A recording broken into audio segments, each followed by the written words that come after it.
Sunday show. Everyone's favorite, immortal, never sickly Adam Friender. What's up? How you doing, Sitch? I'm doing good. Unfortunately, you're sick.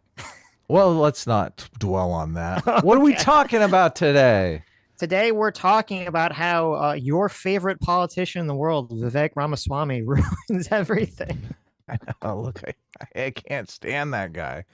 This is great. Oh God, I've been loving this. Oh yes, my VDS is like going crazy here. So there was some Vivek conflict derangement syndrome. Not I don't have a venereal disease, guys. So well, that's good to know. That's good to know. There was some conflict, some massive conflict exploded over Christmas. It was kind of funny in that, like, I was hanging out with Sammy and her family for Christmas. Wasn't really looking at Twitter that much. I come back and all of a sudden, like, everyone's arguing with each other. So yeah. I posted that GIF of, like, from Community where Troy walks in and, like, everything's on fire. It's just like, what's happening here? And so I kind of, like, went back and I was, like, trying to piece the puzzle pieces together to figure out what caused all this conflict with the H-1B visas, with Elon Musk, Vivek Ramaswamy, with all these various factions of the right. And what's going on here? Is it a civil war? Is it a policy dispute? Is it a good thing? Is it a bad thing? Spoiler, I think everything that happened was very good. Okay. And I'll tell you why. Good. Why? Well, for a lot of reasons. But one of the things that's interesting to me and cool to me is that you can see there's like a big policy dispute in a political party. It plays out publicly on a social media platform, and key players actually seem to be receptive to addressing concerns, or the reasonable concerns, I should say, and changing policy based on those reasonable concerns. So we have a very, like, back and forth between potential policymakers and the public that we don't really have seen before. Yeah. Wow. It seems like that was Elon's plan for Twitter. Didn't he always talk about it being the public square? He did. So I do have to give him credit for that, even though obviously, Elon did some things over the last couple of days I don't agree with. So, but I wanted to sort of, I compiled now, I kind of hastily put this together, so there could be some mistakes, so I could be missing some things, we'll see. But I hastily compiled, like, sort of a timeline and an explanation of the events, because I feel like a lot of people are sort of like, it's very easy for things to get lost on social media, because whatever gets amplified becomes the story, and people miss the context a lot of times of what creates all these situations. So yes, yeah, I saw everyone was posting these screenshots of, like, 7-Eleven clerk gets a H-1B visa, and I was just getting livid over that. But it turns out that none of that was actually accurate. Those are just applications. So those people don't actually get H-1. So there's a lot of stuff out there that I think is designed to really get the blood boiling, right? Right, exactly. So, exactly. Yeah. So thankfully, once I realized, all this is just bullshit, I can go back to being sick and just ignore all this shit. Right. I'll see how it shakes out. I do think it is hilarious that obviously Vivek and Elon were tasked with uncovering government corruption, and I guess there is a bunch of government corruption going on in this H-1B1 visa program, but the internet kind of collectively uncovered it. These guys didn't. Vivek seemed completely inept at all of this stuff. Right. Yeah. Well, to be fair, though, it's not really government corruption. It's more private company corruption. Well, the government is not addressing properly. Should be. Right. But they're just taking advantage of the government. I mean, it's kind of a collusion situation. The government is the one granting these visas. So they just found ways to game the system. So I'll let you take over. Let us know where we're going here. Okay. So first, this all started on December 22nd. Donald Trump posted that Sriram, if I'm saying his name correctly, will serve as the senior policy advisor for artificial intelligence at the White House Office of Science and Technological Policy, working closely with David Sachs. Sriram will focus on ensuring continued American leadership in AI and help shape and coordinate AI policies across government, including working with the President's Council on Advisors of Science and Technology. Sriram started his career at Microsoft as a founding member of Windows Azure. Congratulations to all.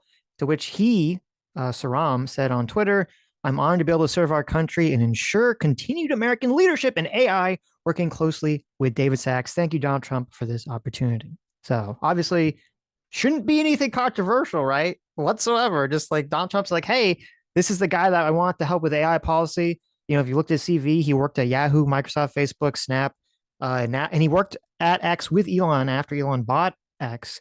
So I seems like he's not like a random person that just is like a diversity hire. Seems like he's, worked on a lot of projects in the tech industry. Seems pretty knowledgeable. Elon's vouching for him. Right. I know nothing about him. I can't stand David Sachs. So Well, I agree with that. So maybe that's a yeah. bad, it's a bad sign already from there. Okay, so that's how this all starts. So Donald Trump makes this announcement. Now, who starts this but Laura Loomer? Really? Everyone's favorite, Wow. Laura Loomer, right? See, I And it's thought this all started with Vivek's post. So I no, see, look. Wow. exactly, Okay. exactly, right. And it's funny because Laura Loomer, she was Mhm. kind of, there was a time period where she was kind of close to Trump. And then she made that, it's actually funny. She made that comment that if Kamala Harris wins, then the White House will smell like curry and they'll be Oh, like, I remember that. yeah, and like it will, like the White House will turn into an Indian call center and something. And I was like, holy shit, that's like super racist. And then also because, JD Vance is married to an Indian woman. And so they kind of like, hurt like a lot of Republicans, like politicians are like, holy shit, you need to like get rid of this lady. And also Laura Loomer was just like a crazy person. Remember she like, would she like handcuff herself to the door of Twitter or something? I don't know. She's some weird shit. She did that. Yeah. Right. She's pretty blatantly racist on X. And so Trump was kind of like, okay, like she's a free spirit, but I won't really like invite her to shit anymore. So I think she got mad about that. So she's just been looking at it. She's been looking for opportunities to attack Donald Trump or some people around him, or maybe Laura Loomer just really doesn't like Indian people. I don't know, but it is kind of funny that this all comes back to the Indian stuff again. So Wow. so Laura Loomer tweeted out in response to Trump naming Sriram. She said, "Deeply disturbing to see the appointment of Sriram as a senior policy advisor for AI at the Office of Science Technology Policy. It's alarming to see the number of career leftists." So she's calling him a leftist. I don't know what that's based off of. Now being appointed to serve in Trump's admin when they share views that are in direct opposition to Trump's America First agenda. How will we be controlled?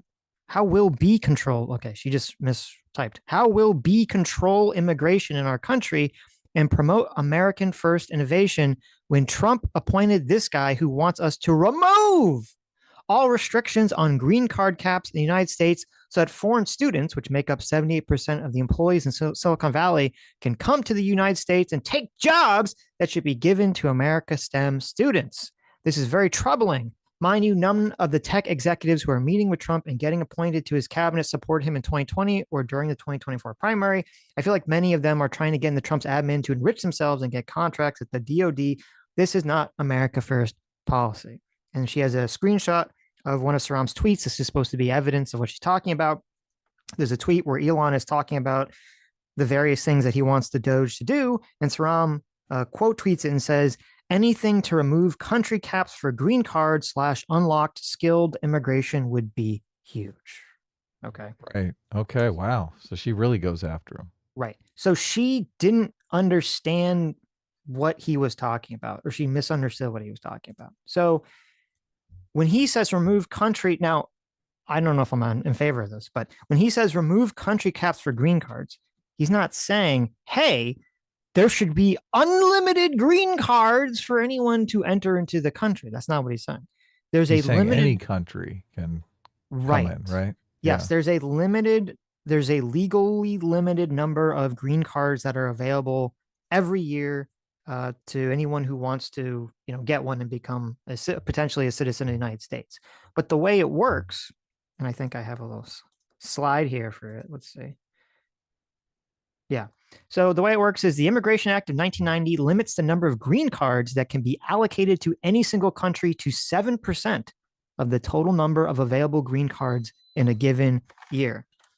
So what that means is that even if there's like a million people who want to come from Japan or Canada or India or China or whatever, only and there's like, or let's just say like there's like 100,000 people who want to come from one country. Even if all those people have like top 1% IQs and are all super geniuses, it doesn't matter because it can't go beyond the 7% number.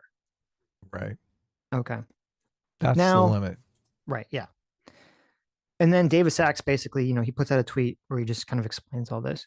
Now, on terms of that policy, I I understand the thought process. The thought process is, why should there be a limit on why should there be a country cap?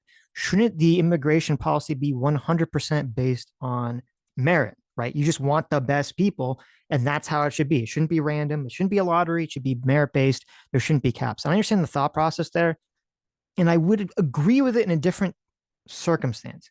If we lived in a country where the culture was still very, very like pro assimilation, and there are definitely a lot of people that come to America and still have this attitude of like, you need to assimilate to American culture, you need to be American, blah, blah, blah, blah, blah.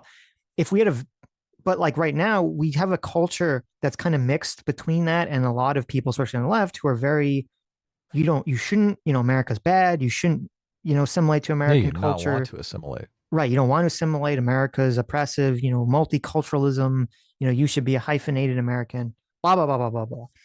And because we live in that time period right now, I think the reason I agree with maintaining the country cap, even though it's an anti-meritocratic measure, is that the way that like, or one of the factors that pushes against people assimilating when they come to another country is if they can kind of go into a pocket with other people from their same country and kind of create these like little enclaves. And we see that. I mean, we see that happening. We've seen that happen through America through all of its history. But so even if you had got rid of the country caps and we just did it by merit, and you got like, every year the green cards are given to like, majority Chinese and Indian people because they're like, the most meritocratic or something. I feel like it would have like a anti-assimilative effect because there'd just be so many more people from these countries coming into our country. Does that make sense? Yeah, totally. You get the buildup of enclaves. They wouldn't assimilate. You get like this massive subculture that's anti-American. Yeah, it could be terrible, obviously. Right. Right. And that's what they're trying to avoid.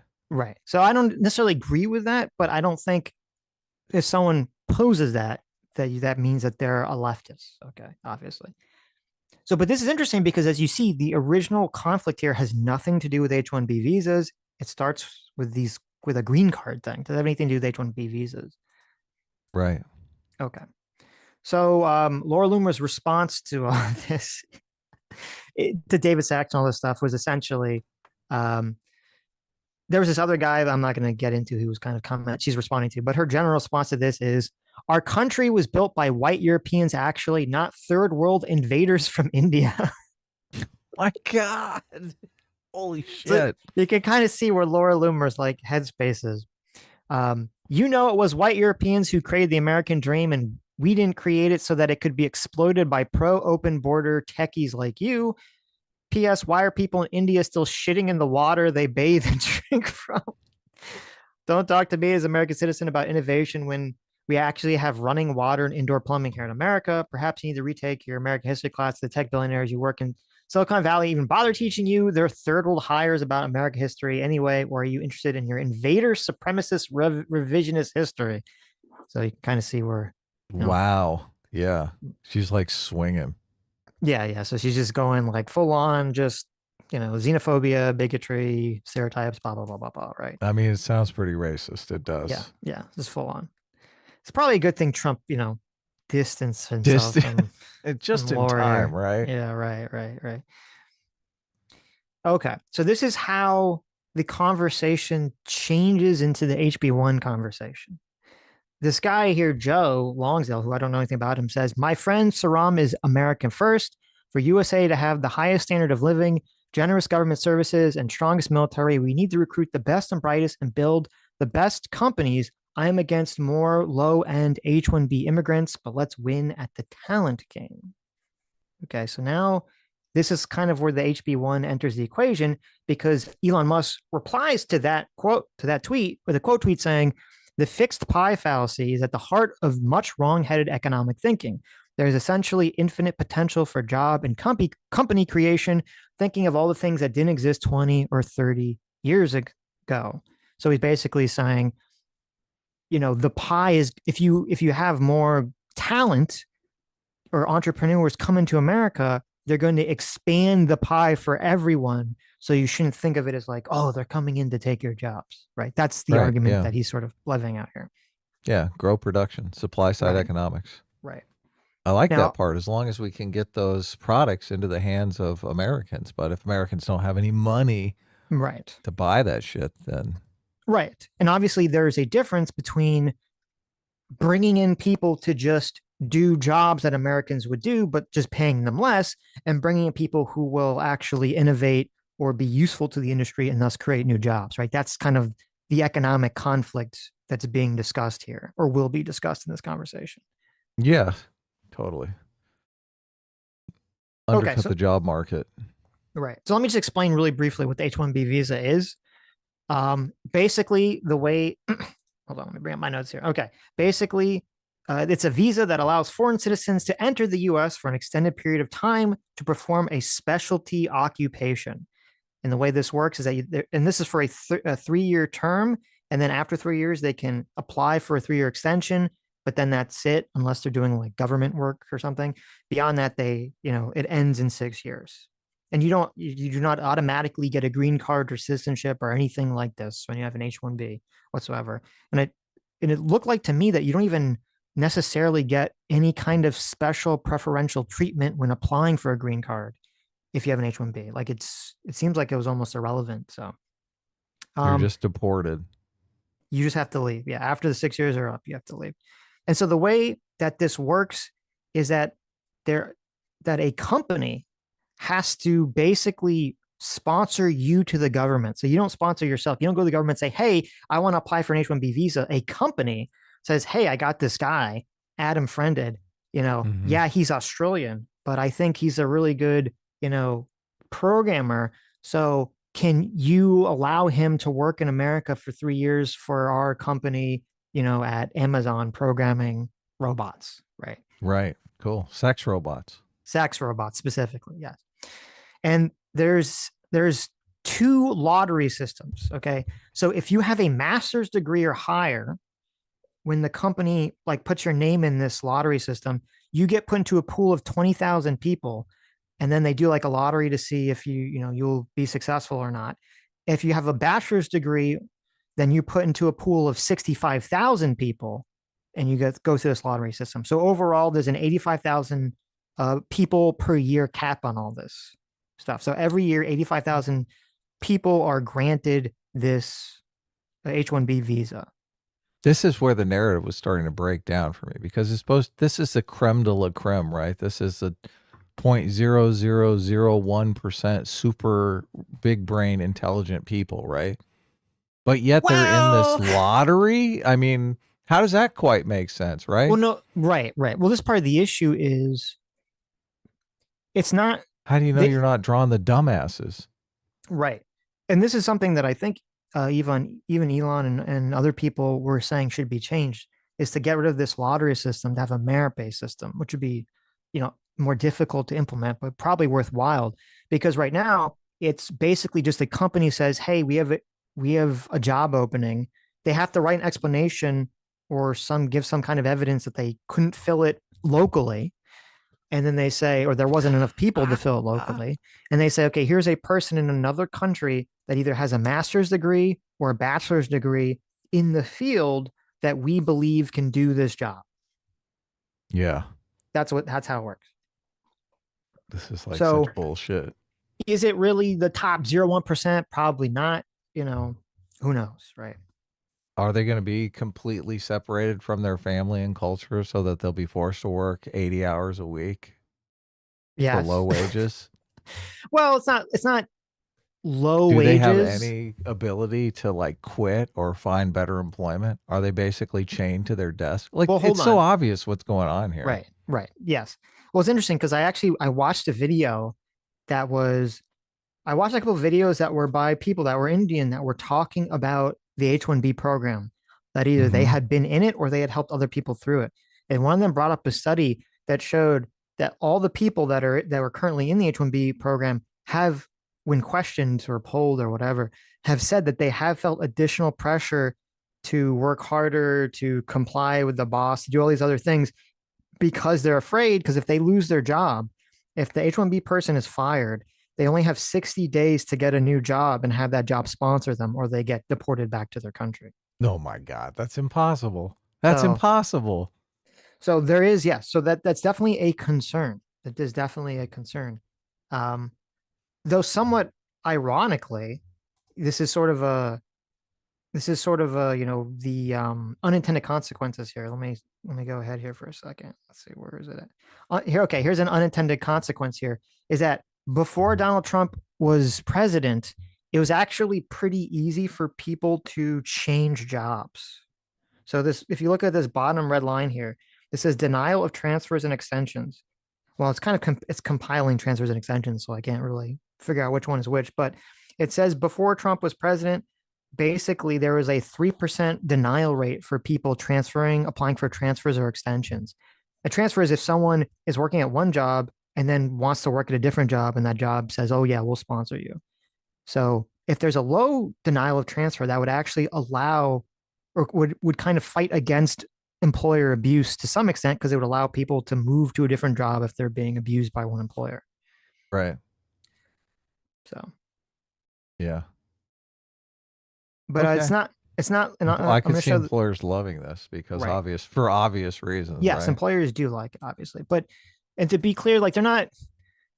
Well, I'm going to show the numbers. Like people, there's a concern, and it's probably true that people are not getting paid market rate for this sort of work, but they're still getting paid a lot of money. It's not like they're getting paid, like migrant workers picking fruit or something. So Yeah. No, I think it's 60,000 is the limit. Like you can't get anyone in this program for less than 60,000 a year. But still, I saw some people posting on Twitter saying, "Yeah, I did that job and I made $400,000 a year." The job that they're now paying $80,000 a year for some Indian immigrant to do.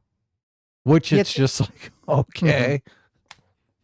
It's hard to sort of judge, because when I saw this guy who was kind of doing an analysis of all the numbers, and he was fairly critical of the H-1B program, so he wasn't defending it. But when he was kind of he took all the data and was looking through and everything. Let's see if I can't find it. Yeah, I read his thread. Yeah, I posted his thread. He was saying that like the median bottom percentile was still making like $90,000. So it's not like, some tiny amount of money. But anyway, okay. Basically poverty wages in Los Angeles. So well, okay, maybe if you're living in LA, I guess, or San Francisco, so maybe that's fair. Yeah. But anyway, we'll get into it. There's lots of criticisms of the H-1B program, so we'll get into that. Okay, so then this account responded to David Sachs. I'm kind of just trying to establish the timeline here of Elon engaging himself in the conversation. So this guy says, exactly, Doge for immigration doesn't mean more immigration or remove caps. It means let the best people in based on skill rather than trying to make sure every country is equally important, to which Elon Musk said 100. So he agrees with that concept. Right. Yeah. Okay. And then look, you're not going to get a lot of disagreement on if we're poaching the top talent from around the world and it's going to make America great again. Like you're not going to get a lot of disagreement there. So obviously. Well, not from you, but there were a lot of people who are against any form of immigration, any form of giving any sort of H-1Bs at all, completely, for various reasons. Some of it is just like protectionist, like a worker protectionist, American worker protectionist feelings, and some of it is, xenophobia, cultural reasons. Yeah, exactly. Right. So yes, yeah, no, obviously, look, there's a lot of racism going on in this entire dialogue. So right, and the problem in the way that a lot of these online conversations occur is that it's someone will respond to like a legit criticism and be like, "Oh, I agree with you. We need to work on fixing the H-1B program." And then someone will be like hyper racist, and Elon Musk will go, "Holy shit, there's a lot of racists around." And then people go, "Oh my God, Elon Musk just called everyone racist who criticized his position." And it's because like, and he was not very, to be clear, he was not very and Elon is never very articulate with a lot of his, or very specific or very clear with a lot of his Twitter posts, which is something I've been complaining about, but people on the right didn't really care about because it's generally to the that narrative benefit. So Well, Vivek's post that everyone was in an uproar over was insanely racist against right, Americans, yes, white yeah, Americans right. specifically. So, I mean, Well, I Vivek just, set off yeah. like, so Vivek's post was on the 26th, and so Mm, it definitely, like, there are definitely people that are being like pretty protectionist and also pretty racist towards a lot of Elon's comments before them. But Vivek's post sort of unlocked a new level of holy shit, like people coming hard at Elon because of Vivek's post. Like Vivek's post was so fucking stupid. yeah, totally. It's like kind of baffling to me. So okay. So then the next thing that Elon responds to in this whole conversation is this guy says, many of the companies that are founded by immigrants will be the next set of Fortune 500 companies that will create millions of jobs in the future. And many of the founders of these companies once came here working at another company. This is America's secret weapon. Now, I didn't know this. This is actually pretty crazy. It says approximately 55% of US unicorn companies are companies that are startups that are valued at 1 billion or more, were founded by immigrants. According to multiple studies, when including companies co-founded by immigrants alongside native-born Americans, the figure rises to nearly 2/3. Additionally, nearly 50% of unicorn founders were born outside of the United States. Immigrants have played a significant role in shaping the U.S. tech and startup ecosystem, with founders originating from 65 countries, particularly India, Israel, and China. Which, I mean, if that's true, that's pretty crazy. I had no idea that those numbers were so high for that. Sure. Sounds pretty interesting. And then Elon said, 100. So he's trying to point Well, that out. a lot of these people are from nations where if they develop anything, the government's going to swoop in and take it from them anyway. So there's absolutely no incentive for them to do that. Exactly. Right. Yeah. Right. So obviously they're going to go to where they do have an incentive to develop something that's going to benefit them personally. Well, and also that's 100% true. But then also there's another element here, which is that if America is seen as like the top country, then if you're a top person, you're more likely to say, "Oh, I want to go to the top country," because that's where the Yep. most opportunity is going to be. And you're going to have a Yep. situation where, and I wonder if this is a lot what's going on with like the India thing, which is that India has like a massive fucking population of people, right? Yeah. What is, hold on, They're not what all is, super geniuses. no, Come on, let's be real here. that is true. That is Yeah. true. Okay. But if India's got a population of 1.4 billion, Mm-hmm. okay, 1.4 billion, and the US has a population of 334 million, right?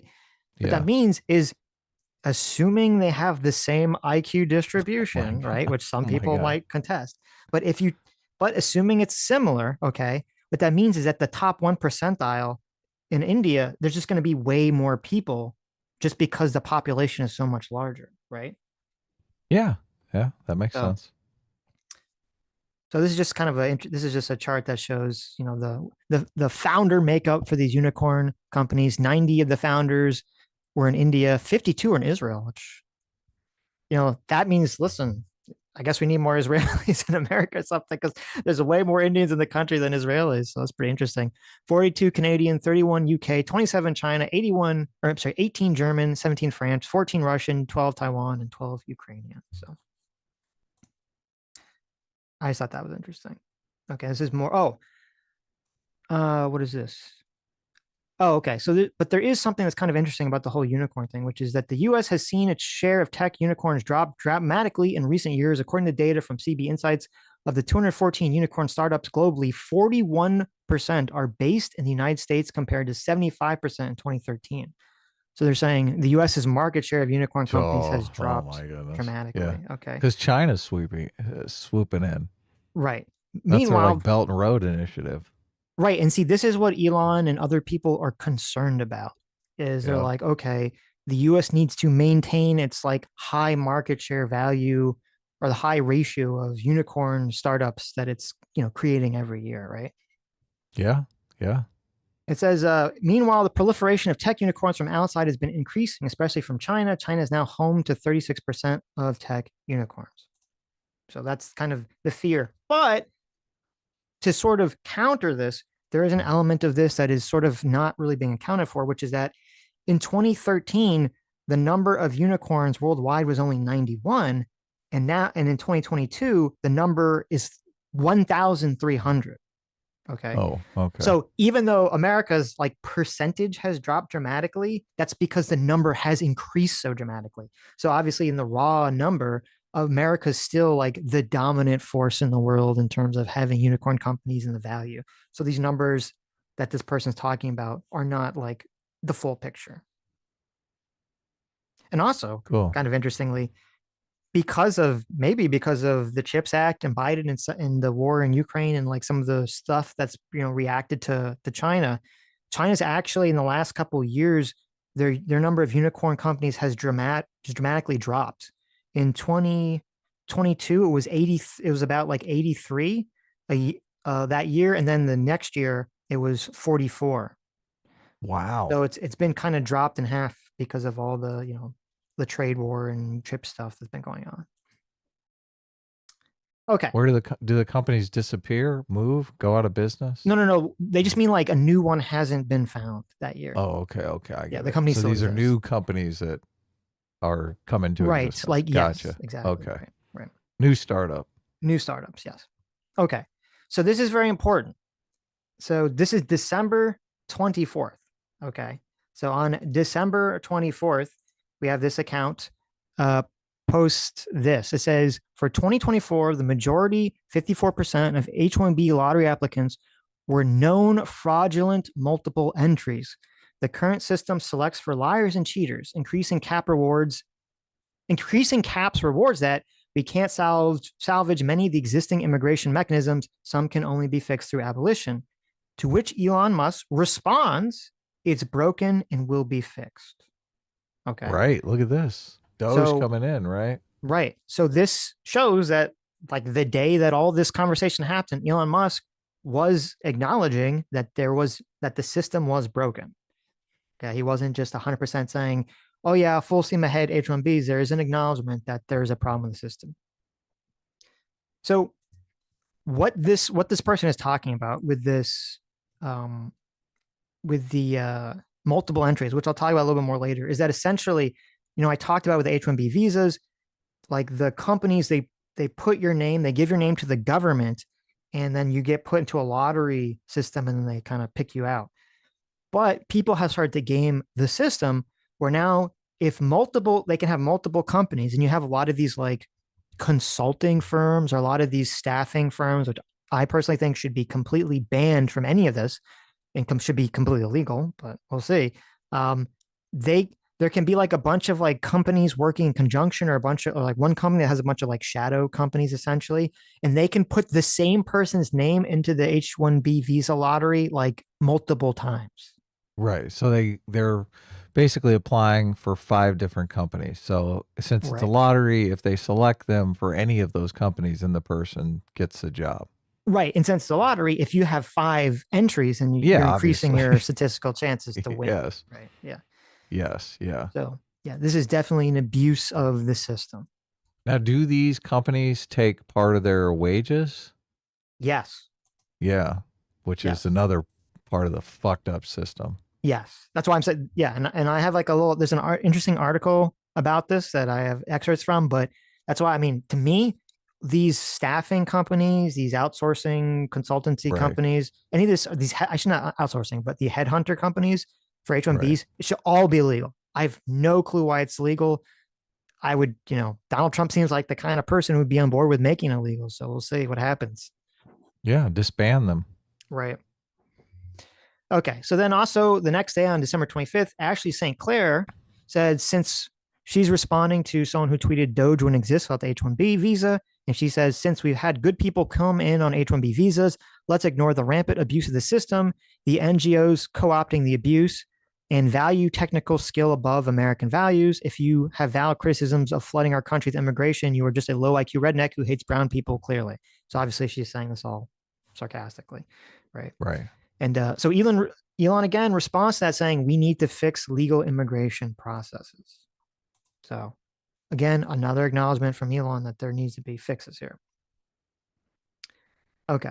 Then this guy asked Elon this question, genuinely curious, are there actual instances where qualified native-born Americans couldn't get jobs in tech because foreigners took all of them? I'd be surprised if it's true because at any given point, there are hundreds of thousands of unfilled jobs in tech, to which Elon says there's a permanent shortage of excellent engineering talent. It is the fundamental limiting factor in Silicon Valley. Okay. Right. So there's this is kind of where there's like a fundamental difference. Now, I don't know which one of these is true. People have brought evidence to one side or the other, but Elon and some people are operating under the idea that there are just there's too many new engineering and programming jobs that exist, and there's just literally physically not enough Americans to fulfill those jobs. Right. Yes.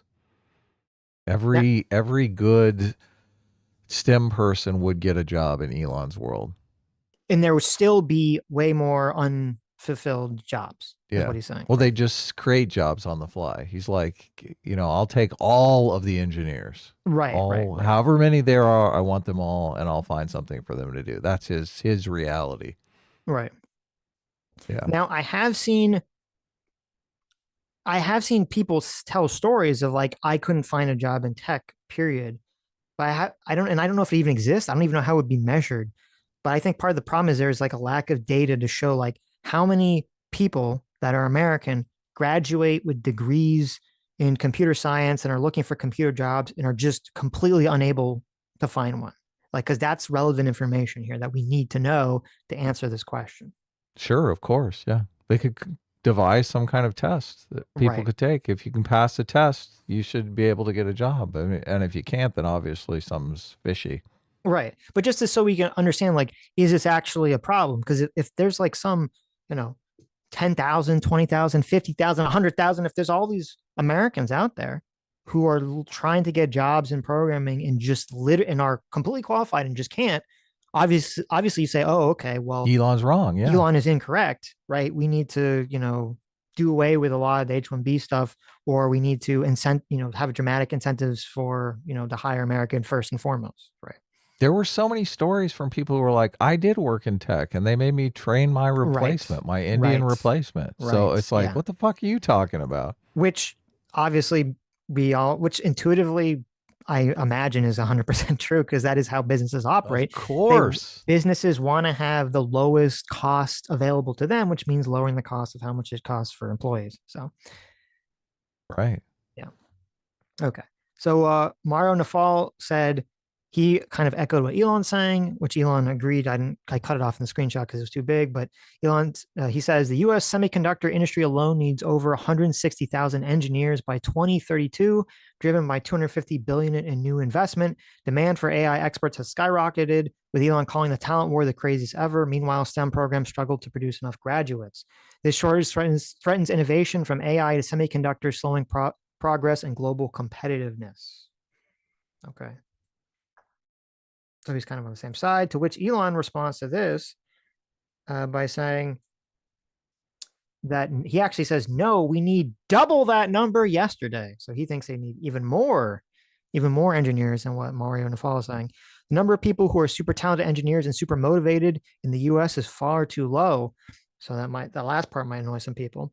Think of this like a pro sports team. If you want your team to win the championship, you need to recruit the top talent wherever they are. Someone responded saying there are over 330 million people in America. Surely there must be enough among them to build your ultimate team. Why would you deny real Americans the opportunity by bringing foreigners here? To which Elon says, your understanding of the situation is upside down and backwards. Of course, my companies and I would prefer to hire Americans, and we do that as it's much easier than going through the incredibly painful and slow work visa process.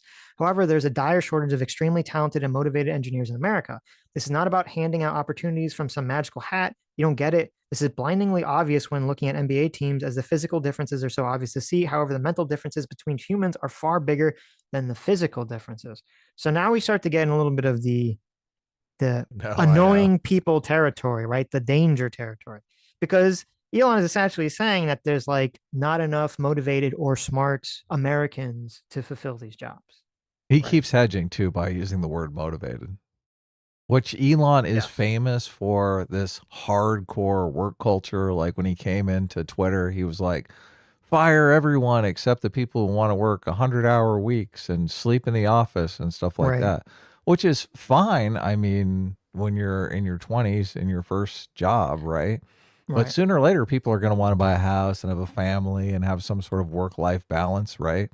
Right. So I just, this is where it becomes obvious they want to import a bunch of foreigners that have no life and never will. Right. Well, and also, I mean, listen, I don't believe the leftists have this narrative that Elon Musk doesn't do anything, right? That he just sits around jacking off all day. And Mm-hmm. that's kind of the narrative they have for all business CEOs, that they don't do anything, that they're completely Yeah, unnecessary. because that's I what don't they believe do at work. Right. I don't believe that. I think that's completely absurd. Obviously, Elon is very smart, and you have to be very smart, and you have to work very hard, and be very dedicated to run a business, a successful business, especially to run all the very successful businesses that Elon has run. That being said, it doesn't do Elon much favor when he talks a lot, when he's, first of all, posting on Twitter a lot. Okay. Like, where's this guy working? He's like posting on Twitter so much, number one. Number two, he's talking about like playing Diablo and Path of Exile on like hardcore extreme mode and like how high level he is. And I'm like, Jesus, like, that's a lot of hours you have to invest in these video games, Elon. Like, what do you like? Are you not working? Like, what the fuck? What's happening here? Like, how do you have so much time to play these fucking video games? Yeah. So, okay. The Babylon B, or not the B, I'm sorry, responds here saying, as an American with a master's in aerospace engineering, I can tell you there are not enough of us. My graduation at UF was literally about 600 Indians and 10 Americans. The classes weren't rejecting American students. There was simply not enough supply, to which Elon Musk said, true. So there's sort of this question of how many, Americans are, quote, trying to get into these, master's degree programs in STEM fields. Right. Right. Okay.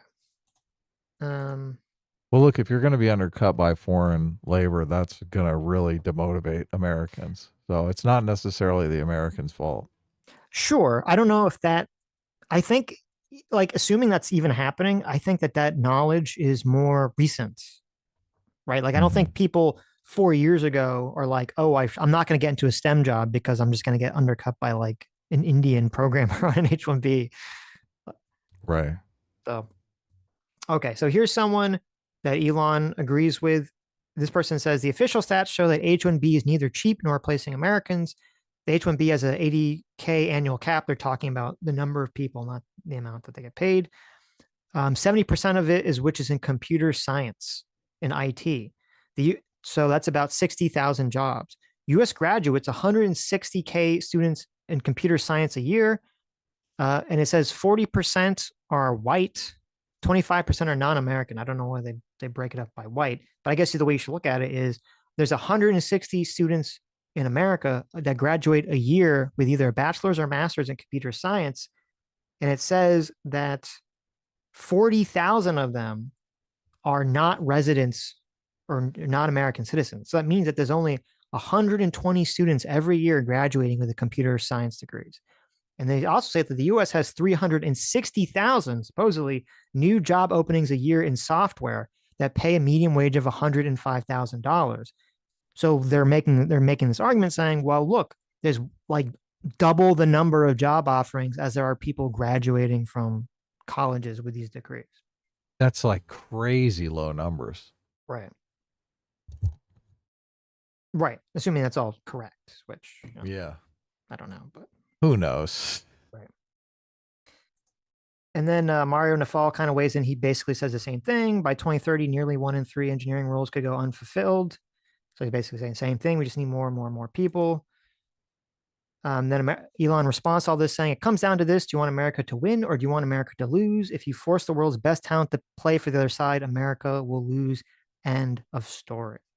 Right. So Elon's making the argument that he's worried that China, or they'll stay in India, or other countries will essentially poach a lot of the programmers and staff that America could poach to fill these jobs that are not being filled by Americans. That's the argument that he's making.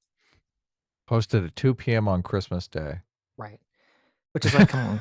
And it is funny. This is all going on around Christmas. It's like, come on.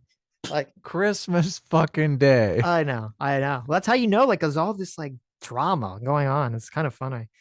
Supposed to So, be with your family on Christmas you know, Day. I wonder too if part of the reason this conversation like exploded is because a lot of people, probably the lesser terminally online people, are not going to be on Twitter around Christmas.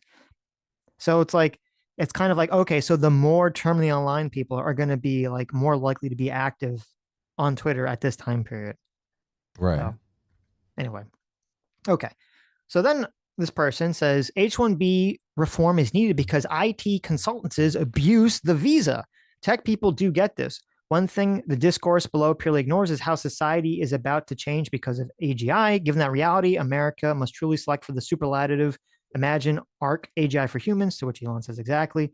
So Elon believes this, and I do think there's some truth to this, which is that we're at a precipice of new AI innovation. Like the next 5 to 10 years is going to be pretty revolutionary in terms of what AI technology comes out and how that's going to shape the future of the economy in the world and which countries are, dominant economically, culturally, militarily, blah, blah, blah, blah, blah. And so Elon's concern here and other people's concern here is we need to just basically win this AI space race before China does or before anyone else does. Otherwise, we're going to be in big trouble. Yeah, think how nuclear weapons reshaped global politics for the last, what, 50, 100 years? Right. Yeah, Exactly. ever since Exactly. World War II. Right. Right. Yeah. That's No, we're on the verge of something exactly the same. Like exactly. America is a superpower because we developed nuclear weapons before the Germans and Russians did. Exactly. Right. And imagine how the world would be different if the Russians or Germans had come up with them first. Yeah, imagine if the Nazis beat us to it. Wouldn't be good. Right. Yeah. Look, Okay. it's so interesting too because this is like Elon is literally working on a humanoid robot. So the workforce thing is going to change dramatically when you Well, can just manufacture engineers. yes. And it was funny because that was another thing that I didn't include that tweet because I remember I like saw it and then I lost it somewhere because Elon tweets so much. It was like difficult to find all the shit. But someone was like, Elon, isn't this a contradiction? Because you're saying that like we need to get all these, engineers, including from overseas, to, build AI, which is going to help build robots, which are going to like replace all these jobs anyway. And it's like that is a contradiction, but it's essentially true. It is totally true. Yeah, it's Look, it kind of takes weird. so long, so long to develop an engineer. Like if you can Right. just manufacture one in 2 weeks, oh my God. Right. Right. But that's the problem is that, like I saw there's an interesting video that was about China and the US are kind of engaged in this battle of quantum computing. And it's like this computer, like these computers that essentially, I don't understand exactly how it works, but they use quantum physics as opposed to normal chips or something to make it so that the computers can process information like In multiple states. in Yeah. multiple states simultaneously, which basically increases processing power by like literally millions of times or something. And so they're talking about how both America and China essentially almost already have a technology using quantum computing that is powerful enough to basically crack every encryption that exists in the world already Yeah. because it has enough processing power that could just brute force something that would take our strongest computers like a million years to brute force an encryption like these quantum computers could do in like 5 minutes or something. Yeah. And there's only in America and China are both sort of on the precipice of developing this technology. So there we are in a pretty sticky situation at the moment. We're in a space race. Yeah. Yes. Okay. So then on December 26th, Mario Nafal also chimes in saying the H-1B lottery mess, new data shows mass gaming of visa systems.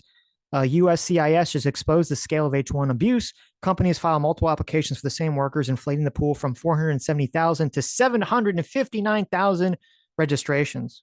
So again, that's talking about the companies that are putting in the same person's name multiple Multiple times to times. abuse Yeah. the system, right? And you could see it's dramatic. I mean, if you're going from 470, which are 470 individuals, to 759 applicants, that's almost double. Yep. And then Elon responds saying, yes. So Elon is acknowledging that this is an issue. Okay. This is another interesting just post that Elon retweeted. It says only 14% of US residents are immigrants, but immigrants are responsible for 36% of aggregate innovation. 2/3 of this contribution is due to making their native born collaborators better. So this is another defense of, why we need to get more top talent into the country. Okay. Then this guy says, look, two things are true. H-1B used to bring in absolute brilliant engineers without whom American competitiveness diminishes. The entire US economy is harmed. Number two, H-1B is poorly implemented and abused like crazy, to which Elon again agrees. So it's weird because, well, it's not weird. I understand why, but you do see if you're kind of tracking it, and part of this is Elon's fault because a lot of this is him replying as opposed to him like quote tweeting, Putting out a statement. putting out a statement, because as I've said, Elon, some people think Elon is like the best tweeter in the world. I don't think that that's true. I think Elon just reacts a lot, and he's smart and he's witty, but he's not addressing this issue properly. So it's allowing a narrative to be shaped. Which, if you kind of look back at the timeline, you can see Elon is in multiple times in this process is acknowledging and agreeing that there are abuses and problems with the current system, which most people, I think, in the conversation didn't catch at all. Is he discovering that as he goes? Like, I think maybe his position has evolved on this. I don't know the answer to that question, right? But he doesn't say. Right. Well, obviously, he's not just going to come out and say, right, look, I thought the program was great. Now I think it's awful. Right. Okay, so Laura Loomer's response to a lot of this is to say, we are subverting a third world migrant invasion for a third world tech invasion. Same shit, except this invasion won't be done by rapist foreigners who look and smell like garbage. It'll be done by career leftist tech billionaire who hate Donald Trump deep down inside. So she's not really helping the conversation move forward in a productive way. No, she's bringing in the bombs, the racist bomb thrower here. Okay. So this is important too, because this entered in the conversation. Now, remember, there was this Bloomberg article that was kind of bragging about this in a good way, that was saying that only 6% in 2021, only 6% of new jobs from 88 Fortune 500 companies went to white workers. Remember, we talked about this. A lot of people talked about this. It seemed totally crazy. It seemed totally racist, biased, etc. Now, this is important because this shapes the conversation, because a lot of people are entering this conversation like, wait a minute, I'm operating under this idea, maybe based on my personal experiences or based on what I'm hearing, that there are a bunch of companies that are intentionally not hiring white people for racist reasons, for DEI reasons. And so when you start talking about the H-1B visas, that just seems to be like another, oh, that's bullshit. You're just not hiring people for racist reasons. And you just want to hire, Indians or Chinese programmers because it's cheaper. And then also you get to write it off on your DEI score, right? Yeah. And get to hide behind diversity. Right. And so this article plays completely into that narrative, right? Or that frame, that way of seeing things. Yeah. Certainly looks horrible. Yes. 50% of the population is white European. Right. And yeah, exactly. And then, it's like, what? Right. And then they kind of break down the numbers furthermore in that Bloomberg article, showing, how the new jobs kind of worked out.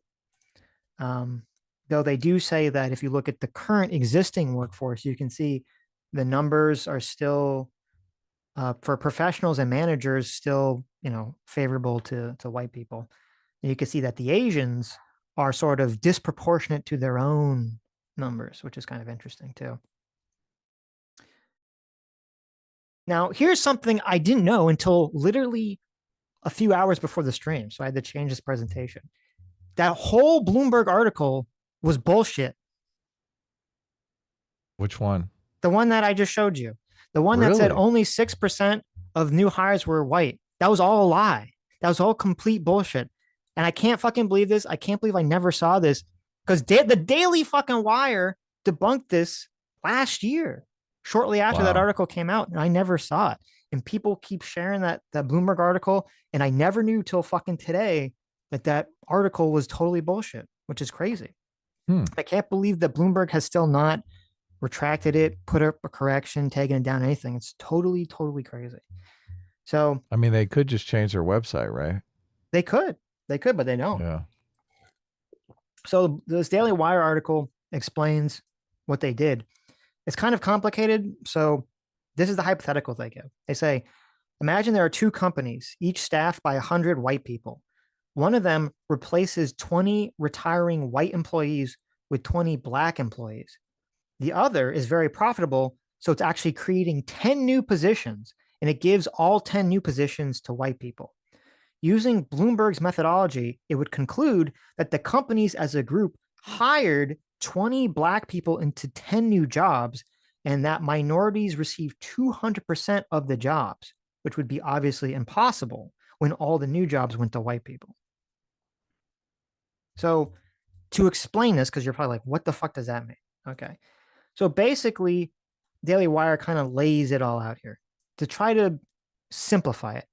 Basically, what Bloomberg did and how they analyzed this was that they looked at the number of new job openings, and then they looked at the number of minorities that had been newly hired for that year, and they said, oh, there's X amount of non-white people being hired, there's X amount of new jobs being opening. Boom, only 6% of those jobs went to white people. That's how they came up with a number, right?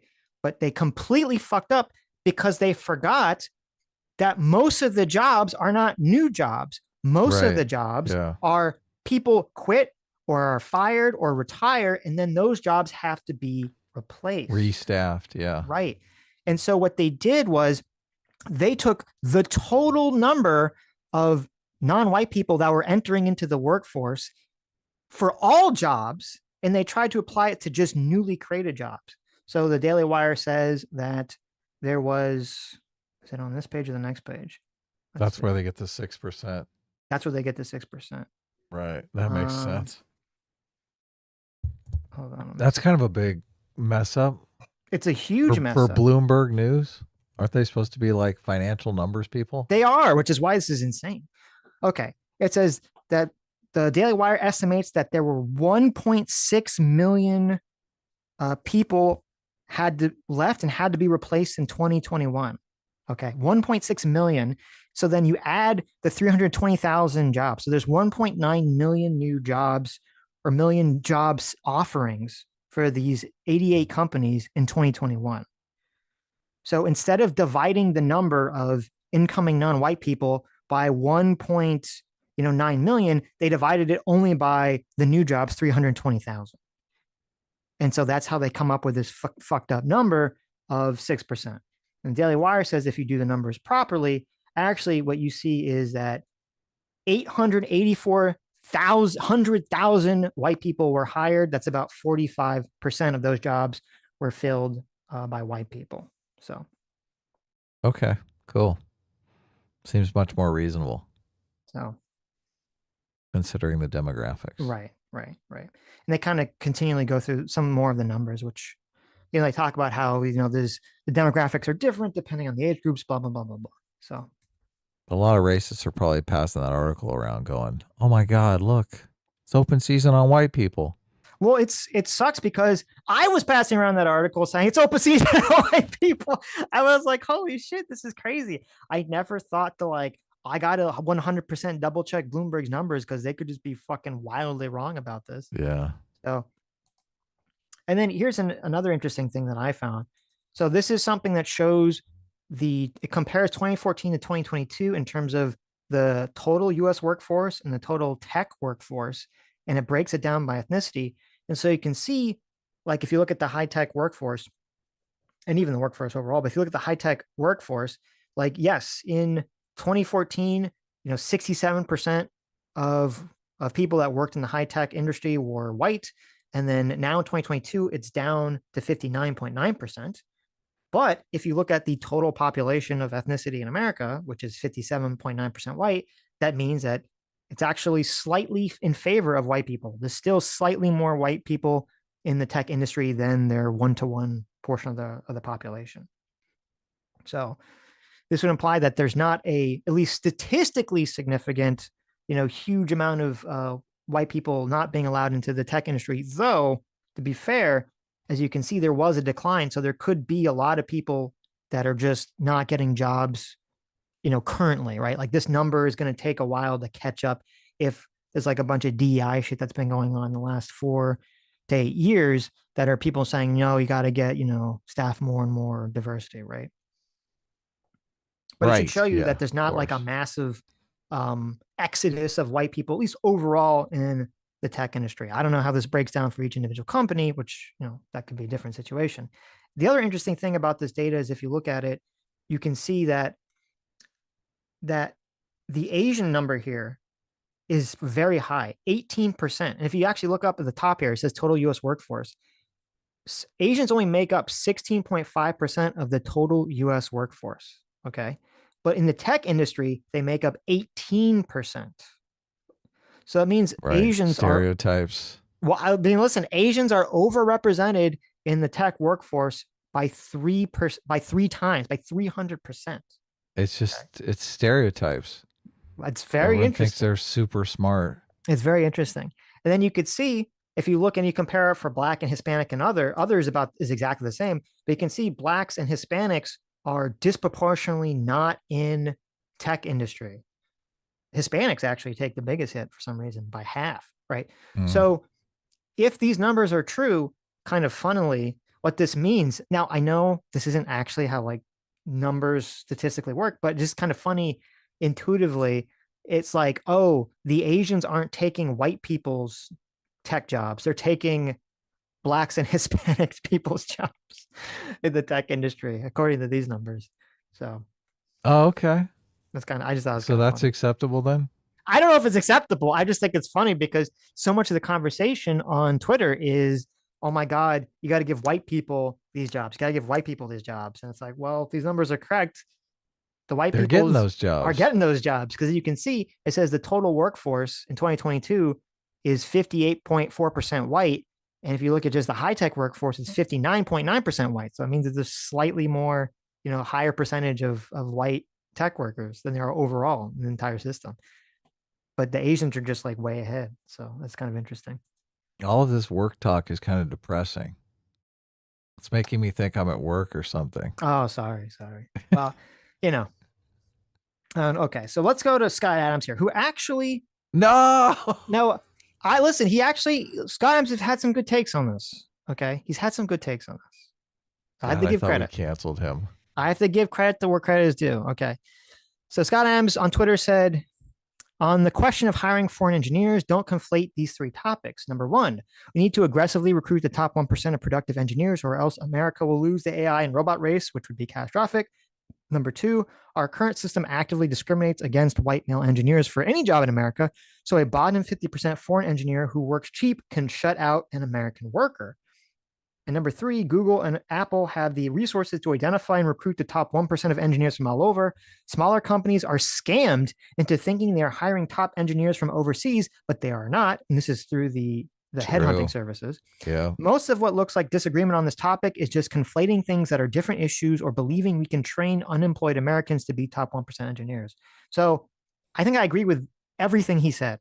I think this is like very, very accurate. I think this is a great tweet. Okay. Is there anything in there that you disagree with? I don't like that Scott Adams tweeted it. Okay. Well, I mean, listen, that's fair. That's fair. Okay. Okay. But then today, Scott Adams has he's updated something here. Oh, no. He says, here's what I learned this week. Asking white American workers to accept the overt racism of DEI at the same time as importing foreign workers is obscene. And I'm in favor of foreign workers for the future success of America if we select the ones who are additive to our economy. Put a stake through DEI and the conversation will look a lot different. Fixing the H-1B system while DEI lives is an insult, deep one. If the MAGA folks want to hold the H-1B system hostage politically until DEI is treated as the crime that it is, I'm on board. At some point, the insult counts more than the GDP. We are there. So essentially, Wow. he's saying because DI is so horrible, because racism against specifically white people in America in the tech industry is so horrible, if the MAGA folks want to hold the H-1B system hostage until that is fixed, he agrees with that process. That's the argument he's making. Right. Imagine losing the race to nuclear weapons because you're offended. Okay. See, this is the problem. I almost agree with what he's saying here. Like, I almost agree. If this was a different time period, right? Right. If this was like 10 years ago, maybe 15 years ago, I'd be like, okay, that's fine. We can lose 2 points, 3 points of GDP. You know, if we fix the DI woke problem in America, I'm like, okay, I'm on board with that. I'm good. But because unfortunately, we're on this crazy precipice of like, we got to fucking get the AI shit done before China or any other country. We're going to have to do both of these things at the same time. Okay. We're going Yeah. to have to walk and chew gum at the same time. We cannot do a sort of, we're going to kill, Trump's going to kill DI. Then we're going to wait 2 to 3 years to see if it actually was killed effectively or not and look at the numbers. And then we're going to do this. There's not time to do that, unfortunately. So I don't actually agree with this from a practical level. It's so weird because the Manhattan Project was going on behind closed doors. It Right. seems like we have a modern day Manhattan Project going on in front of everyone. Well, the It's like, difference holy is, shit. because well, the interesting is like with the Manhattan Project, it was all being done by the government in Yes. secret, Yeah. where the AI thing is being done by private companies publicly in front of everyone's face Yeah. because of capitalism. So it is interesting that is Well, it playing isn't out very just differently. capitalism, though. I mean, national security plays into this tremendously. I mean, it's not No, just so that they can sell something. I mean, selling nukes wasn't really what we were worried about. no. What I mean is like we're letting the capitalist free enterprise system be the participant for America in the AI race as opposed to the government. Right. Yeah. So we're having like monetary incentives Oof. guide the best Oof. people to create AI. So, which, has both its pros and cons for various reasons. But Right. okay. So this was Oh in no. response. I Oh thought this was shit. interesting. So this is kind of in response to Elon's sports team tweet. So we have Jack Posobiec said that the American people don't view America as a sports team or a company. They view it as their home. And then we have Nicholas Fuentes' tweet underneath saying pro sports teams are commercial in nature and have no distinct identity besides their mascot and color of their uniforms. America is our home. America could lose for a century, but I wouldn't care as long as it remained America. So we kind of have some like people obviously have different priorities in this conversation about what's at stake here. So, Yeah. Oof. I mean, that's so ignorant. right. Like America is literally a superpower because of our technological advantage in the world. And saying, Right. look, we could lose that technological advantage and we wouldn't. I mean, we'd be subjugated by China and Russia. They do whatever the fuck they want. And Right. we'd have to suck it up. There would be nothing we could say or do to stop them. Yeah. No, Fuck. I Oh mean, my I agree God. 100%, which is why it's funny. Like, even from the people who, now I'm not saying that Jack Posobiec and Nick Fuentes are on the same level. I don't know where exactly Jack Posobiec is on the spectrum of things, but it's even why it's kind of like ridiculous for even Nick Fuentes or these other people to make these sorts of arguments because they basically be dooming America, which I don't know if maybe they just don't like process that because their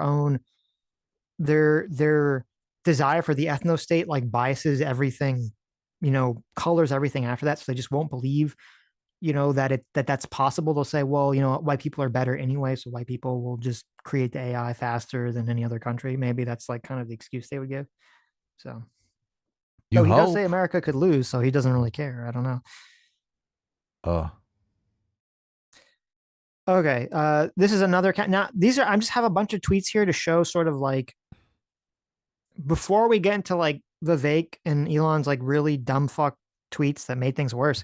I just want to show there were a lot of tweets and reactions to this is kind of what prompted Vivek and Elon to give their bad reactions. They didn't give their bad reactions like in a void. They were reacting to a lot of different things. So Well, if they're trying to react to the racists on the right, if they're trying to keep the racist right wingers in line, look, I they did it support that. poorly. Well, the Vivek's tweet is insanely fucking racist. It is very incendiary. Yes. It's Yes. like, I don't know. I mean, is a fighting fire with fire attitude towards racism a good idea? Like, you're going to be racist, so I'm going to be racist back at you. No. No, that's not a good Yeah. idea. Yeah. No, it was a complete mishandling of the situation. So Yes. so we Yeah. have this person that says, we don't want you to bring in any immigrants. What part of that are you having disconnect understanding? We find it insulting. And we have Elijah Schaffer, who's gone completely white Oh nationalist yeah. recently, who says, white people built marvelous nations and were nearly completely white until 1965. We managed to build some of the greatest cities in the world and inventions other countries can only copy. We didn't have HB1 visas replacing our jobs and we're fine. This is about cheap labor, which the Wall Street Silver guy agreed with. Then we have This Warren is part Mackin. of that national identity. He's like, Right. look, white people have done all these great things that I can bask in the glory of, even though I myself have done absolutely nothing but fucking tweet incendiary shit online. Right. Including, it's funny because, like, yeah, like if you've, Like, like, what because has he contributed to I know. fucking any culture? I know who the fuck. Yeah, I mean, I see him just constantly just on Twitter saying like crazy shit, but like that Hitler was the good guy in World War II. Yeah, Shit. exactly. You're Oh like, my oh my God. god, and he's totally bought into. I saw this clip of him the other day where he was like completely bought into the Jewish question that Jews are like controlling everything to make like the country worse and all. It's just like okay, So sad. right? So Which sad. and it's bad because like there are completely non-racist logical arguments that can be had on this topic and they all get kind of like subsumed by like bigotry because of like the bigoted ones are like more incendiary, right? So then you get the two movie scenario where like one side just like they just focus on like the racist arguments and then the other side just focuses on the non-racist arguments and then they don't understand like the disconnect when interacting with each other. Right. Then we have Orrin McIntyre, or more McIntree, I don't know how to say his name. He's another one of these sort of like dissident right people. Says, turns out the waste that Doge wanted to cut from America was Americans. Ugh. Then we even have Scott Adams saying, this conversation got way more racist than I expected. And he's in response to someone saying, Vivek Ramaswamy is not more American than descendants of the Mayflower at landing. He's an interloper and a traitor, only interested in opening the proverbial gates to his kin. Wow. Wow. Now, Well, somebody, his tweet was pretty fucking racist. So it's true. It's true. But then somebody responded to Sky M saying, racism is necessary in times such as these. You of all people should know this, Mr. Stay the fuck away from black people. oh, look at that. God, I got to admit, I like that tweet That's because pretty funny. Scott Adams is pretty fucking guilty.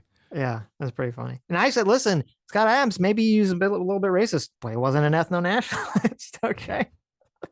Take that as you will, I guess. Oh, Someone said, we don't want to be undercut by hordes of foreign labor. We also don't want Americans to be transformed into the puja. oh my Obfuscating God. the issue. Oh my God. Yeah, it's pretty bad. All this stuff is so bad, but I just like, are these, this is before Vivek. Some of them tweeted? are before, some of them are after. Oh, So, okay. Okay. yeah, that's If mixed. these are in response to Vivek's tweet, like, knock yourself out. Well, I don't think just because Vivek had a bad tweet is like, that doesn't mean you get to be like, oh, America's going to get transformed into the Punjab. Like, right? Like that, like you could be like, Jesus, Vivek, that was racist but without being like, fuck, Indians, right? Like there's a way to handle the situation. So Look, if he's going to reduce all of American culture down to this stupid fucking 90s television metaphor, the instinct is for people to reduce all of Indian culture down to these fucking scam call centers. well, That's the fucking right. instinct. I would agree with you. Well, I would somewhat agree with you. The difference is like when I like click on all these accounts, These are all just like super racist fucking people. When I look at their past tweets, like before, before December 26th. Oh, it's not there. It's not like an eye for an eye. Yeah, this no, is it's like, not. nah, this is the normal status quo for them. Right. These are not accounts that were like, oh, listen, I believed in like colorblind, view of the world. And then, oh, I just got a little spicy because Vivek said something racist. Now, these are just like, oh, okay, I can use Vivek like terrible tweet as like an excuse essentially to just, throw the shit out there and get people on my side. Look, this is what I hate about it because Yes. the instinct is to go the fucking racist route.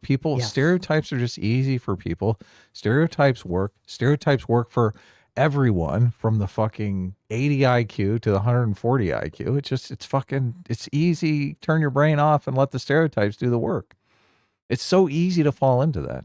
100%. But I blame Vivek for like stoking the fires, stoking the flames. Like, what the fuck are you doing, you moron? Vivek, like he stoked the flames, and then he also gave, and I'll read Vivek's tweet after this, but he also like gave the excuse for a lot of this behavior too, which is just he did. Yeah. It's weird because like Vivek had a tweet. I don't remember if it was like last year. It was a little while back. That was a great tweet. That was about how America is not based on your blood, but is based on, adhering to the cultural, ideological principles of the founding fathers and the Constitution and Western liberalism and blah, blah, blah, blah. Vivek had a tweet about that? Yes.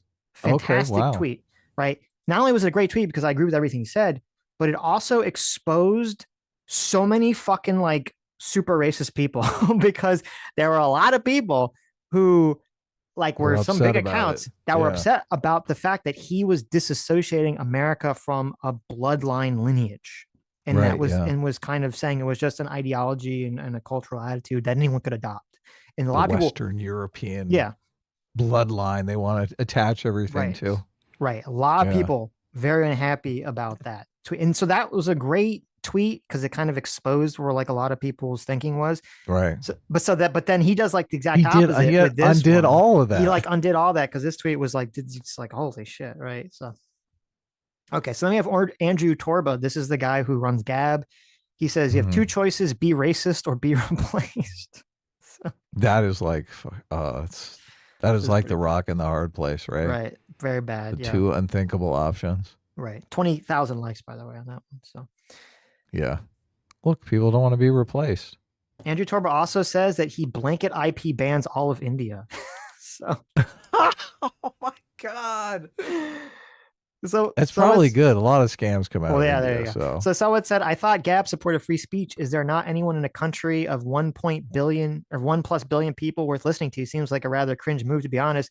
Torba responds saying, free speech is a Western value, and I can confidently say no, LMAO. Oh my God.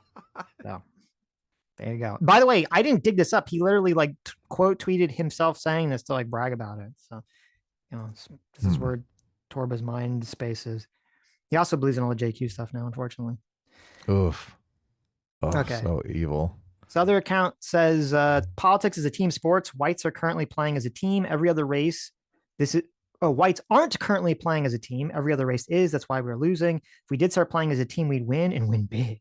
This is why the other teams have tried to convince whites that playing as a team is racist. Anyone trying to convince you we need non-whites because our team can't win without them is either not white themselves or a traitor. We can and will win, so as long as we can rediscover that playing as a team, racism is a virtue, not a sin. So, which, by the way, if you're a longtime fan of the show, this is what me and Adam have been saying since the beginning of why wokeness was such an inherently awful concept, is because it basically just promotes racism as a virtue instead of a sin. Yeah. Look, and this is the difference right here, how she says win big. This is the difference because in a democratic system, whoever the majority is kind of has to be dissuaded from playing this game because they will just fucking descend into mob rule and take advantage of minorities. But that's kind of the benefit of, the Bill of Rights and having these, protections for all individuals from the mob, right? Yeah. We have this other account says white immigration was the only intended immigration our founders wanted. So, Oh, and we have someone says, when love thy neighbor was written, nobody's neighbor was a jeet. A jeet is a oh, fuck. negative slang term for an Indian person. Wow. 1.6 I thousand likes. gathered. Yeah. Yes. Okay. Just make sure you know people.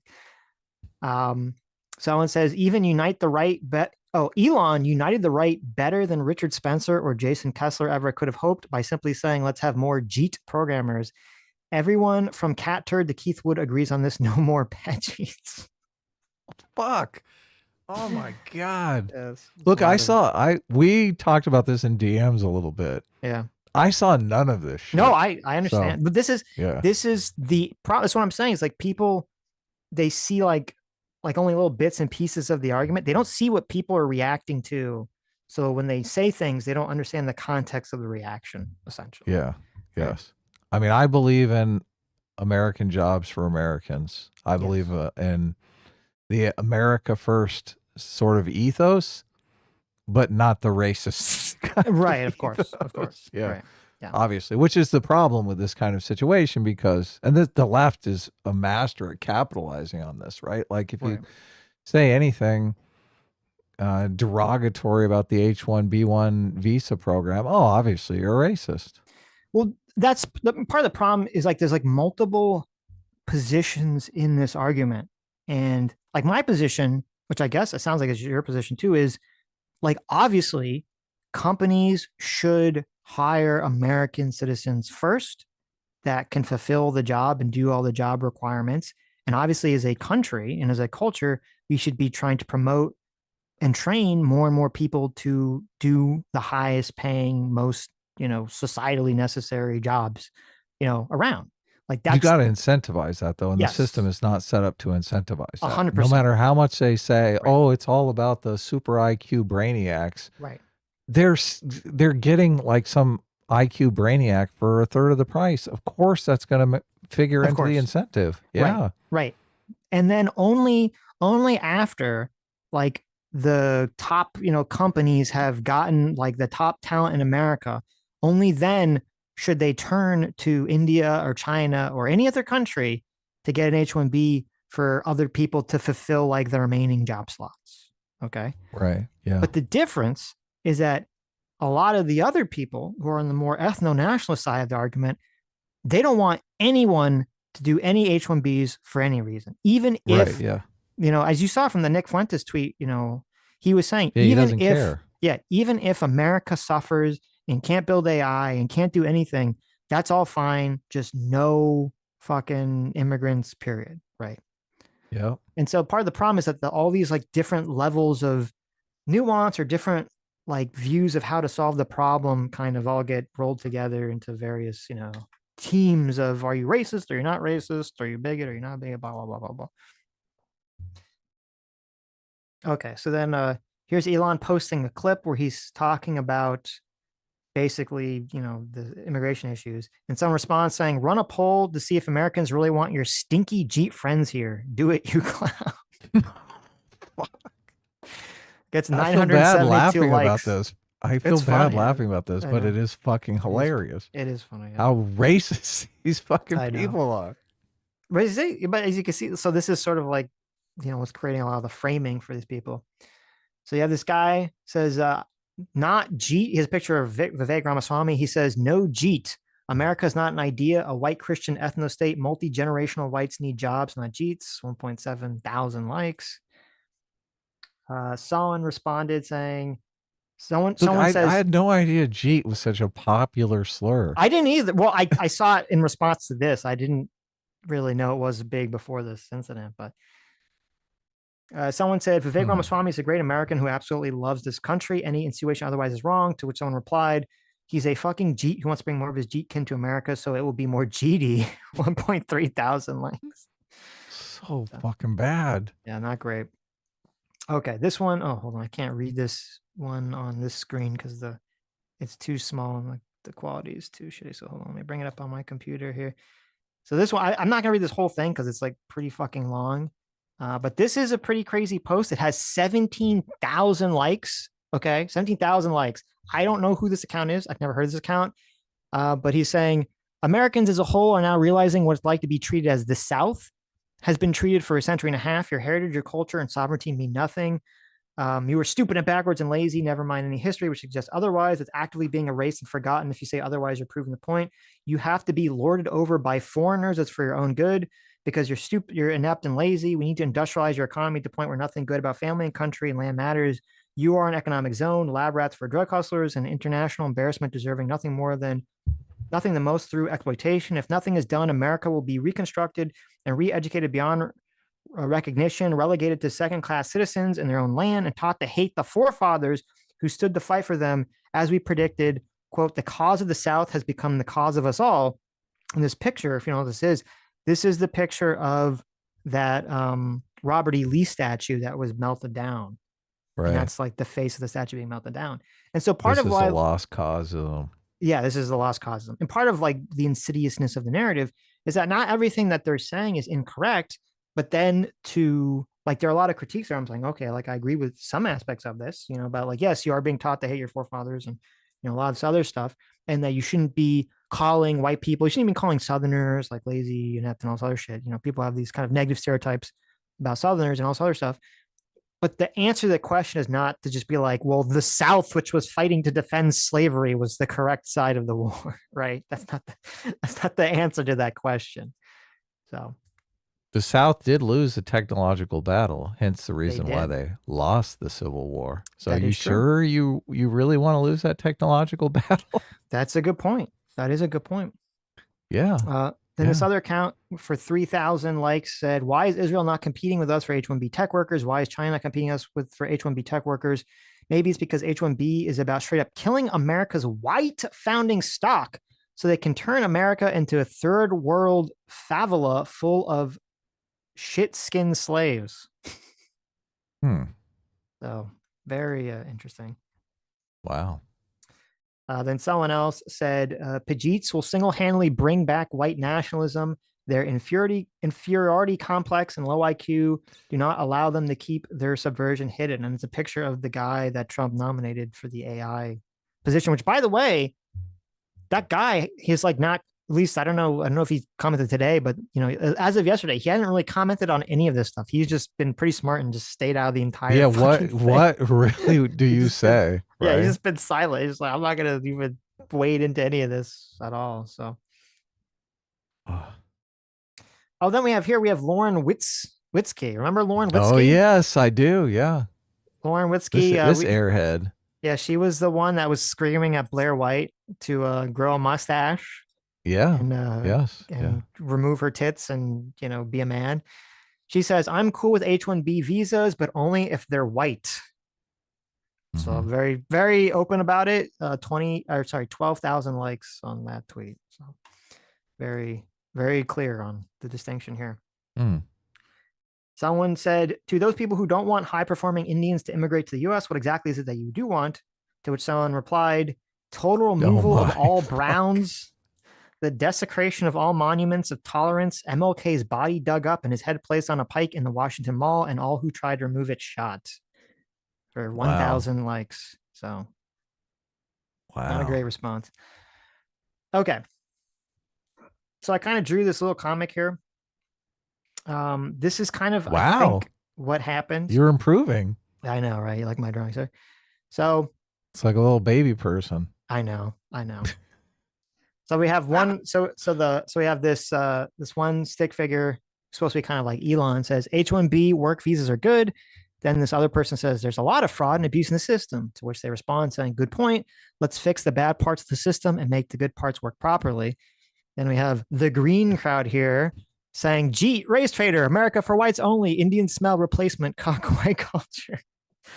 So that Elon's like, wow, there's a lot of racism around here. And then you kind of have these agitators in the middle who either through intentional or ignorance kind of say, did you guys hear that? He called you all racist. And then all like the non-racist people are like, wow, what the fuck, dick move. So wow, it's just this is like the culture war for the last 10 years. It's really sad, but this is kind of the conversational disconnect. Keeps repeating. Yeah. Yes, this happens again and again and again and again. So Star Wars is broken. Well, let's fix a story. Right. And a good example of this, of the orange man in this comic, is you have Jack Posobiec here. He's been retweeted, by the way, by the guy who's like the head, I believe he's the head of Rasmussen too. He says the woke light immediately screams racism when you question visa abuse and screwing over American workers.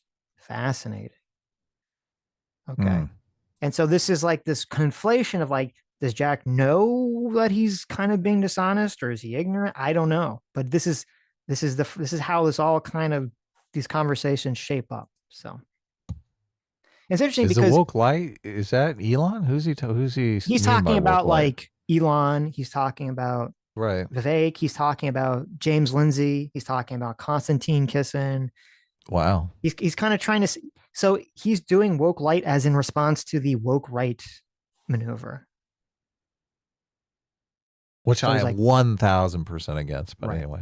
And it's interesting because like this comic is like, this is exactly what happened with the left, where, you know, you basically have like the hyper woke be saying all this like hyper racist shit, promoting all this hyper racist shit. When you try to point it out, you know, they turn around and say, oh my God, you know, you're racist, you're bad. And then the people who aren't really tapping the conversation, who have like more normal takes on the left, they say, oh my God, that person's racist. What a piece of shit. What a dick. Yeah. So, people with good criticism get drawn in and tarred and feathered as racists. Right. So Konstantin said, now that Elon and Vivek and others have come across the woke right, it's helpful once again to lay out the basics. The woke right is a section of the right which, like the woke left, believes in racism for the right reasons, has a conspiracy about how the world is systemically, institutionally against them, and happily uses the tactics of mobbing, cancellation, and other woke tactics to attack their opponents. They don't believe in discussing views and ideas, only in winning. It's basically like BLM for white people. You can read more about it here. So now, even though you don't like the term woke right, which I agree with, is a bad term, this is a subsection of the ethno-nationalist far right that exists, that is behaving in this way, whatever you want to call them. Yeah, but I just think obviously the ethno-nationalist right and the multicultural, cultural relativist left are just, those are opposites. Like, yes, I understand. I understand. It's so fucking frustrating to hear these people completely throw in the garbage everything that they've worked for the last 4 years, just so they can call fucking ethno-nationalists woke. Right. Stupid. Completely retarded. But anyway, I've lost all respect for these people. And look, I have no respect for people who even use the term woke anymore. Right. So then it's like dead to me. So then Oren here is again playing the orange man in the comic.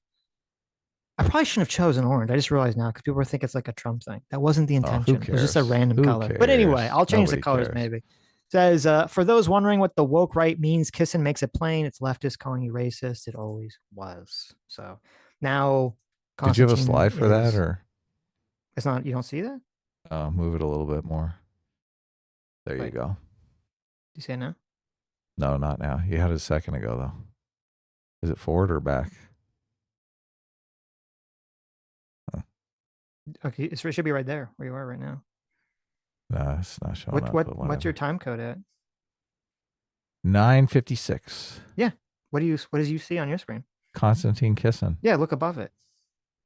Oh, okay. Is that tiny little? Oh, okay. I understand. Yeah, I got you. Okay. So anyway, this leftist calling you racist. Anyway. Yeah. Okay. So then someone says the woke right seems to be just as fragile as the woke left, and Elon Musk says both sides have issues. Dun dun dun. So Elon Musk weighing in on the woke right conversation, which I thought was fun. Of course. Okay. So now let's get to sort of, now here's Vivek's tweet. You know he's in on the woke right conversation. I know. I think it's funny. So now here's Vivek's tweet. People are. This tweet sort of exacerbated and you know, hold on. I just threw something across the room. We're like an hour and a half in. Yeah, I know. And this is literally the tweet that I thought started it all. So there's like this giant backstory. Hold on 1 second. No, okay. We won't. You thought this is what started everything? Yeah. I was like, look, I fucking hate Vivek. Okay. I'm proud to say it. I think Vivek is a fucking clout goblin.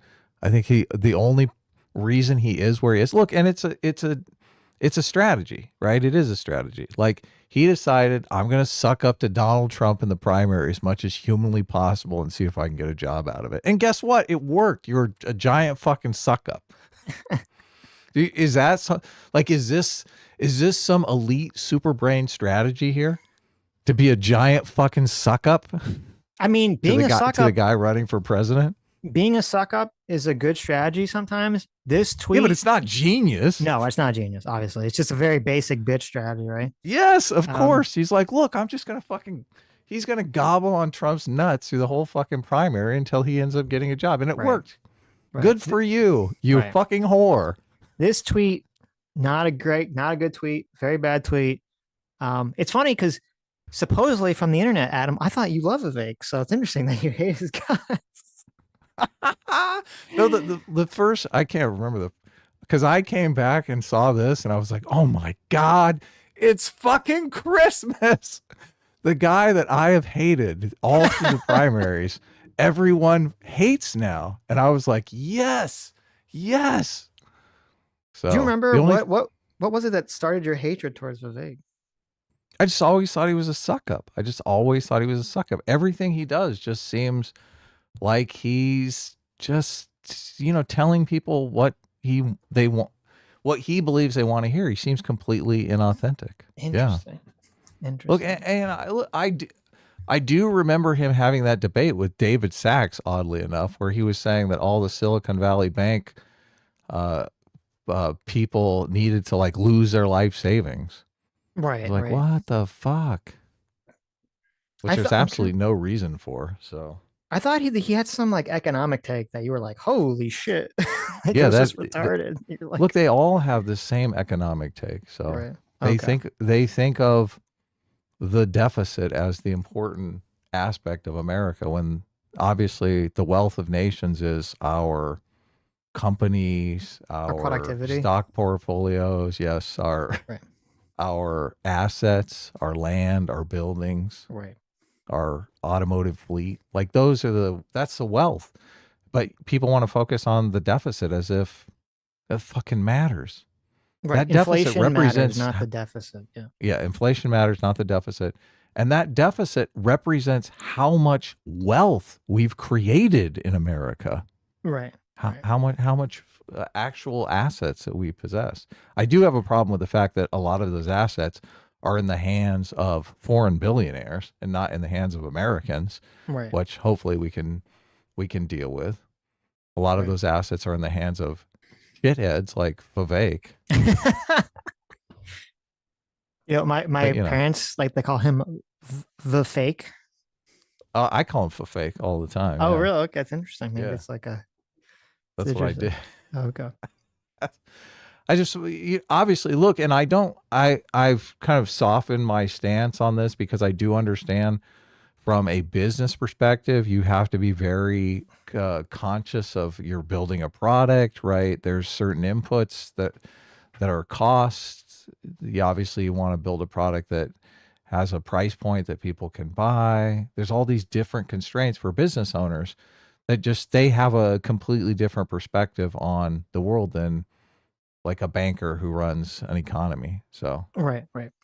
yeah. Okay, But so let me read. Vivek, we covered him in the primary, and he literally was just, I mean, remember he was doing debates and just showboating and insulting people and stuff like that just to suck up to Trump. I mean, he added really nothing to the discourse. Right.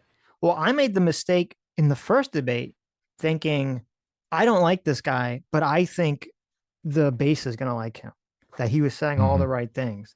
But then after the first debate and the point came out, everyone fucking hated his guts. I was like, oh, interesting.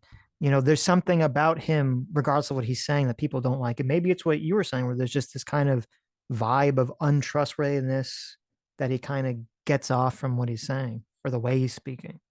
Look, he's smarmy. We talked about this during. I know he's smarmy. He's too young. He's too kind of egotistical. Yeah, he's a baby face. So Yeah, look, right. when Trump does the type of things that Vivek does, Trump comes off with gravitas. Like it seems like has the experience to be saying the things that he does. And when Vivek does all of that stuff, it just comes off as like smarmy college student. Yes, exactly. And it's just it's completely sends the wrong vibe. This tweet, and I guess you're gonna read it. It's so ironic to me that it looks like this guy's talking about elite, like the super smart of the smart. And it seems like he spent half of college watching 90s television.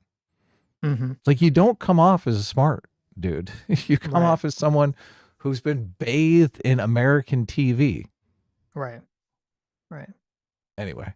Okay. So Vivek said the reason top tech companies often hire foreign born and first generation engineers over, quote, Native Americans isn't because of innate American IQ deficiency, a lazy and wrong explanation. So he's not saying that Americans are like stupid. Right. A key part of He's saying they're lazy. Well, okay. We'll get there. A key part of it comes down to the C word, culture. Tough questions demand tough answers. And if we're really serious about fixing the problem, we have to confront the truth. Our American culture has venerated mediocrity over excellence for way too long, at least since the 90s and likely longer. That doesn't start in college, it starts young. A culture that celebrates the prom queen over the math Olympiad champ or the jock over the valedictorian will not produce the best engineers. A culture that venerates Corey from Boy Meets World, or Zach and Slater from Screech and Saved by the Bell, or Stefan over Steve Urkel in Family Matters will not produce the best engineers. In fact, I know multiple sets of immigrant parents in the 90s who actively limited how much their kid could watch those TV shows precisely because they promoted mediocrity, and their kids went on to become wildly successful STEM graduates. More movies like Whiplash. I don't know if Whiplash is really the positive example I you want to know. go That's to. fucking horrible. The movie about children being abused. Okay.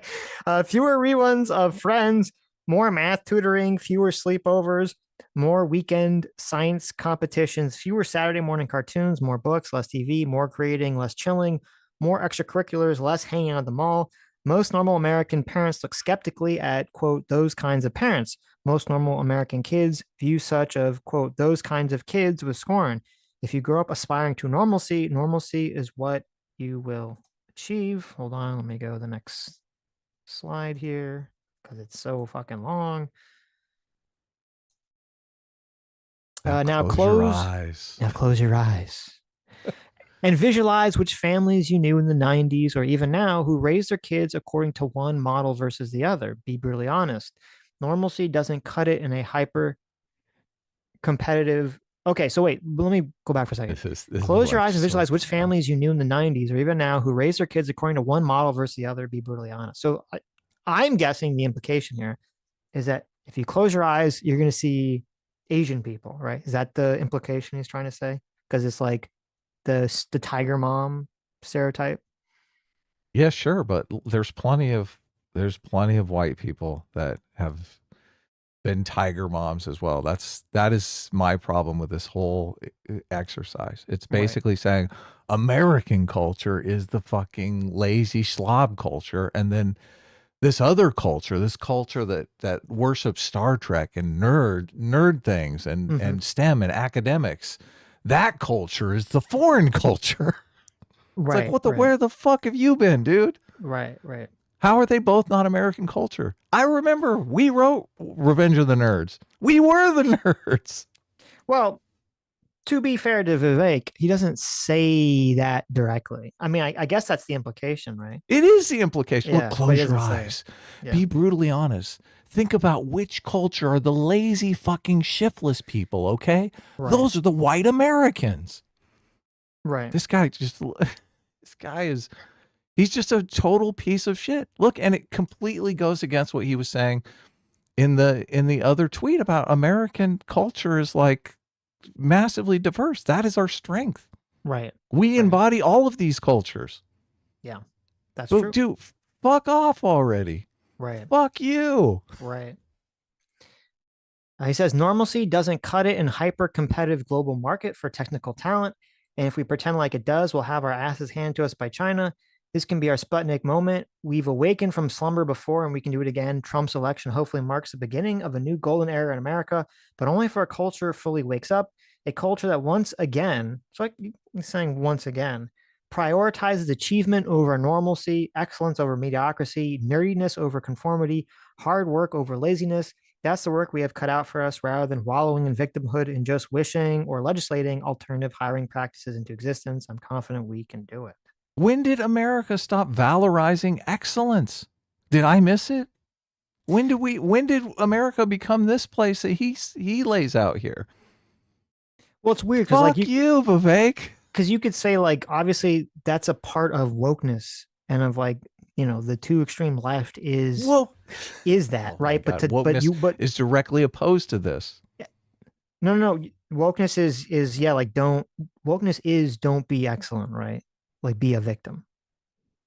Victimhood culture, yes, Yeah, obviously. right. But I wouldn't. But to equate that to wokeness, I like think, is America as a whole, wokeness that's is not right. substituting surface level diversity, like in skin color, over excellence. So many of the Yes. people fighting against wokeness are in favor of excellence, Right. right? Right. Yeah. I just Exactly. this is Exactly. he makes it sound like Americans are worshiping. Sure, there's some segment of Americans that worship like reality television, okay? It Mhm. doesn't mean all Americans. And Right. it's so stupid to categorize it like that. 100%. 100%. Yeah. Yeah. Yeah. This is why this is so brutally fucking racist. It would be the exact same thing as me saying, look, all Indian culture is basically these scam call centers that try to trick Americans out of their fucking bank accounts. Like, Right. that's Right. Indian culture. Look, Right. close your eyes and visualize a call center somewhere. Be brutally honest with yourself, Vivek. Don't you wish you were in that call center? Don't you wish your kids worked in that call center? Just Right. be Right. brutally honest with yourself. Right. You Right. fucking racist. Right. Interesting. Okay. Okay. Yeah, fuck you. Mm-hmm. It's so funny. Look, just look at the show Star Trek. Like, are you saying Star Trek is like aimed at lazy fucking Americans? No. I mean, that whole show is a testament to excellence, Yes. American excellence. Yes. This guy's he's just a clueless fucking piece of shit. Mm-hmm. Look, this was probably beaten into him by his mom, his racist fucking mom, who told him, no, you can't hang out with American kids. They're going to fucking ruin you. His racist fucking tiger mom. Right. Yeah. Well, this is kind of the problem with sort of this is the problem with stereotypes in general that we've Yes, talked it about, is. which is that because if you look at the numbers, if you look at just like the top, if you split up America by ethnicity and you look at what the median or mean American family is making, right? The top earners in America for families are not white families. They're Indian Okay. families, Okay. which is interesting. So, yeah, it's like, right, if you look at it in 2019, I'm assuming the numbers aren't that different. The median US household income group selected by Ancestry, the top group is Indians with 126,000, where white Americans are at 69,000. And so, you also have Taiwanese are above the Filipino, Indonesian, Pakistani, Iranian, Lebanese, Chinese, Japanese, Turkish, Israeli, Korean, Syrian, Vietnamese. And there's absolutely Right. there's no Indian, no Pakistani stoners in the world. No, Like, of course. Did right. I know. So, but this is the problem with like the stereotypes and all this nonsense is because, well, number one, you're probably when you have like legal immigrants, you're gonna probably be selecting already for like people that are more motivated anyway. Because people that are more yes, you motivated got to all the leave, lazy fucking right, stoners stayed home. they're just gonna stay home because they're not gonna be motivated to leave their fucking country to go to another country in the first place, right? And so you're gonna Yes. have a disproportionate number of like quote tiger moms and like those sorts of cultural attitudes in legal immigrant families anyway. And not this doesn't include like asylum seeking because that's a different situation, but going through sort of like the legal immigrant process, you're gonna have a disproportionate number of people with that mentality anyway enter into the equation. And so it's like this, he's like done this kind of like weird stereotype thing that because like it's in his brain that I guess maybe he was raised by a tiger mom and he knows other, you know, uh, like Asians or immigrants that kind of fit in the stereotype of tiger moms. And there's like an ethnic ratio disproportion. This kind of distracts from the large issue, which is like, yes, if you take the median household income you can see like, oh, well, like Indians are the top, which, that's good in terms of showing that America is obviously not fucking racist. But there's also a lot more just proportionally, because there's a lot more white people overall that are making a lot more money than Indian people, which means that proportionally there's a lot more white people in America that have tiger moms, that are type A go-getters and are raising their children to be type A go-getters, not just white people, but just Americans in general. Um, I mean, we've to all seen that. We've succeed, all, right? We've all known those people to succeed in those jobs of all ethnicities, right? And all, ethnic origins, blah, blah, blah, blah, blah, blah, blah. of Right. course. Yeah. And so his way of framing this whole conversation to me seems to play directly into sort of the racialized view that he's supposed to be criticizing Yeah, and of how he's course. framing it. And it's such a like a tone deaf and bizarre and stupid way of framing the entire conversation. Yeah. And I It's don't even super think it's really stupid. true, but No, it's not, obviously. and it's Every single weird. race has this wide diversity Right. of intelligence, of motivational factors, of wealth, all of that stuff. Right. But it's weird to me, and a lot of people pointing this out. It's weird to me that he like ties in this kind of like nerd stuff into the 90s equation. television. I know, fucking 90s Yeah, television. like the 90s television Fucking and the idiot. nerd stuff into the equation. Cause it's like, first of all, I don't think there's ever been a culture in human history, except for The now, venerated Screech. that venerates nerds. Like right now, nerd stuff has been more socially acceptable than ever I've ever seen, and probably ever in the entire fucking world. Okay. Right. People are open. When I was growing up, people didn't want to admit that they watched anime or played Pokemon or any of these fucking things because you get made fun of, right? Because they're too nerdy. Yeah, Or you like played, Star Trek, you're a dork. yeah, if you like Star Trek, you're a dork. If you like D&D, you're a fucking loser. And now it's like all those things are mainstream, totally socially acceptable. So it's like, to me, it's like the complete opposite. All this nerd shit is like highly allowed, which it never was before. So I Yeah. think his framing of like this nerd versus jock thing is just wildly disconnected from the conversation. I don't know what the fuck he's talking about. Yeah. So God, it's so awesome. Vivek, the mask slips. I hope he never recovers from this. I don't know. It's going to be difficult. We'll see. I mean, I This don't is like think his deplorables moment. He basically just said, all of you are fucking deplorable. He's like, I. look, I moved here because Americans are fucking stupid and I knew I could compete against them. Well, I think he was That's born what he here. thinks of you. He was born here. He didn't move here, but Oh, okay. I mean, that's how he was running for president. So he was born in America. Oh, yeah. He's got to be a naturalized citizen. Right. I don't know if he's second generation I or think he's what, second but generation, I believe, okay. but I'm not 100% on that. So So his mom moved here I think so. Okay. So so that anyway, she could, Vivek. her kids could compete against all the lazy, dumb, stupid Americans. Now, this tweet did get 145,000 likes. So it was, you Mm-hmm. know, like a lot of people did like this tweet, 41,000 Right. retweets. So it definitely, this tweet blew up. All those leftists, it caused who are like fucking, oh yeah, right. rednecks. It caused Sing it. a lot of issues. Right. Though, but it's interesting because after this, Vivek did say, I've long said the current H-1B system is badly broken and needs to be gutted. It shouldn't use a lottery. It should be based on pure merit. It shouldn't tether workers to just one corporation. Same principles I favor today. So it's like, wow, you actually have a position on this specific policy that most people would agree with, but you completely destroyed your credibility with like this retarded post beforehand. So nobody's going to care.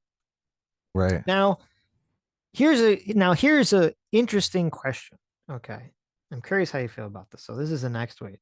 So this person says they have Vivek's tweet here and they say, a lot of the same people who are upset about American culture being criticized were in agreement when Black culture was being criticized and couldn't understand why Blacks couldn't handle the truth. Yeah, I think that's just as racist, fucking highly racist for all the same reasons that I was lashing out at Vivek for. Mm-hmm. Because it does the exact same thing. This like black culture fucking Right. nonsense. Right. But is there a way to talk about different cultural attitudes that are not that are self-defeating, that are not productive? How do you talk about those without like causing people to explode? you have to separate these cultures from race. Mm-hmm. Like there is lazy fucking stoner culture, and it's not tied to race. There are plenty of lazy fucking stoners all over the world, of plenty of brown lazy stoners. Okay. It's those are the cultures, right? And those cultures are not tied to race. Obviously. There's conservative, button down, get up early in the morning, work hard, fucking handle your shit culture. And there's like, let's do drugs and fucking hang out all night culture. Those are two separate cultures, but they're not tied to race. That's the problem. And this is Vivek comes in here and he's like, yes, this button down conservative culture, that's Indian culture. Yeah, what the fuck? Okay. This is exactly what Thomas Sowell said in his book, Black Rednecks and White Liberals. He's like, redneck culture is like an Irish culture, right? A fucking live fast, die young, like gangster type culture. And to saddle black people with that culture is wrong. He's like, look, I, Thomas Sowell, am a button down conservative black man, and black people should be encouraged to embrace that culture as much as they want to. Like, why are we tying these cultures to race? Right. Right. Yeah, look, that's just the cardinal sin, and that's why I'm like, fuck you, Vivek. Okay. That's fair. Look. Yeah. Okay. So then we have Elon, kind of a couple tweets Elon does where he kind of steps in it, in my opinion. So we have this person. So someone responds to Elon's tweet about how we need to double the number of engineers that we can take in from all over the world because we don't have enough people. This person responds to Elon saying, my son graduated with honors with electrical and computer engineering degrees in 2023. He cannot get an interview, let alone a job. Any white male he knew in college can't get jobs either. Many are currently working in data center jobs that don't require their education. Right. And I mean, we hear this a lot. I don't know what the stats are on this, but we do hear this a lot. There was a massive push, and still probably is a massive push for DI initiatives. So it doesn't seem completely outside, the logical bounds of reality to think that there are a lot of companies that are intentionally not hiring white people, right? White males specifically. So, right. I was fucking around with the chat. okay. I was not paying attention. Don't worry about it. What was that again? I'm going to listen this time. So, no, I did see this one. Right. There were a ton of tweets like this where people were saying, look, my son is the top of the class. Right, right. Top 99%, and he can't get a job in these tech fields. So, right. Though, as I said, because I showed that chart which showed the numbers, and proportionally, there is about equal proportion, at least in 2022, there's about equal proportion of white people in tech jobs that there are in the population. So I would like some data that shows that we can get the bottom of how much of this is going on and how much of this is, blatant discrimination against white males specifically. So, but anyway. Look, if anyone comes along and can show they can do the job better than one of these H-1B1 visa holders, I think that they should just kick them out of the job and give it to the American. Right. Just boom, you're out. Bye. Okay. That'd be great. So this guy responds to this saying, this is a skill issue, FYI. If you're hardworking, smart, and motivated, getting by a job is easy, even as a white male with a computer science degree. I'm a white male with a computer science degree, just build stuff and show people, to which Elon's responded with the 100 emoji. I think this is a completely wrong way to look at the attitude. It's funny because, I mean, this is the conservative reaction to this question, but I've never been in favor of it. The whole just, if there's ever a problem that you think there's some kind of systemic problem, the answer is just to pull yourself up by your bootstraps. Right? Which I said, that's like a good, like personally, that's a good mental attitude to have, but that doesn't mean it's like necessarily true in all circumstances. And it's interesting to see kind of the shoe be on the other foot in this circumstance. So. Right. I mean, if they can get someone for a third of the cost, that's just going to factor in. Obviously, that's going to be a huge factor. Right. Yeah. Right. And that has to be accounted for. Don't delude yourself. Okay. So this is all the way in December 27th. This has already been this is after the day after Vivek's kind of tweet, which kind of fucked everything up. This is where I think Elon kind of pulled the equivalent of Vivek, only he did it in a one single sentence as opposed to the super long post that Vivek posted. Now, Elon has since deleted this, so obviously he realized he fucked up. I don't believe Vivek has. I don't know if I don't think he made a comment about it. He just deleted it. Um, Vivek, I don't believe has deleted or made a comment about his post or taken it back or anything. So this guy said, so basically the right split into two factions, tech right and right. The tech right is like, hey, we need H-1B visa people to do the jobs. And the right was like, no, you need to hire Americans. And the tech right is like, but you guys are retarded. And the right is like, well, you don't train us. And the tech right is like, you can't out train being retarded. And while all this was going on, we learned some people really don't like Indians. To which Elon Musk says that pretty much sums it up. That's pretty funny. Which is like, wait a minute, Elon. Which part are you agreeing with that whole thing? So are you agreeing that like all the fucking people in America are retarded? And do you actually do think that like Americans are just like fucking stupid and you do need to go to like other countries to do these jobs? Is that what you're agreeing to? Because that's how people are going to interpret it. Yeah. It just, I mean, the kind of work attitude that Elon wants, this like hardcore, I'm going to live at the office type person. I just, Right. okay, if that's what you're looking for, a lot of people would say that person is retarded, right? Right. You need some sort of work life balance.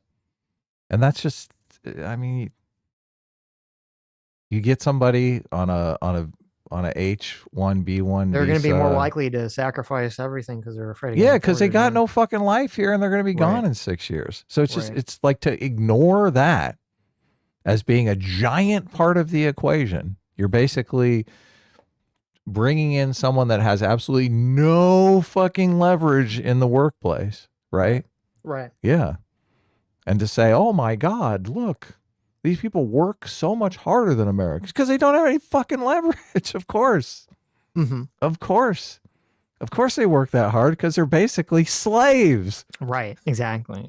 Yeah. Oh my God, if only Americans could be slaves. I That's know. I basically know. what Elon is saying. Right.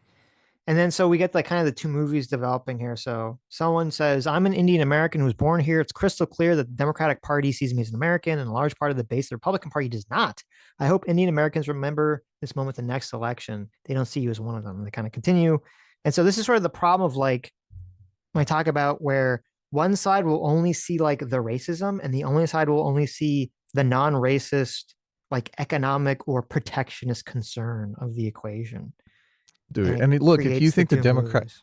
if you think the Democratic Party cares about you, you're fucking delusional, okay? They care Right. about you as some diversity hire quota. They don't give a fuck about you. Right.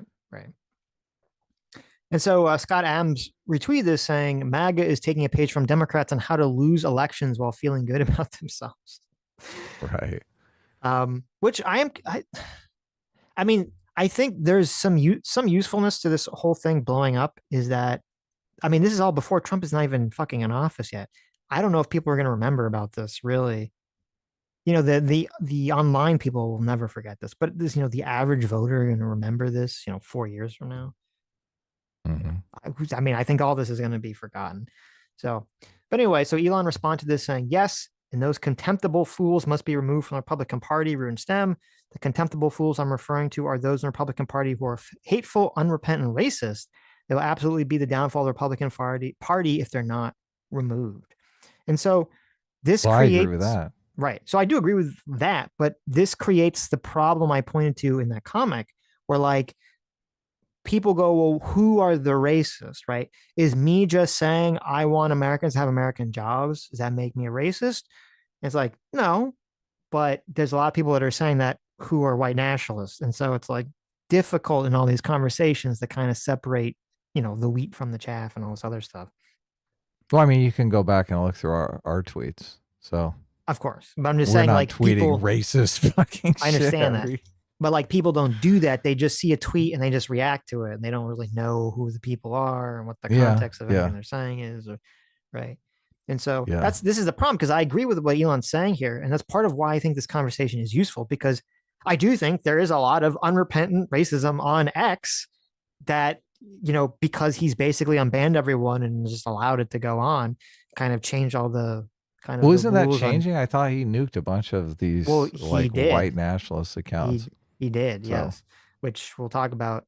Also as part of this conversation, Elon seemed to have changed his free speech absolutism stand, which is funny. Elon has a habit of like when something affects him, he suddenly changes his opinion on it. So it's kind of like, oh, right. okay, is that interesting? Isn't that just human nature? Isn't that pretty much everyone? It is. Well, that's why you got to try to have free will is understand. Okay, I got to try Right. to think ahead. Make situations make sense on a principle level for as many universal situations as possible, not just when they affect me personally. So, Elon's like, oh shit, my principles have really boxed me in here. right, Oh right. well, you're banned. Well, yeah, because it's kind of like, oh, Elon's like, I'm totally fine with people being like very openly racist on X as long as it's not hurting me or my political movement. But then when it does, he's like, fuck it, I'm gonna start banning people, which is interesting, but okay. So, but as I was saying, like, so this is the problem is like, I agree, like, the Republican Party obviously should get rid of people that are hateful, unrepentant racist. The problem is people are not necessarily going to trust for many reasons, rightfully or wrongly, who Elon or who other people labels as the unrepentant racist. So, Right. okay. So let's kind of move on away from that to how the H-1B program kind of sucks ass, Oh. which this is part of why I'm glad this all conversation blew up because I didn't really know a lot about this. Most people probably didn't know a lot about the H. I mean, they knew it existed, but they probably didn't know like the ins and outs of it or whatever. So part of these like blow ups are useful because they do put a spotlight on people to like look into these issues. Yeah, a lot of people did. A Now, lot of people who didn't work for Doge. right. Now, to be fair, this is a Bloomberg article, which I thought was reputable when I made this, but now I found out that they completely fucked up their last analysis. It is a different author, so I don't know. We'll see. But so this is a Bloomberg article. How thousands of middlemen are gaming the H-1B program. New data revealed how companies that farm out IT workers exploit flaws in the visa lottery, while other U.S. businesses and talented immigrants lose out. This is from July of this year. Okay. Mm-hmm. So it says last year, 446,000 people sought H-1B1 visas. By law, only 85,000 were available. In all, nearly half of H-1Bs in Bloomberg's analysis went to outsourcing or staffing companies. Okay. Oh So that my means, God. yeah, so that means that they didn't go to like Google or Amazon or some company that's like, hey, we specifically found a person somewhere not in America that we want to work at Google or Amazon. There's like a headhunting company that's Yes. like located in India or China or some other country that basically looks for people that they can throw into this, application program. And the problem is like their financial incentivize are kind of fucked because theoretically, if you had a situation where you had like a company that's like, listen, we're going to go into India and China and Japan and any other country, we're going to find like the top, 1% of all like Right. the smartest fucking people. And we're going to put them in like, you're like, okay, that's fine. Right. But you say like, well, what is their financial incentive? And if all these headhunting companies, if they're incentivized because they get, some chunk of that person's salary, I mean, are they really going to Up to care? 50% of the fucking salary. No, well, I don't think it's that high, but it's like, I think this article says like 20, they get like $20,000 out of like 100, right? So like a fourth or a fifth of the Okay. salary, which is still a lot. But, and then, Each year for every year, or it's just yeah, like a yeah, yeah, one-time annually fee? for like from Yeah. their salary, right? Yeah. So So they're these, making 20% of their income. right. And so this is kind Yeah. of a big problem here is that the incentives are all wrong because, like, so even with Google, you can have the Google could be incentivized incorrectly because they could just be looking to replace a programmer and pay them less, right? Yeah. Theoretically, right? That's all they want. Yeah. Right. But like, even if we were to give Google maximum credit and say, no, they're just looking for like the best program, because at the end of the day, at least Google does have an incentive, even if they want to, pay a programmer less, they still are the company. They still want that person to do well in Google or Amazon or whatever. They still want a good worker, right? They're still incentivized to have someone that can do the fucking job. These hunting companies, they don't really have any of those incentives at all. They just want to make sure this person's working. They don't give a shit if they're scamming the company that's hiring them. And all the big companies, Google, Amazon, all these other people, they don't use any of these secondary sources. So it's really like smaller companies that are getting scammed by these headhunting services. Right. We just need to get rid of them. All We of do. them. It should all just be 100% illegal. It's absurd to me. But Yeah. the nation's skilled worker visa system has long been overshadowed in Washington by fights over legal immigration and border security, but the economic stakes are high. A 2023 study from University of Pennsylvania Wharton School found that for out of every 10 H-1Bs that top U.S. multinational companies lose out on, 9 jobs are moved abroad. An economist at the Federal Reserve Bank of Richmond estimated that a mere 10% reduction in high-skilled immigrant workers would shrink the U.S. economy by $86 billion. So this is Bloomberg in the beginning of the article trying to lay out, like, look, listen, we're not racist. We need these people badly. They're like, we need good people, right? But maybe the system is kind of like fucked up the way it currently is set up. So Right. Kind of broken. The data, which covers lotteries conducted from 2020 through 2025, also sheds new light on a form of cheating that became rampant in recent years, referred to as multiple registrations.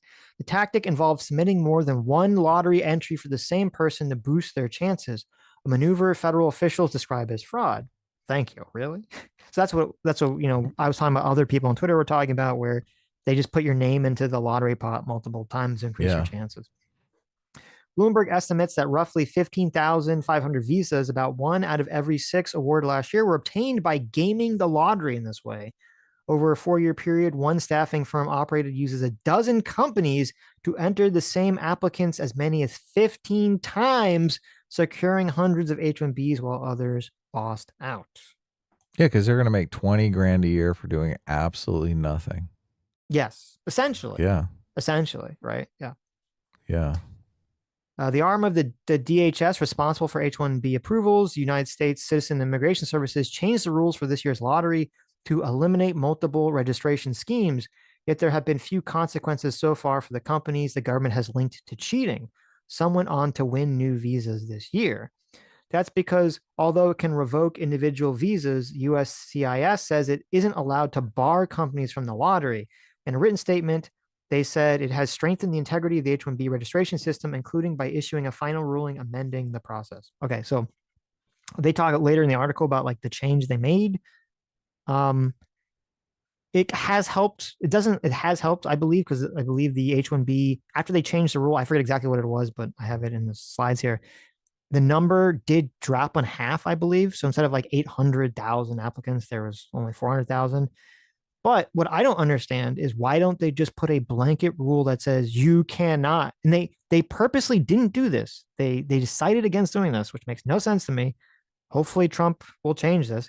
I think they should, number one, ban headhunting services 100%. Number two, ban companies or anyone from putting your name in the lottery multiple times. That should just be outright banned. Okay. It's so easy to stop too. Like as soon as somebody's pulled out, you search to see if their name is in multiple times. And if it is, fucking they're out. Right. Draw someone else. Just completely get rid of it. Or just search for duplicate entries. Jesus, it's not fucking hard. No, it's not hard. It's not hard. The thought process is that like, well, if you're supposed to be like top talent and there's multiple companies recruiting you, like they should all be able to apply for you, right? And I understand like that thought process, but that's not the way it's like manifesting. Obviously, it's manifesting by people gaming the system. I don't think there's any evidence of legitimate companies like, oh, we're all fighting over the same person. Like fuck, like that could all be worked out afterwards if you want to have some special, if someone gets into the lottery and they win or whatever, if it changes the merits of a lottery, and they have the companies fight for you after you're basically accepted, because like. To me, that would be a better way of doing this. Instead of a lottery system, it's a completely merit-based system where if you have like this actual top 1% of foreign talent, you give them like the H-1B visa. And then maybe after they're selected, then the companies argue amongst themselves to try to get the talent, right? Mm-hmm. Because that would kind of avoid a lot of these pitfalls in systems. But so I think all that stuff should be changed. The drawings design stack the chips against any company seeking to hire a specific person with specialized skills, which, by the way, is the whole fucking point of the system, right? So obviously the system is broken. It's not doing the specific thing it was designed to do. The sort of employer would lose the candidate to chance most of the time. Even when it was lucky enough to win the lottery, it might have to wait for more than a year before putting them to work. But other business models were perfectly suited to the lottery. Among them are outsourcing companies that have hundreds of thousands of IT workers in India helping US corporations save money on back office computer tasks. The outsourcers need some employees to embed at client locations in the US. Often they draw from the ranks of their Indian workforces. The outsources' dominant role in the visa system have become a long-time concern for policymakers in both parties. Not only do these companies shift U.S. work to India, but some critics contend they prefer visa workers to American employees because H-1B holders accept lower wages and are more willing to relocate because client locations. Despite attempts by Congress and the USCIS to restrict the outsourcers' access to H-1Bs, they perennially rank among the program's biggest users. So this is another problem that completely needs to be fixed, which is you do have companies that are essentially Indian companies that have some locations in America, and they'll basically be using the H-1B system to send Indians who work in this Indian company to America to work in their like American branch of the company, which I don't think should be allowed. That makes no fucking sense to me. That completely goes against the entire principle of what the fuck the whole system is supposed to be set up to do. Yeah. Oh, hold on. This is too zoomed out for me to read on this page here. Okay. The H-1B data combined with a document made public in federal court last year revealed how the outsourcers kept winning. They leveraged their foreign workforce to request far more H-1B visas than they actually want. Outsourcers can submit excessive lottery entries because, quote, it doesn't matter who gets selected as long as somebody gets selected, says Emily Newman, managing partner at the immigration law firm. The system is set up better for them. So essentially what this is the problem. By law, okay, when one of these companies is supposed to be sponsoring someone for an H-1B visa, they're supposed to be saying, hey, we have a very specific job that we need this very specific person, right, to do this specific job. That's supposed to be the way it is. So fucking desperate. We've searched high and low. We can't find anyone. Exactly. And so obviously with these headhunting bullshit outsourcing jobs, they're not doing that. No, they don't really have a specific job in mind. They're just like a general, like, do you just need a general programmer? Do you just need a general, IT guy? So yeah, completely is an abuse of the system. Take Cognizant Technology Solutions Corporation, a Teaneck, New Jersey-based corporation whose 344,000 strong workforce is located mostly in India. Okay, so this is a company that's an Indian company that has some kind of like American branch or American sister company or something, and they're essentially abusing the lottery H-1B system just to send Indian workers to America. As lottery entry, I guess because they get the commission. Well, because they get the commission, but based on the commission, they get 120 grand every time they do this. Well, and also just because like they already have a workforce in India, it's an Indian company. Right. And they're like, oh, we have employees, we just, we don't have to find someone. We'll just send you one of our slaves. Yeah, exactly. Right. We'll just send an Indian guy. So it's like, okay, like that's not supposed to be the point of the system here. You're right. As lottery entries surged and win rates plunged over the past 3 years, Cognizant sharply increased what? Like it's just so used car salesman. It's like, what do you need? What do you got? Look, you need a programmer? It's essentially look, I have excellent programmer right here. This whole thing is like calling out for like a South Park episode. Highly recommended. Yes, right. Excellent IQ. Very good student. You have like a slave auction, right? With like a bunch of Totally. Like in front of a computer, it's like, except I got one here, right here. It's got 120 IQ, 100 bachelor degree from Indian Technology School. You want one tall? Any questions, right? You want one tall, short? What do you need? We got tall ones, we got short ones, we got ones in blue shirts, red shirts. I'm like, oh, it'd be amazing. South Park needs to get on this. Cognizant sharply increased the number of visas it sought according to the H-1B data that allowed it to keep the number of visas it received roughly constant, even as the company's overall U.S. employment declined. Right. This company is such a scam. Oh, yeah. Yeah. They probably run half those call centers.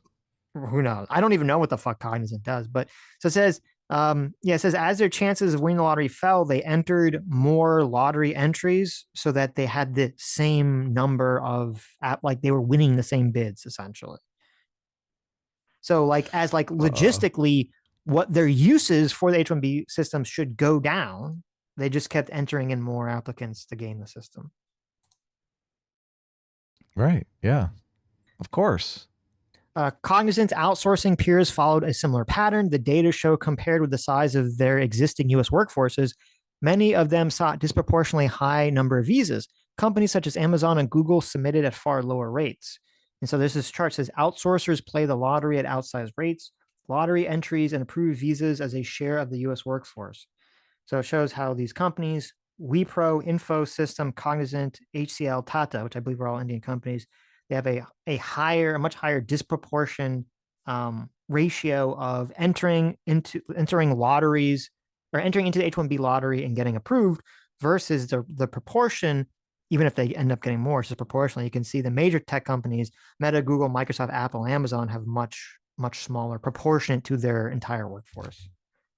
Right. Cool. Well, they have massive workforces, obviously. Yeah, right. But they're also American companies. So actually American companies. An internal planning document from 2016 shows the sort of calculation behind such massive number of entries. Preparing for the next lottery season, Cognizant executives anticipated they needed fewer than 4,000 new workers on H-1Bs, but they recommended applying for almost 3 times that number. Quote, the increased filing projection is only to accommodate the lottery selection process, which we have considered at 30%, they wrote. The document was disclosed last year in a pending lawsuit brought by U.S. workers alleging discrimination in favor of visa recipients, alleging that Cognizant denies, or allegations that Cognizant denies. Of course they do. Right. Yeah. So if you actually, it's funny if you look committing fraud. It should be. The problem is totally. The problem is this is fraud. It goes against the rules, but apparently there's no existing mechanism to penalize companies that are doing this, which is retarded. There should be a massive, this is what I would do. Okay. For what, you say, okay, we're going to have a new system. So next year, right, for every fraudulent thing, boom, we're going to hit you with $100K fine, $200K fine. We're going to hit you some massive fine, right? For the first year. Second Just year, throw them out. Say you can't compete at all. Second year, this is after you get rid of the Indian companies. Okay. Get rid of the Indian companies, get rid of the headhunting companies, right? Do that. 1, 2, boom, boom. That'll solve a lot of problems. Okay. Number 1 and 2. But then number 3, you say, okay, for any fraudulent applications, boom, you get $100,000, $200,000 fine. If you do that again, we kick you out of the program and you're gone. Yeah, for good. Right? So that's the way that I would look at it. So this is funny because it says this is confidential. This is the thing. This is from Cognizant's own things. It says that they only need 4,000, but they're going to increase their lotteries just to make sure they do that. Let's see. There's something here on this page that was funny. Oh, whatever. If it's funny, I don't remember. That's okay. Okay, we'll move on. It's just so sad. It doesn't matter. I missed a joke. Under H-1B rules, companies must attest that they have a legitimate job offer for each visa they seek. In a written statement, Cognizant said it always does. Yeah, I bet. It added that it's fully compliant with U.S. law in regard to the visa process, which is a lie. As for the 2016 document, Cognizant said it ended up seeking fewer than half the number of visas initially recommended, which doesn't address the complaint, sir. Quote, we are always seeking to hire more high-skilled American workers. Over the past several years, we've increased our U.S. hiring and reduced our dependency on the H-1B visa program, the company said. Yet, like most other technology companies, when we are unable to fill open positions within the U.S., we must seek out talented individuals from outside our borders. The H-1B visa program is an important tool. I'll be right back. Okay. During former President Donald Trump's term, his administration pledged to break the grip of the outsourcers. At a press briefing in 2017, the Trump White House official accused Cognizant and its peers of putting extra tickets in the lottery raffle. He promised a total transformation of the H-1B program. So listen, you got to give credit where credit's due. You got the Trump administration in 2017 that has at least was aware of this part of the problem and has been trying to solve the problem. Now, obviously, it hasn't been fixed. yet, but this should make us optimistic that Trump coming into the term this time around, this should be fixed. So if they were aware of the problem back in 2017, obviously they're aware of it now because of this big dust up. This should make us optimistic that this will be solved, or at least attempt to be solved. Good. Many of those policy changes were swiftly overturned by the courts. Thank you very much. Thank you, courts. But one reform that survived had a profound effect on the H-1B system. It supercharged the opportunity for fraud and empowered a different kind of visa middleman, the staffing firms. So this is a good example of good intentions fucking you over, or potentially good intentions fucking you over, because you essentially have the Trump administration ends up changing the rules, making it easier to commit fraud by accident. Okay. It says before these changes, Candy Srinivasa Reddy had created his own small company with a grand ambition to become the Amazon of staffing. A self-described common farmer's child from a cotton-growing region in India, Reddy had earned a master's degree in the U.S. and worked as a tech consultant, eventually settling near Dallas. In 2013, he started his own outfit called Cloud Big Data Technologies. Much of his firm's strategy involved working the U.S. immigration system. Cloud Big Data would look for tech workers who needed an H-1B to remain in or move to the U.S., offering recruiters up to $8,000 a head, according to online ads. After winning an H-1B, Reddy's company would rent the workers on contract to corporations such as Meta and HSBC Holdings. HSBC is the worst. Visa applications show the company said in its online advertisements that it collected 20 or 30% of the workers' pay, an amount that could reach $15,000 or more each year for a typical worker. Okay. Scammy. Very scammy. During the waning days of the Trump administration, the USCIS proposed to streamline the lottery process. Previously, to participate, employers had to prepare a full H-1B application, assembling hundreds of pages of documents and writing a check for several $1,000s because it cost all this money to enter into these lotteries and all this other shit. Each April, these applications would arrive by the truckload at processing centers around the country. USCIS would randomly select a fraction to review and toss the rest. So the agency made what sounded like a sensible fix. Employers would go through the lottery first, and only the winners would then have to submit full applications. Entering the lottery itself would be simple, just a short online form and pay a $10 fee. Well, that's a problem. Yeah, the idea promised to save needless work for employers as well as the agency. But there was a flaw. If two or more companies entered the same employee into the H-1B lottery, that employee's chance of selection soared. In public comments, Intel, Microsoft, the AFL-CIO, and the U.S. Chamber of Commerce all predicted the new rule would flood the registration system with dubious entries. Now, it is interesting. Even Microsoft and Intel were like, whoa, whoa, whoa, hold on. Don't do this. Yeah, because they're going to lose all their people. Right. They want these spots too. They do. Yeah, you're correct. They do. The agency passed the rule anyway, saying that it could quickly detect rule breakers. So to summarize, essentially, there was a higher barrier of entry because companies had to do all this paperwork and pay all this money just to enter people into the lottery. But then in 2018, 2019, under the Trump administration, they changed it. They said, well, you just got to put your name in the lottery. You only have to do all that work once we select whether you won or not. And so that makes it so much easier for people to do this fraudulent, just throw like the same name into the lottery a million fucking times procedure, because it's like the barrier to enter is so much lower now. It's an online form and a $10 fee. Mm-hmm. So yeah. That's why. Look, I'm thinking I'm going to enter a couple times just to see if I can get one of these things. Maybe I'll call up the Indian company and say, hey, give me $20K to rent one of your slaves. Right. And so that's why there was this huge increase, in 2020 and onward. The impact was immediate. Do this. We should get it on this. We should get an H-1B. You want to get an H-1B visa? Yeah, look. Make $120,000 off of a guy for 6 years. Oh, I see. You want to be the You're saying you I want to be want a to be the headhunter. middleman. I Look, all got you. these middlemen people are the ones making the money, right? Right. Okay. Yeah. The impact was immediate. In the 2020 lottery, the first under the new rules, employers submitted thousands of workers' names multiple times, sometimes getting 4 or 5 or even more lottery tickets for the same worker. Report published by USCIS last year describes one such scheme involving a group of 13 related companies that worked in concert to exploit the new rule.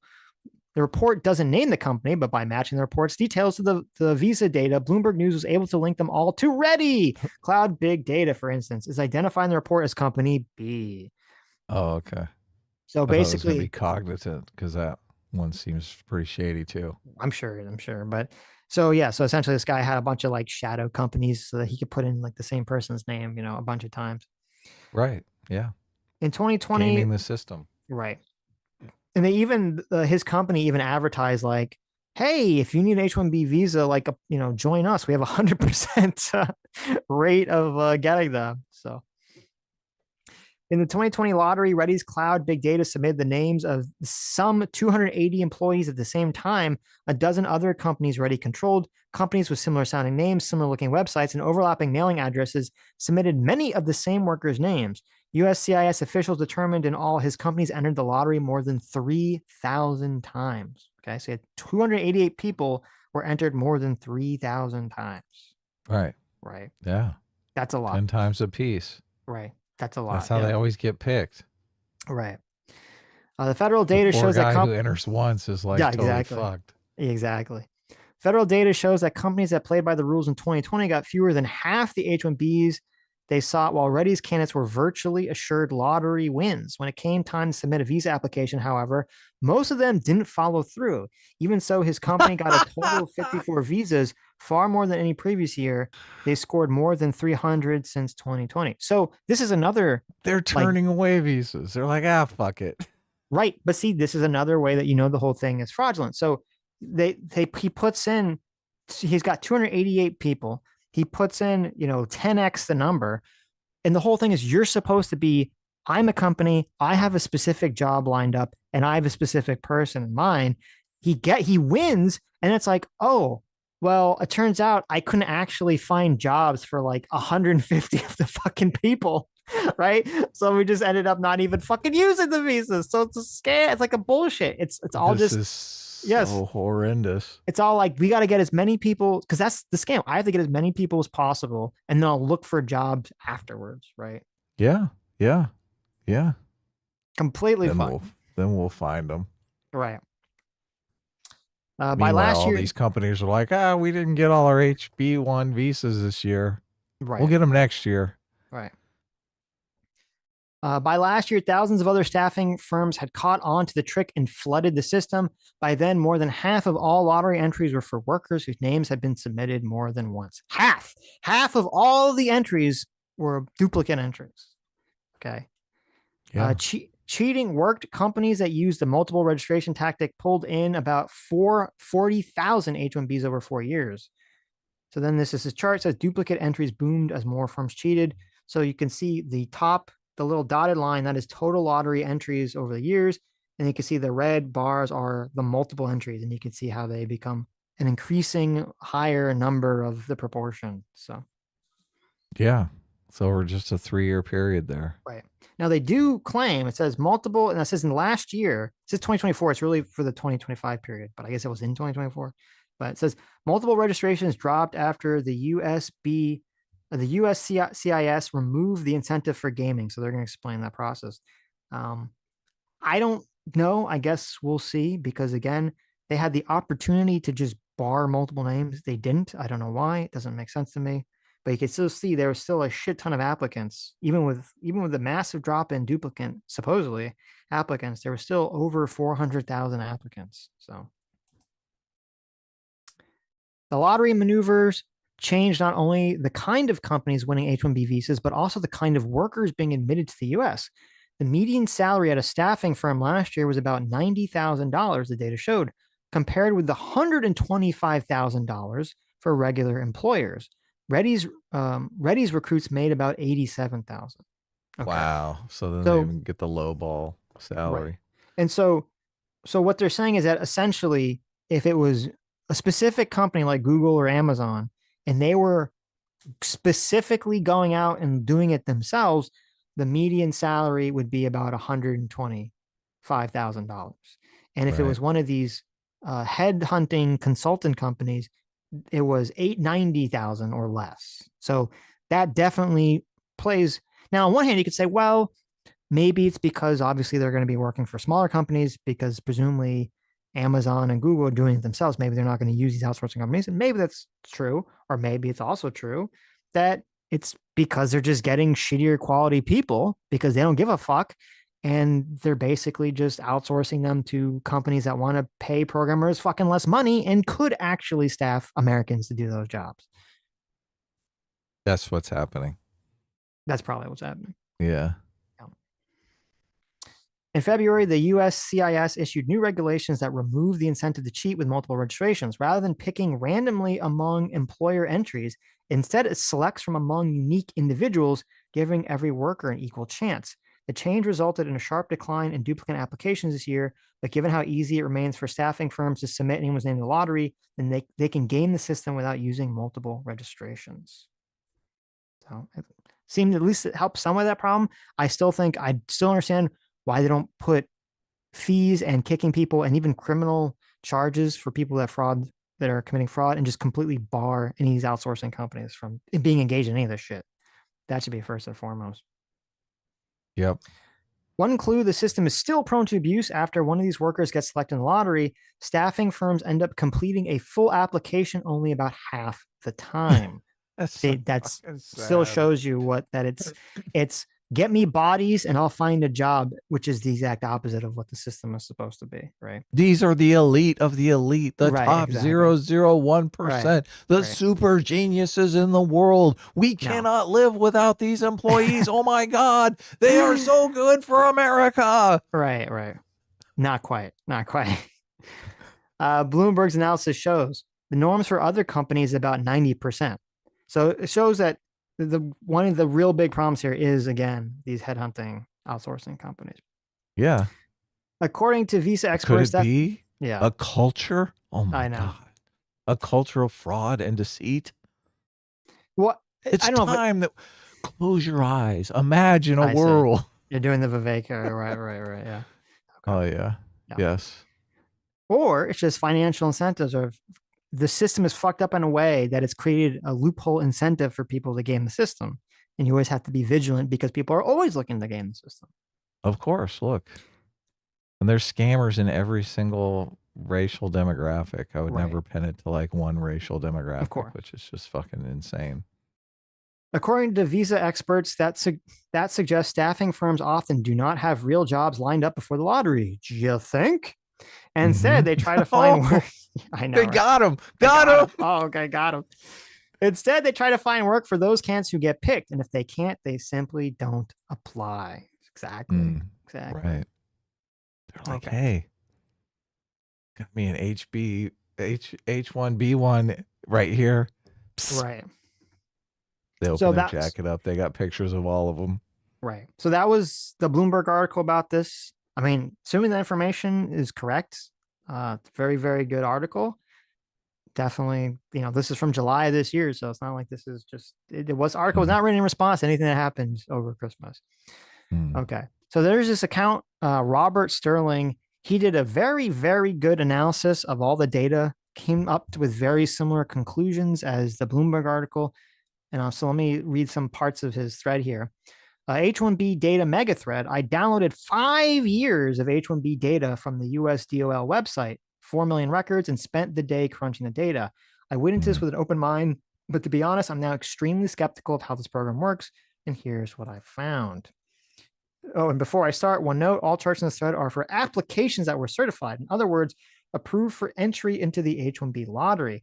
I filtered out applications the government rejected. All numbers here are therefore for visa employers actually and realistically attempted to obtain. So there was a problem. I guess I probably should have said this earlier in the stream. There was a kind of a problem in how people were attacking the H-1B visa stuff, where there's a website that's like publicly accessible, which is part of where he got this data, where you can just like type in a job title or a name of a company or whatever, and it'll show you anyone that applied to get a visa. Right. But that could be like anyone could apply for anything. It doesn't mean that the government accepted it. And so people would go on that website and they'd like type in like janitor, and they'd find, Right. oh, look, a bunch of janitorial jobs for like, 30, 40K a year, right? All H1Bs, look, houses, the system's broken. And it's like, yeah, but none of those jobs were actually certified by the government. None of those were even in the lottery whatsoever. And even if they somehow snuck in and they won the lottery, once they won the lottery, they look at it and say, fuck this, and they throw it out, right? That wouldn't be applicable. And so a lot of those critiques that people were putting on Twitter were not the correct critiques. There are problems with the system. That's not the problem with the system. But they were infuriating to look at. They were infuriating. Fry cook, right? Graphic designer, right? Exactly.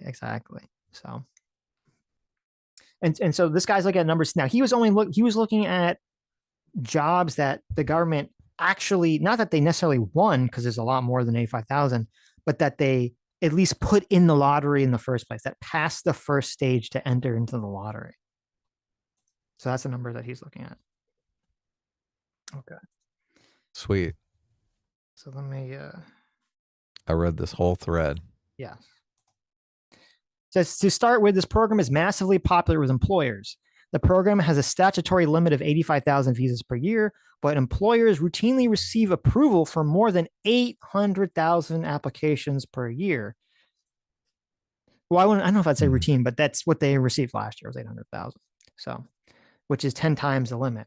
Contrary to what I expected, the average salary for an H-1B is relatively low, slightly under 120,000 this year. Given that much of what the H-1B debate pertains to is tech workers, I incorrectly assume averages would be higher, but this is the beauty of data, right? So that is sort of the big fear that people are questioning, is you don't want, the whole point is these are supposed to be, as you said, the top 1%, the top 0.1%, right? Or it's supposed to be, we've basically got every single American programmer that's possible, that's even remotely competent, and we just still need people. And it's like, well, is that what's going on? Or is it we just are, we just need a programmer. We just need like grunt work programmers, and we want to pay them as little as possible. So we're going to, get someone from not America because it's easier to pay them less. That's the fear. And that's probably a big way in which a lot of the system is being abused to that capacity. So, right. So it's not unfounded. No, I don't. It doesn't appear to be unfounded at all. So, so he says, I roughly categorize job descriptions into computer, software, IT related roles and everything else. Almost all the prominent job categories are tech related. The two top categories for software developer roles are 1.1 million over 5 years by themselves. Okay, so he's just kind of showing like the massive amount of applications that are going out. If you can see at the top, I don't know how well you can see on the screen, but on my screen, the top, that the overwhelming, the large number at the top, the two large numbers for all these applications for these H-1Bs are for software developers, for applications, and then just software developers overall, and computer system analysts. So that's like the big chunk of like all these things are just for people to develop software. Yeah, that's what everyone wants to make. Make the software. Right. Make Google king. Let's review. Now he says, let's review applications by employer, again, with teal representing IT roles and gray being everything else. Now there's a weird thing too. Now there's a weird thing because like most of this is IT, but there are like a bunch of, he talks about this, there are a bunch of like accounting jobs, and he says that they're accounting jobs in IT companies. But why does that, like, I don't understand why that has to be like outsourced. Why the fuck do you need accountants from out of, you can't get an accountant in America? Like what that really some highly skilled, complicated job? There's not enough people that can be accountants in America. That doesn't make any sense to me. I don't know. Maybe it takes a long time to be an accountant. I know it takes a long time to be a certified public accountant, a CPA. Oh, maybe. I think it's like 5 years education or something like that. Because everyone's kind of focused on the tech aspect of it, which makes sense. But I don't know if we have like a shortcoming of shortfall of accountants. So he says, let's review applications by employer, again, with teal representing IT and gray being everything else. There are some huge numbers here. 15 companies alone receive approval for 20,000 applicants each. We'll go back to employers momentarily. Okay.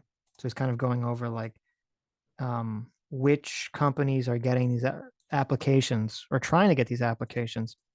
And you could see the number. What's the top company at the top that's applying more than any other company? It's Cognizant.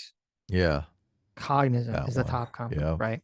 So The even, which is scam crazy. staffing company. Right. Now, number 2 is Google.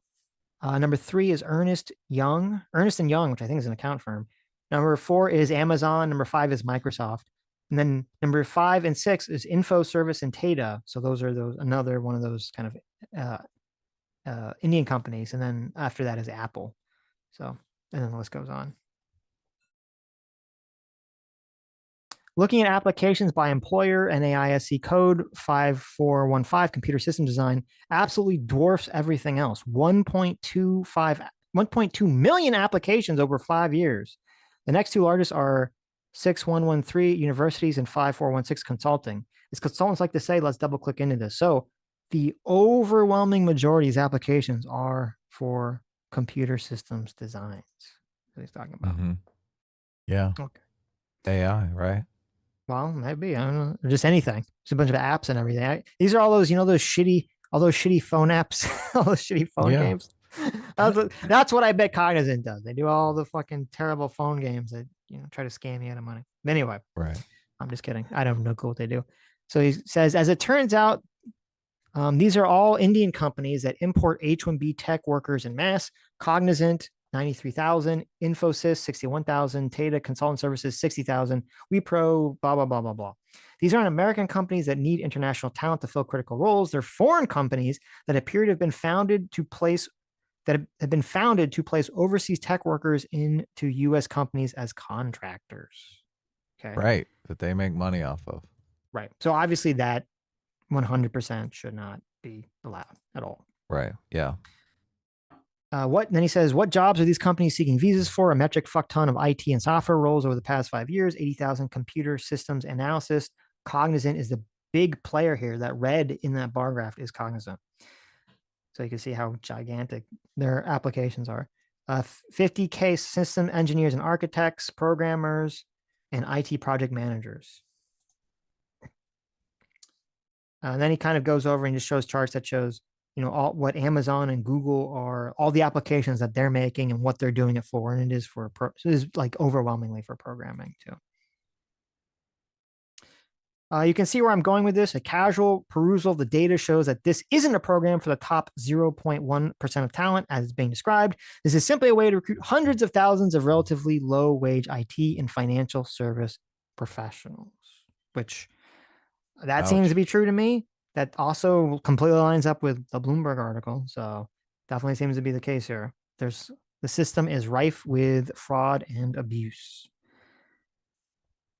Now, here's good part of this. Elon Musk responded to he saw this thread and responded to it. Okay. This is the beauty of X. Right. Yeah. Look at the public square. Right. Political policy unfolding right before our eyes. Right. So Robert Sterling said, America needs to be a destination for the world's most elite talent, but the H-1B program isn't the way to do it. I'm going to stop posting for now, but let me know if there are any other visualizations that would be helpful. If you made it this far, thanks for reading. So Elon responded saying, easily fixed by raising the minimum salary significantly and adding a yearly cost for maintaining the H-1B, making it materially more expensive to hire from overseas than domestically. I've been very clear that the program is broken and needs major reform. To which Robert, that's a huge fix right there. Right. To which Robert replies, agree with all this. Thank you for your comments, sir. And thank you for saving free speech. Seriously, God bless you and yours this holiday season. So, I mean, even though I do think that a lot of those companies should just be banned outright, I assume that would fix the problem, because the whole issue is you don't want companies to be incentivized to get lower wage workers, and you don't want it to incentivize companies to do this headhunting bullshit. So if you make it too pricey, so that like basically the idea here is if you create this, if you raise the minimum salary significantly, okay, and they actually have to pay the government some, right, not the person, the government, some yearly cost to maintain the H-1B that is expensive, it would actually not be necessarily like Google and Amazon and all these other fucking companies. They would only be doing this if they actually were like, okay, this is a really good worker that's going to be beneficial to the company, as opposed to this is someone that we could staff in America, but we want to pay them a little less. So I do think that that would solve a huge chunk of these problems. And it's good to see that Elon says that and is on board with promoting this idea to Donald Trump. We're going to tariff these jobs. I mean, kind of. That's kind of what they're doing. That's exactly what he's doing. That's kind of what they're doing. So, yeah, it's great. I guess make it all American workers competitive. right. So I guess it all had a mostly happy ending. So, right. Though I guess before this, I should have said, so Donald Trump did weigh into all this. President-elect Donald Trump told the Post Saturday he supports immigration visas for highly skilled workers, appearing to side with Elon Musk and rolling the intra-MAGA debate on the issue. I always liked the visas. I've always been in favor of visas. That's why we have them. Trump said by phone, referring to the H-1B program, which permits companies to hire foreign workers in specialty occupations. I have many H-1B visas on my properties. I've been a believer in H-1B. I've used it many times. It's a great program, added Trump, who restricted access to foreign worker visas in his first administration, has been critical of the program in the past. Do you really believe that? Do I believe like he's hired a bunch of H-1Bs? Probably. To do what? I don't know. H-1B golf caddy? Yeah. We have them all over our properties. For the property stuff? I mean, I guess, well, yeah, I don't know. I don't know why he would just make that up. I mean, I guess he could just be making it up, but I assume. I didn't even think the question. H-1Bs are the best. I love my H-1Bs. There you go. So a lot of people were very disheartened when Trump's response was that Trump weighed in. Yeah, exactly. They expected Trump to like pound Elon and Vivek into line. Right. But as I said, American jobs. As I said, I do think Elon is on the right side of this issue that I would agree with here. He does seem to be advocating for what I think would be a pretty significant fix to the problem. So I do think it is I think overall, good ending, happy ending. I'm glad this political debate all happened in the public square. I'm glad the public was able to have like this direct line of communication with potential policymakers like Elon and Donald Trump. And I'm also glad that, it was able to expose some of the people on the internet who are super fucking racist. And that we can try to separate those people from the people that actually have, good critiques of the obviously fucked up H-1B system. Laura Loomer lost her check mark again. Laura Loomer lost her check mark. I was going to do a whole thing on the free speech aspect, but I kind of ran out of time, which is, so in kind of the fault of all of this was Laura Loomer lost her check mark. A lot of people who were kind of on the anti-Elon side lost their check mark. He hasn't been he's been kind of, he hasn't been direct. Like, I don't believe, not that I saw, I didn't see a tweet where he specifically said like Laura Loomer or any of these people lost their check mark or got banned for this specific reason. But what he was implying, I don't know if it's true, was that there are people that were engaged in like bot farming or some kind of, bot-like behavior to hike up their engagements. And that's why they're being punished, not because they're going against him. I have no fucking clue if that's true or not. Obviously, Elon has lost a lot of trust in people's minds now. So, you can take that as you will. Yeah, he tried to blame the algorithm for it. Right. Yeah, and he did say he was making the algorithm changed, which in a way, which understandably, a lot of people are like, wait a minute, you're making it sound like you're just changing the algorithm to kind of boost the checkmark people or people that like agree with you, like check marks. And if you're going to gatekeep check marks, then isn't it sort of create the same problems as the old Twitter system would create? Yeah, totally. What are you laughing about? I'm just laughing in the chat. Okay. Somebody said Laura Loomer is a looser. And I was like, how? Oh, gross.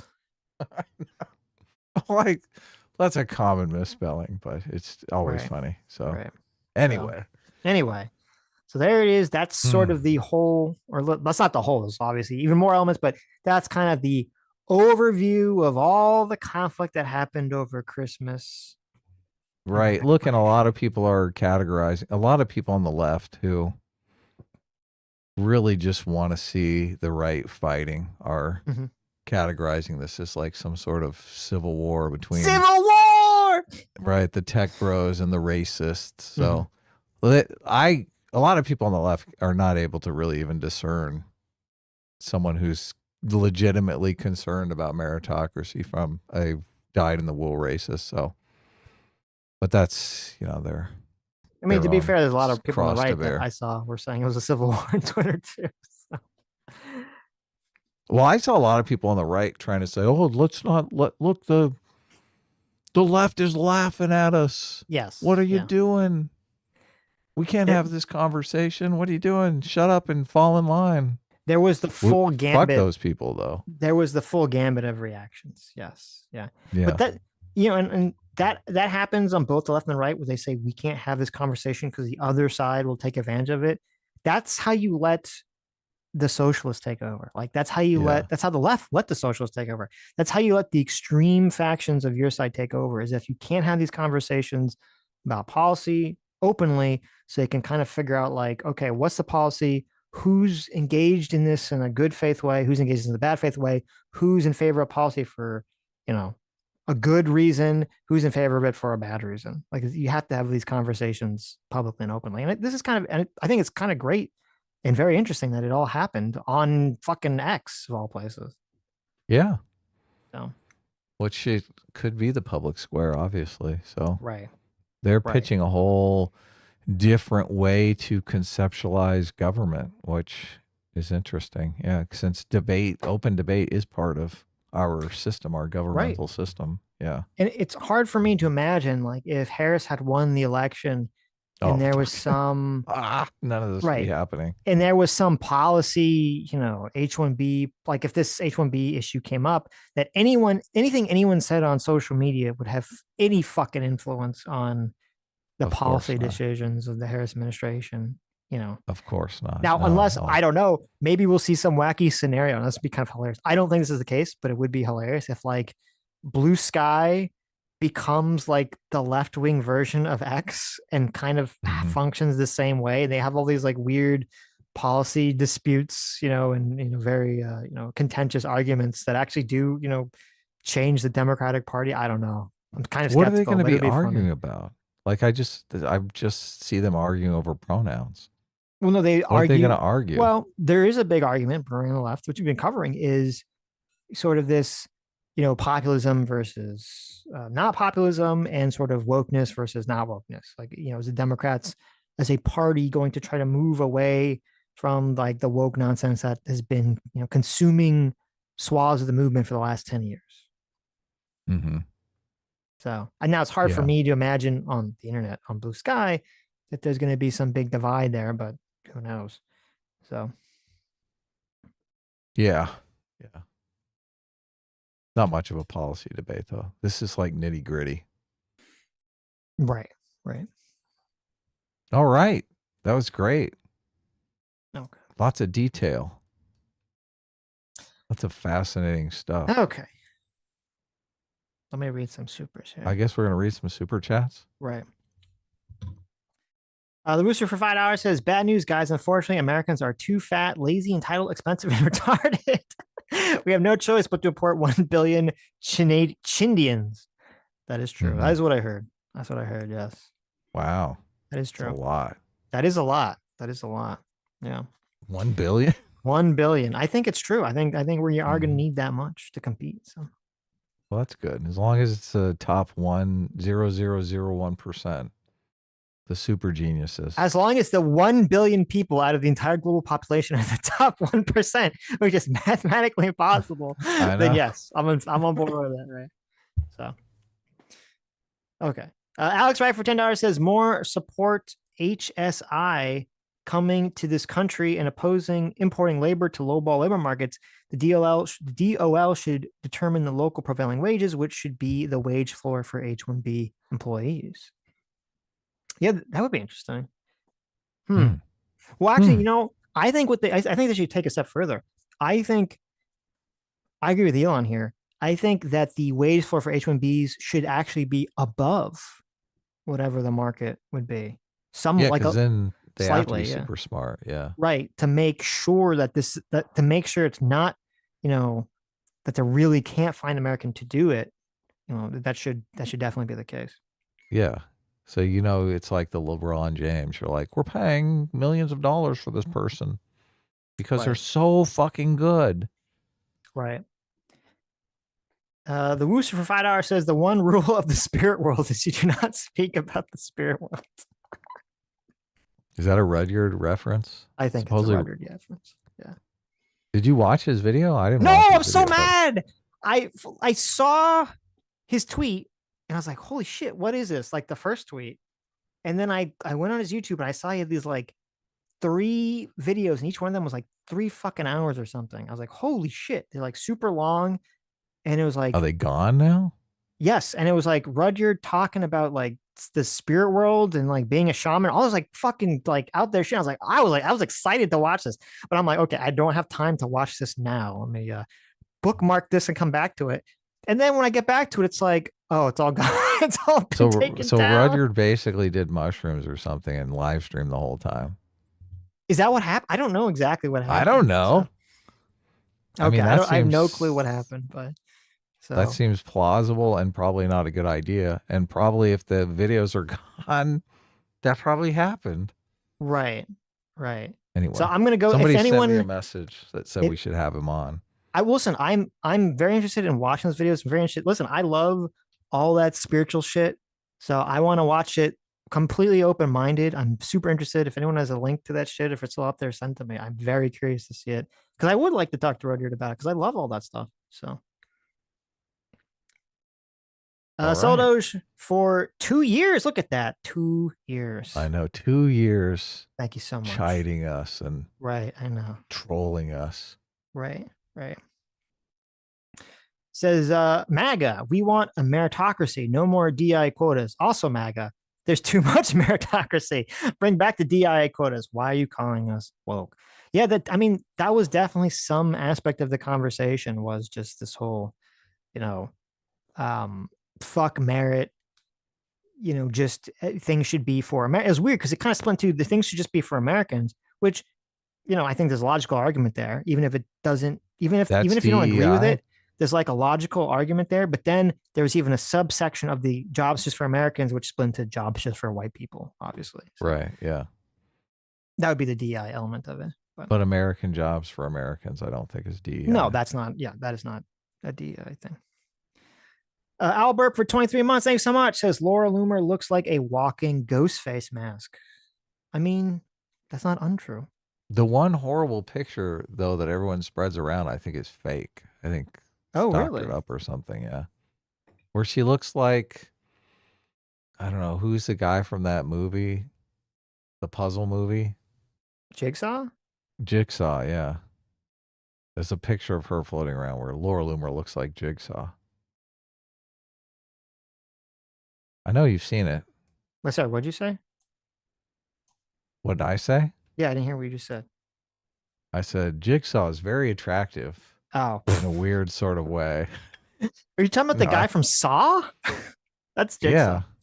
Yeah. That guy? That's what I am talking about. Okay. The puzzle movie. Okay.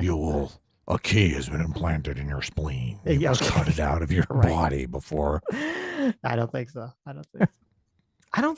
Okay, I guess I could see the Laura Loomer there. You don't see the search Laura Loomer and Jigsaw. See okay, it makes sense. What you get. I could see it. I can see it. There's this picture of her that looks horrible that everyone always spreads around. I'm sure she hates, but whatever. She's definitely very ugly on the inside. So. Right. Yeah. Listen, she's got the crazy eyes. And she does not like curry. She has the crazy eyes. Okay. You look at those eyes and you're like, my God, that crazy, that lady, there's some craziness just emanating from her soul. Okay. Look, I searched Laura Loomer and the populated messages are plastic surgery, net worth, face, Jigsaw. Wow. That's impressive. Did I not nail it? Tell me. Come on. I fucking nailed it. I'm impressed. Oh my God. You're right. Look at that. I know. That's insane. Supposedly that's doctored. Supposedly that's a doctored. Oh, they're saying, okay, I'm sorry. I'm like a retard. When you were saying that, I thought you meant she looked like the actual guy. People mean she looks like the little puppet. Yeah, the puppet. Okay, that makes sense. Okay, that makes sense. That makes sense. I understand. Oh now. yeah, you're right. There is the guy. There's a who guy. is I thought you meant the actually guy. Jigsaw. Yeah, no, Yeah. the little puppet on the bicycle. Okay, I could see it now. I could see it. Now. I'm assuming. Listen, I'm hoping that picture is doctored. That people are using. I'm praying that that picture is doctored. So the Jigsaw picture. yeah. Otherwise, she's like it's like she's wearing. Otherwise, it's like that's a fucking unholy amount of makeup. So. Oh my god. Oh my god. God, the internet is such an amazing place. Josue Calero for $10 says, never mind immigration. The real debate on Twitter has been which translation of the Iliad and the Odyssey is best. Which is your preferred version? Happy early New Year, everyone. What? Which is your preferred version, Adam? Yeah. I don't. Well, first of all, it's been a long time since I read each version side by side. So, okay. Yeah. I'd have to have a fresh reading to be able to comment on this. There was a really good TV version of the Iliad. I don't remember who made it. I don't remember if it was Sci-Fi or a British channel or something. There's a very good version of the Iliad that was like a TV miniseries. That was great. So nice. I'm gonna say that's my favorite version of it. Perfect. Libertarian Trap for 26 months says Laura Loomer is the Taylor Lorenz of the woke right. True. Look at this. Everyone loves that. Oh, that is true. So painful. Ginger Miss Prime for 10 Aussie bucks says, I'm convinced Loomer is a left-wing plant. Haha. It also annoys me watching Sargon try and project old world norms and values onto the new world. When it comes to migration, we are not the same. Love you guys. I agree. We are not the same. He does That's that true. quite often. So right. Still chapped. About 1776. There was an attitude, and I guess we didn't really talk about it. There's an attitude about the conversation that I think people kind of have misguided, which is like, if you're taking jobs away from American workers who can do the jobs, I 100% disagree with that. Companies should not be doing that just to save a couple of bucks on paying these people. 100%. I think basically everyone at least publicly disagrees with that. Maybe business people privately would not, but at least publicly, because it's like an indefensible position, right? But there were some arguments that were basically just saying like, oh, well, even if there are like good programmers that are like top tier talent, you still shouldn't give people those jobs if they're not American. You're taking jobs away from Americans, even if they're like, lower caliber. And there was like this kind of I thought like a short-sighted view of it, because they're saying, look, on one hand, I understand you're saying it's bad for Americans because there's an American person who's losing a job.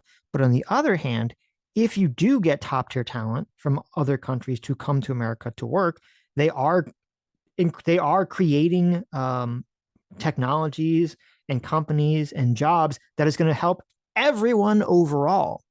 And so it's actually harming Americans as a whole to have this kind of like very narrow perspective. We say, oh, we can't let anyone in. We can't, do anything like this whatsoever. Yeah, we need more of those game apps that monopolize your time and steal your money. Right. It depends upon what they're developing, right? Obviously, if they're working on a cure for cancer, bring them on in. Of course. Yeah, if they're just making bullshit crypto scams. Fuck them. Right. Well, obviously. So yeah, because it's like, as I talked about in those unicorn companies, if you have like someone who's not American, of those are all crypto scams. Well, I don't think so. But I'm saying, like, if you have someone who's not American who, comes in and creates some billion-dollar startup that, creates a fuck ton of, jobs for Americans, it's like, okay, that's obviously better for the country as a whole. Lethal Strain for 2 hours says Laura Loomer equals the woke right. LOL. There you go. Right. Soldo, I think Laura Loomer, I do think she is racist, but I do think Laura Loomer, which is funny because I think it's kind of funny too, because like Jews always get hit with the great replacement thing. And I'm pretty sure Laura Loomer is Jewish. So it's kind of funny that she's like really? super racist about the whole thing. But I don't know how much of this is Laura Loomer's like actual ideological belief and how much of it is just she's shit stirring and mad. She's shit stirring to get attention from a group that's very easy to get attention from. And she's just mad that Trump kind of kicked her out of Trump world. And this is like kind of her revenge or trying to get back in kind of situation. So, Right. Yeah. I mean, look, she was close to the pinnacle of power. right. And now she's on the outs. Now she's like completely out of the kingdom. Right. It's got to be painful. Well, especially after this. So, Sodo for $5 says, whether you like it or not, we are competing on the world stage. Turn away meritocracy from America at your own risk. But something left us now. That is true. That is true.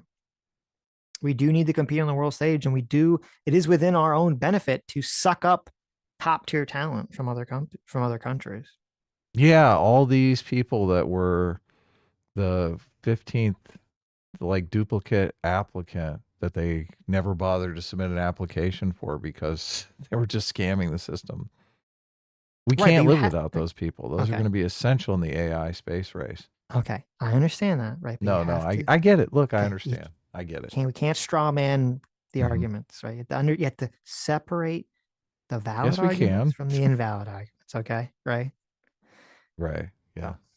I just look the whole top tier talent narrative, I think has been completely eviscerated. Just completely eviscerated. I don't think it's been, okay. Hold on. It's been overblown and over exaggerated, right? That doesn't. Here's the problem.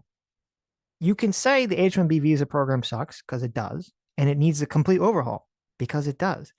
But you can't if you're too simplistic in how you talk about it, which I think you're veering into right now, half jokingly, is that it leads to the policy where you just say, we're not letting anyone in, right? Right. And that's a bad policy because that is going to fuck us over and is going to create these sorts of problems that we're talking about, where you're not getting enough staffing, you're not getting top tier talent from other countries.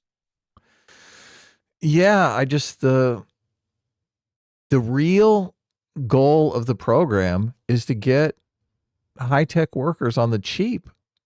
And the narrative to sell that is that they're super smart people that we can't get anywhere else. It's just a fucking lie. It's a total lie. So look, sorry.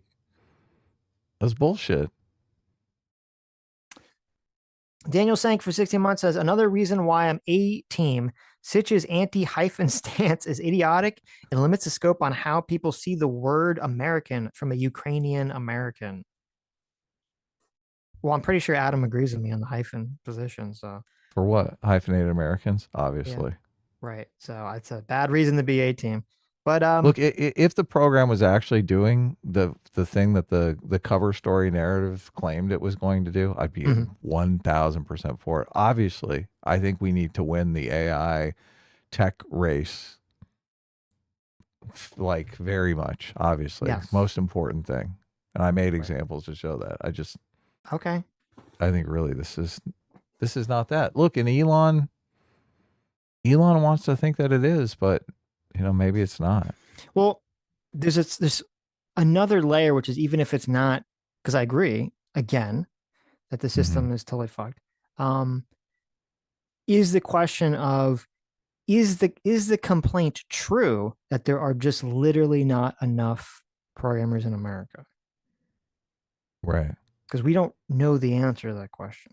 I mean, if that is true, we should give a 100% fucking free ride to anyone that wants to go to college and get a fucking programming degree. Like, that's how you deal with the issue. I agree with you, but that's going to take 4 years or longer, and we don't have 4 years or longer to do that. So we're going to have to do both. We should do both those things, right? We gotta do multiple things all at once here. Right. Because we're kind of on this precipice. Cognitance is like looking for the top tier talent so that they can get them into America. Yeah, exactly. I get it. They're not. We got to ban all those people. Okay. Yeah. But anyway, I get you like the do you think it's a cover story? The current system, it is. Yeah, for the current system, it is. Yes. Okay, so it's not really happening. The cover story is just fiction. Well, in terms of like getting top 1%, that's obviously not what the system is doing. 100%. Yes. Yeah. Totally. Okay. So we agree. We're in full what I said, I agreement. don't know we are on that agreement. What I'm saying I don't know the answer to is it really true that they're just we need so many programmers and so many computer engineers that we just don't physically have those people? I don't know the answer to that question. I say we send our military over and we just start abducting engineers from India. Okay. We just I like fucking it. conscript them. Okay. Fuck the whole H1B1 system. Right. We're Okay. enslaving them for America. Gotcha. Reverse colonialism. We want your talent. Gotcha. What is I mean, they put these lists out of who has a top tier education system. Is it India? Is India like blowing everyone away for education system? Don't a lot of them want to go to school in America? Yeah. I don't know. It's making me think, oh my God, the Indian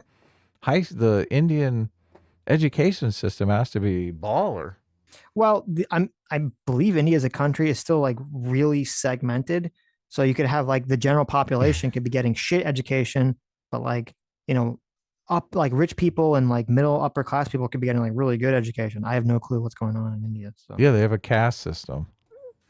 What I mean, technically it's outlawed, but I'm sure it's still being practiced to some degree. So right. But, long story short, for $5 says when Elon fired all those Twitter workers, he didn't go through and look for the best talent to keep. He just said, if you don't like the terms, then quit.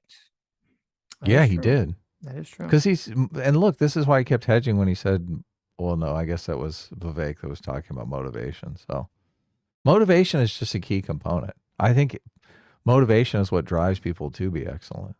Mm-hmm. Incentive for $20 says, I don't want the open defecation problem migrating to America. Okay. Mm-hmm. Because immigrants lie about their qualifications on forms. Verification for qualification is surface level and is abused by the same companies that call your grandparents asking for gift cards and Bitcoins. This system needs to become seriously more robust and needs to admit significantly less than it currently does. Well, I agree, definitely needs to be completely overhauled in how it functions and how it can like verify that like it's actually doing the thing it's supposed to be doing and like go after fraud, companies that are committing fraud like super fucking hardcore. So Messy Tenet for $2 says the Pax Americana was a mistake. Empire now. There you go. I don't know what that means, but Meme Sprem for $10 says, I have experience here. I recently graduated with a bachelor in comp sci with a perfect 4.0 GPA. I went over a year with 0 interviews, got 2 offers from the first 2 companies to give me the time of day. Yeah, I mean, it's so crazy because we hear a lot of anecdotal evidence that shows that. So, I mean, it's got to, it is pretty crazy if that's the case.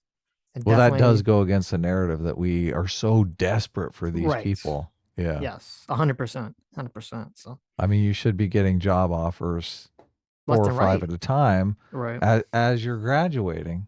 100%. If that's true, it seems like another economic play. Right.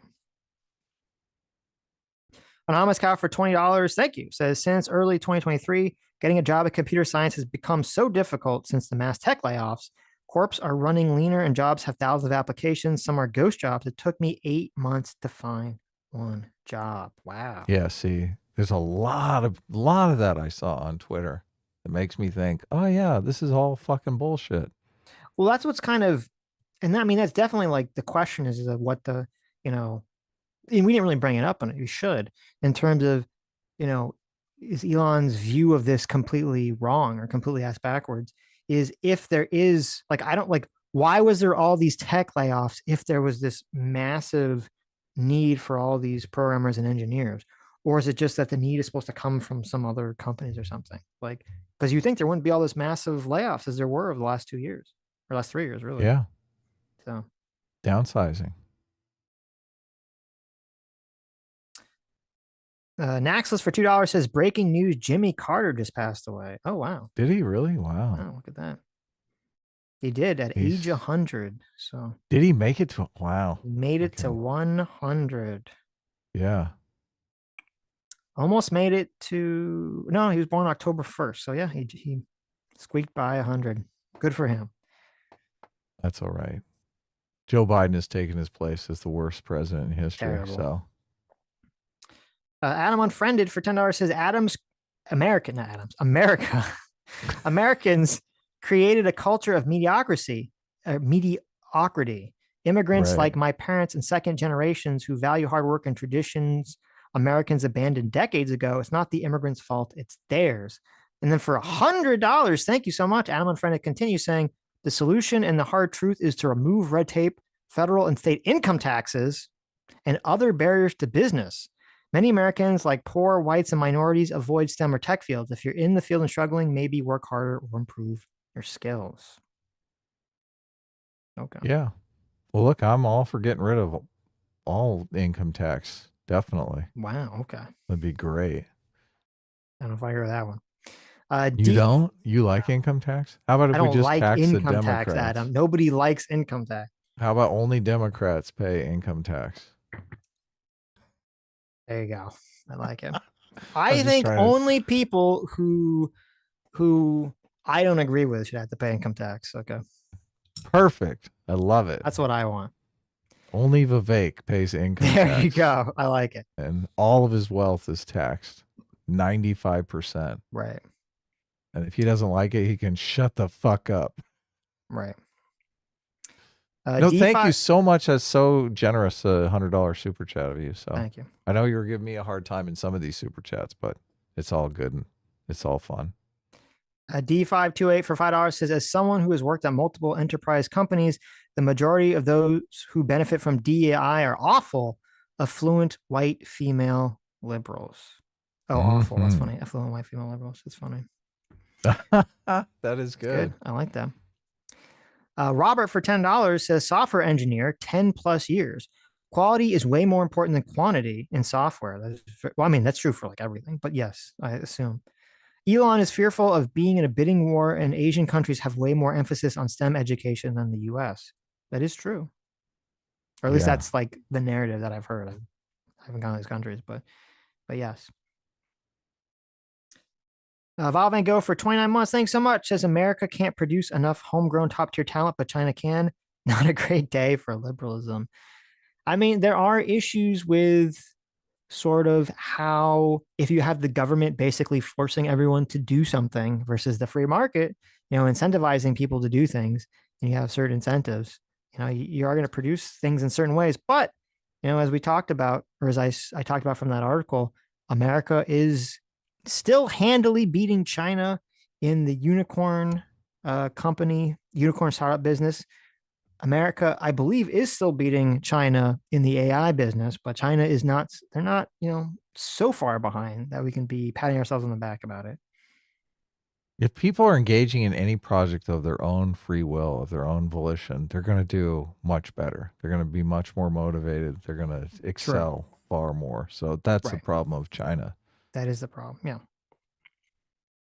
Amajin for $5 says every advancement you make, China gets. Every advancement China makes, you made it. So that's like true-ish.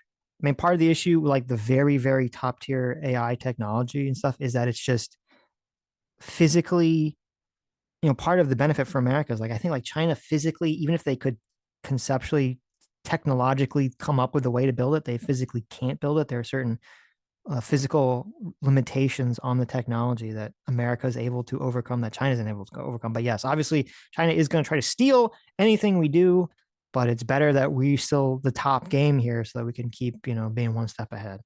Let them be one step behind, always eating our dust. That's right. Granola Vat for American dust. There you go. Granola Vat for 22 months says Q4 was relentless for me this year, but finally it's over. Happy New Year's, everyone. Well, I hope this year will be much better for you than the last quarter was. Yeah. I think he donated 50 gifted memberships, but I don't see him on here. So, well, thank you, Granola Vat. Yeah, thanks so much. Where is it? AKA Batosai, thanks so much for the 5 gifted memberships. Thank you. Yeah, thank you. Naxos for $5 says, I'm disappointed Sargon has taken the nativist position on this issue. I don't think he's a white nationalist, but he's siding with many of them. I mean, he's been taking the nativist position on things for like a while now, so I'm not really surprised. For a long time, yeah. Yeah. So, but it's so look, he lives in a country that's the size of Rhode Island, so I mean, it's a it's lot more different understandable. situation. Right. Yeah. Right. Yeah. So, is England really the size of Rhode Island? Obviously, I'm Oh, I was like, I'm wait, well, that's not true. exaggerating. It's okay. It's I was fact. it's bigger. You're exaggerating. A little Being bit a little bigger, right? hyperbolic. Might be like Indiana. Okay. Might be about the size of Indiana. Okay. Equinox for 31 months, discipline equals freedom. Thank you. Says, what happened to meritocracy, man? The best person gets the job no matter who. That happens to be an ethnic Asian, so be it. Artificially propping up immutable characteristics is never good. So, I mean, I agree with that generally. The question is, again, you have to make sure that companies are just not outsourcing labor because it's cheaper, not because it's actually the best person for the job. So. Yeah, I'm 100% in favor of that meritocracy that you're talking about there. I just think that it's a bullshit cover story for really just hiring cheap people that are subservient and are gonna work fucking forever. They're basically like indentured servants.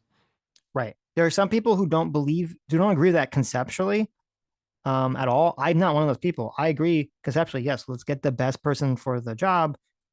But I don't think the current system does that.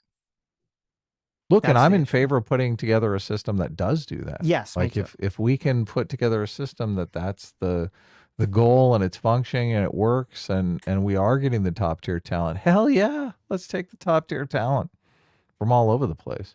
Right. Now, you should pair it with, free education for anybody that wants to get a STEM degree if they were so desperate for STEM field. Right. I agree. Yeah.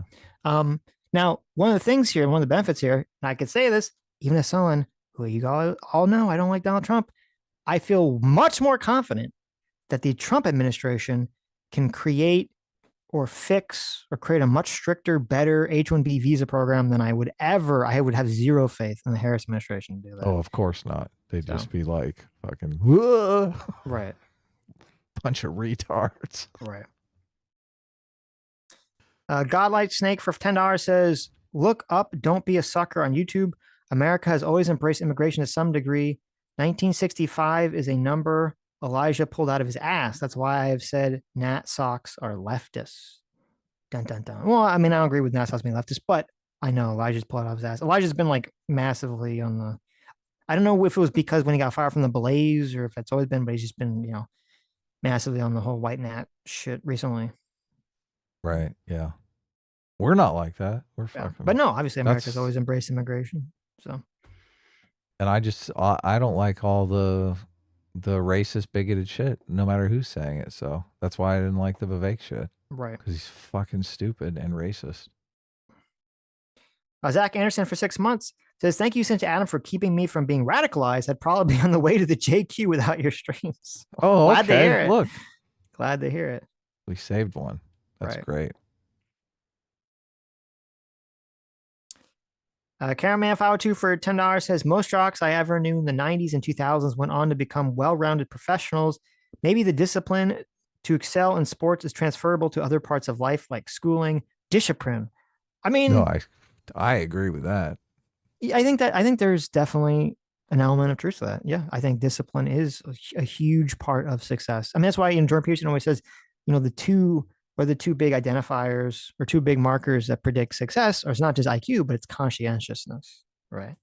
So yeah, a lot of professionals, a lot of companies look for people who've done sports as extracurricular activities because it shows you have the ability to work on a team, which a lot of people these days don't. Like they're all for one and one for them. So right. Yeah. So Soto for $20 says, Adam for years. Well, the discrepancy between white and black people might exist because black culture doesn't prioritize education. It's not racist to say so. Vivek. Same applies to the difference between whites and Asians. Adam, that's racist. What's your response? Do you have a response? Well, the leftists are the ones encouraging like black people to segregate their culture from from quote unquote white culture, which isn't really white culture. It's just like business professional culture. We've been talking about this for as long as we've been doing the show. So, I mean, what are you arguing, Solidoge, that black culture is CRT and all that stuff? That's No. a defining feature of black culture. He's saying that you have criticized black culture as not prioritizing education, so that I have not done that. I've fucking not done that. No, Okay. not in a fucking million years. Right. There are plenty of black people that do prioritize education, and I think that like labeling a culture of monolithically like that is just fucking evil and bad. I'm against that. Mm-hmm. Wait, when Sitch have you heard me talk about black culture? Oh my God, it's fucking like nails on the chalkboard for me. Right. Look, Solidoge, if you want to come on and talk about the black culture, you come on and talk about it, okay? Right. Yeah. So I've talked about, and I always try to be very careful when I talk about this, but obviously it can be difficult, because I've always said that culture, people have to understand culture is a self-replicating thing. Of Because course, yeah. if it wasn't self-replicating, it wouldn't be culture. It would just be something an individual does. And because culture is self-replicating, that can make it difficult for people to pull outside of cultural norms and attitudes if there are self-destructive cultural elements.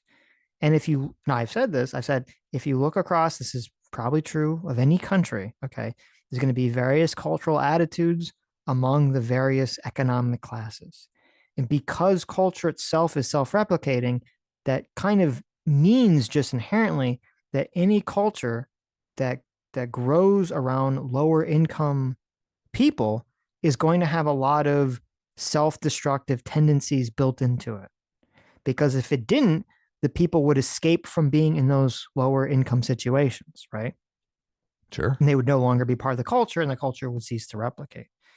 And so I've talked about, I don't know if Adam's talked about, but I've talked about lower income cultures and lower income black cultures. But I always try to be very specific and say, this is not like, there's not one unifying black culture in America, but there are lower income cultures that affect white people, black people, Asian people, Hispanic people. And those lower income cultures are going to have cultural attitudes that are not necessarily productive to, get a good education, get a good job, be successful in life. That doesn't mean every single person that grows up in that environment is going to fall prey to those cultural attitudes.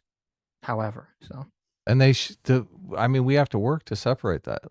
There is a subset of black people who think that being studious is acting white, right? There are people that promote that attitude, especially in the fucking CRT realm. Okay. Right. We should fight against that. We shouldn't say, oh, well, that just is black culture. That is all black people. Thomas Sowell falls into that culture, right? Right. Yeah.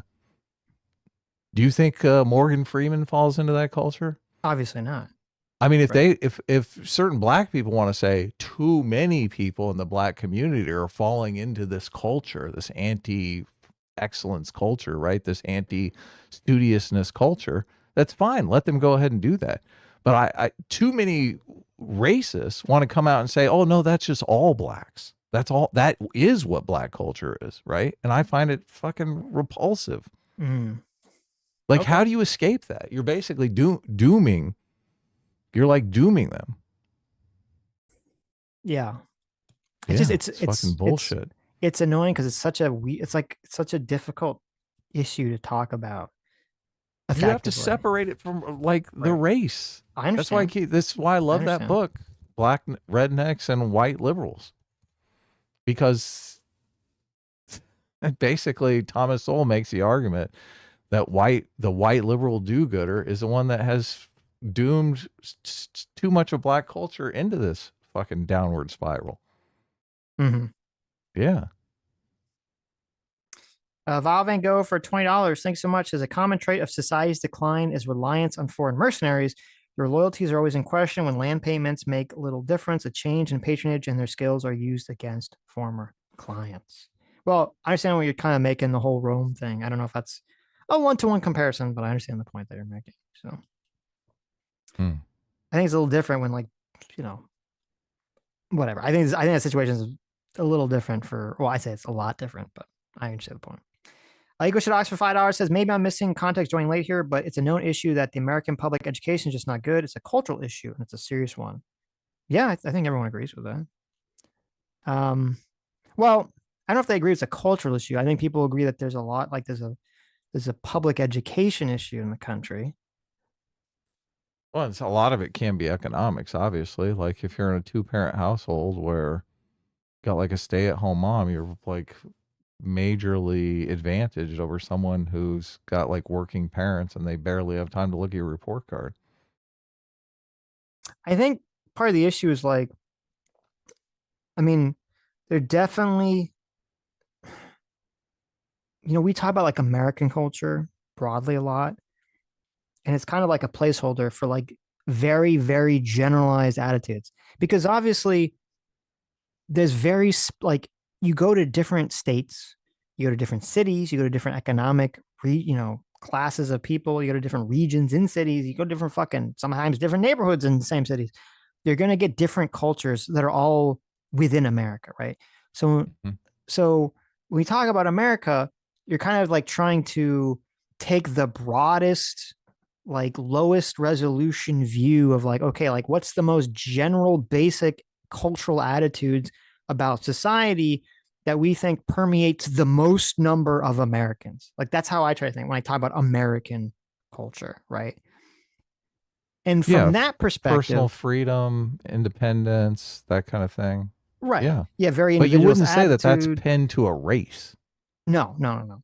But yeah, very individualist attitude. Very pro free speech. Very live and let live sort of attitude. Very like pull yourself up by your own bootstraps attitude and all these other things. From that perspective, I don't see Vivek's criticism is correct. So I'm not exactly sure. Like that's what I think the issue is for me when he talks about American culture. I'm not sure what he's honing in on, except if he's just honing in on what I talked about, where it's like, yes, there is a stereotype of like, Indians and other Asians who have like the quote tiger mom that's like, oh, I'm going to make sure that are like super, study and are, very, very, very, highly motivated to get educated and stuff. And that stereotype exists. I don't know how true it is in terms of like the broad numbers, but as I said, there's more, even though proportionally, Asians are doing better than whites in America, there's still the gross numbers. There's lots of Americans. There's a lot more Americans that are doing better than Asians just because there's a lot more Americans. So I think that becomes sort of the issue when he's kind of making the broader cultural assessments. I think that's why it's kind of like triggering some people and seeming to be like kind of, Yeah, especially in because the they're using the context. stereotype. They fucking love the stereotype. They're Right. like, oh my God, I just want to turn my brain off and use this stereotype. Especially in the context of like, well, that's why it's okay to get foreign, like that's why it's better to get foreign workers, is because that they have a better cultural attitude, which I'm not sure is even true. I don't think No, that's they true. they I haven't really seen they evidence of that being true. they have no fucking leverage. Okay. That's Right. the difference. Right. Guess what? They're going to work harder if they have no fucking leverage. And how is that super smart, right? Right. Like if you have a bunch of leverage in a situation and you don't use it to your advantage for higher wages or a better fucking window in your office, then you're the stupid one. Mm-hmm. It's fucking such bullshit. Anyway, Solo Anyway, Doge continues. uh, The most bad faith super chat I've ever seen in my life. So says it's interesting that Adam agrees with President Sunday Vosh, et cetera, that criticizing culture is super racist now. Maybe Adam's not like woke right because it describes him. Troll, lo, lo, lo, lo. I mean, I don't think that's fair, but not fair at all. Look, yeah. and look, if you're talking about criticizing culture, where I have a problem is when you biologically essentialize culture around a race, because it's fucking wrong. Right. It is wrong. It is stupid. It is dumb. Like every single race covers the gamut of culture. And if Right. you don't understand that, then you're probably racist. Right. Anyway, I'm assuming you agree, Sitch. Well, I agree, obviously, on the race contention. I'm like going back in my mind to like, because Vivek, he was like not. This is kind of the issue that he's not quite. He didn't quite bring race in, but he sort of is implicitly because of the conversation that's being discussed. Of course he is. Yeah. About sort of like, it's supposed to be like, if we were okay, maybe this is the issue.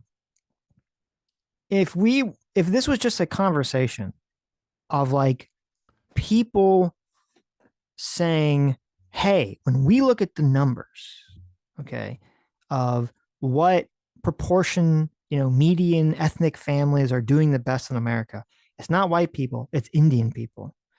And if there was a group of white people, and some people are doing this, who basically took the woke perspective and said, aha, because Indians in this country are doing better than white people, that must mean, okay, that there's some kind of systemic discrimination that's against white people that's keeping them down.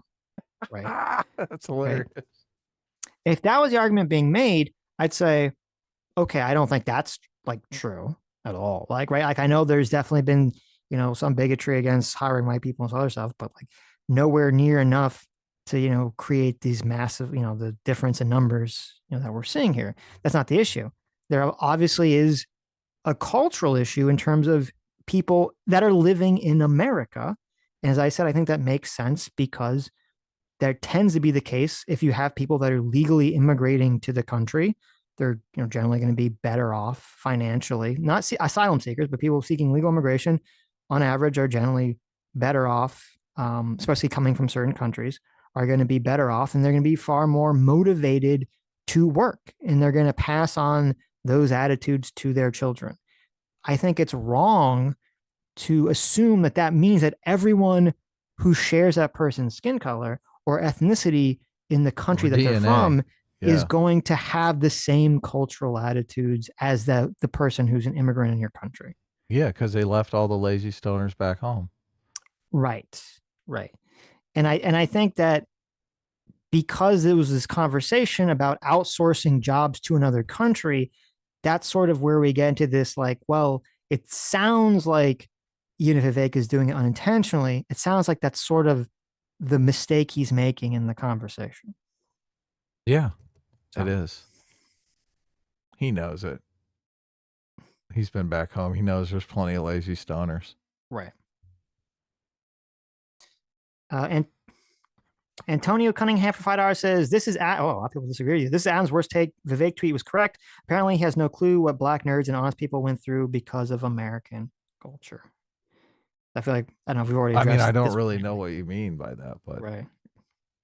Well, you're not a black nerd, so I guess. I'm definitely not, so. Right. BW85 for $5 says, I don't think Vivek was referring to race anyway. I'm white American, not offended by his post. I see truth in his post. You're biased against him. Okay, well, I feel like we've talked that point to that, though. So I don't know if you have anything else to say about it. I was thinking more about Antonio's super chat. Okay. Metalworks 41190 for 33 months says, if you need school, you're already lost. Remember that guy also talks about what if his ayahuasca journey and starting a cult, LOL. Oh, the guy that said that tweet? Oh, that's funny. Oh, did he? Vishnu, a car for $20. Thank you so much. Says, hit Z rank and sparking 0. Let's go. All right, now you have to play me, Sitch. No escaping my Vegito blue now. If you're good enough, you might even make me whip out super sweet MUI Goku comic hype cheers. Oh, yeah. Thanks. Listen, I'm going to be super real with you. I do not own Sparking 0. Okay. I don't need to get addicted to another video game. I don't need that in my life. Yeah. Right? Oh. I don't need to be like Elon. All right. I don't need to be like Elon playing hardcore Path of Exile Diablo. You don't want to fall into the lazy loser American culture. I don't. No, I don't. Like get stoned and play video games all day. Right. White culture. Right. white European culture. Adam Unfriended for $20 says, hard truth, statistically, there are more highly skilled and or smart foreigners than Americans in STEM and high-tech jobs. Vivek is 100% right. And if you don't realize this, you're either part of the problem or just ignorant. Mm. So I think half of what you said is true, but the other half is incorrect, which is that, as I said, since there's just so many fucking Indian people, period, And all there the lazy stoners were left in India. Well, I'm just saying, since there's just 1.4 billion, Indian people, assuming there's a normal IQ distribution, that's just going to mean, yes, there's going to be more people at that top 1 percentile in India than in America, just on the raw numbers alone. That is true. Yeah. The question is the H-1B system actually tapping, and has our current job market actually tapping out the programming potential that it needs, period? Or do we really need to start outsourcing all these jobs to immigrants? I don't believe the H-1B visa system currently is able to do that. I haven't really seen evidence so far that our job market requires that. And I think we can change the H-1B visa system to try to make it so that we will actually get the top 1% of people, and still have all the jobs available that are required for people that live in this country. I think we can do both those things. I don't think that those things are at odds with each other. Cool. A long story short, $5 says, to make matters worse, companies like Tesla got billions in government subsidies that is sold to public in the name of bringing good jobs to municipalities. There you go. Yeah. Cameraman 502 for $2 says, add an additional 30 to 40% payroll tax on H-1B workers. Ooh, there you go. Yeah, that would be a good solution. Adam, my friend, for $20 says, poor people tend to pursue tangible jobs. The middle class leans toward liberal arts, and the wealthy focus on STEM or high-paying careers. Cultural influences and country of origin also play a big role in these differences. Yeah, I think that's probably true. I don't disagree with that. Solos for $5 says, Sitch did and you skip Hayden Dill? I or did. Harrison Dill? Why? I did. Because Adam, stop pretending to be a liberal and make PragerU video on why you left the left. It was so bad faith, I didn't feel like it was worth reading. So. Oh no, you should read all the super chats aimed at me. I don't care. Okay. Because I responded, I was like, "Fuck PragerU, they can suck my dick." I just especially in the last round of tirades, I'm not sure how you can say, "Look, you guys are the ones taking the conservative position. Oh my God, the culture is totally locked into whatever your skin color is." They're basically a 1-for-1 match is what a lot of you guys are saying. So I don't take that perspective at all. So, and I think my perspective is closer to like the liberal perspective, right? Sotos for $5 says, Sitch and Adam have said in the past, it's better to be lucky than to be smart. So maybe the lottery H-1B is better after all. Okay. But they're not even doing the lucky thing. They're entering like 16 times. How's that being lucky? It's fucking losers. Being extra lucky. Okay, it's cheating to be lucky. Better to be fraudulent. Okay. Close your eyes. Picture a call center. Right. Where people are fraudulently trying to defraud elderly Americans. Mr. Ubercross for 32 months. Thanks so much. Says quantum computing is pretty silly. Basically, every bit can be both a 1 and 0 simultaneously. However, they have no practical use currently. Fake hype. Listen, I'm not some big brain science person, but just from the little articles I read, from the videos I've seen, that's not the case. That's not how I interpret this information. So I'm skeptical. Yeah, I don't agree. I don't agree. They have the encryption breaking. They also have like charting different routes. Like it's a huge task to like charting FedEx packaging routes that is supposedly the quantum computing does so much better than traditional computers. Right. Well, and also information can be sent with 0 lag time instantly. Zero latency. Wow. Yeah, there could be 0 latency information that is sent to anywhere in the world So the problem, the limiting factor, my understanding, one of the limiting factors with quantum computing right now is that basically in order for it to even potentially theoretically function, is that the computer, the chips or whatever, they have to be at like below zero, freezing, hyper cold temperatures, right? And that's a technologically limiting factor. But there was a massive technological limiting factors for computers 50, 60 years ago, and we overcame them and made them better and better and better. 60, 70 years ago, no one would have thought we would have, magic phone computers in our pockets that we all hold in our hands. So I don't think I'm going to write off quantum computing just yet. Me neither. Ovid for $20 says, my state of New Jersey has received tons of Indian immigrants. I've interacted with these immigrants personally and professionally. It's wrong to criticize perceived negatives in their culture. Is it wrong to criticize perceived negatives in their culture as with the flaws of woke culture? I don't think it's wrong to be like, okay, I've interacted with groups of people and I've noticed what seems to be cultural elements, and I don't agree with those. I don't think there's anything wrong with that. The issue is in saying, okay, everyone who's Indian is going to have whatever attribute, this attribute is, whatever I'm dictating is the cultural attribute is.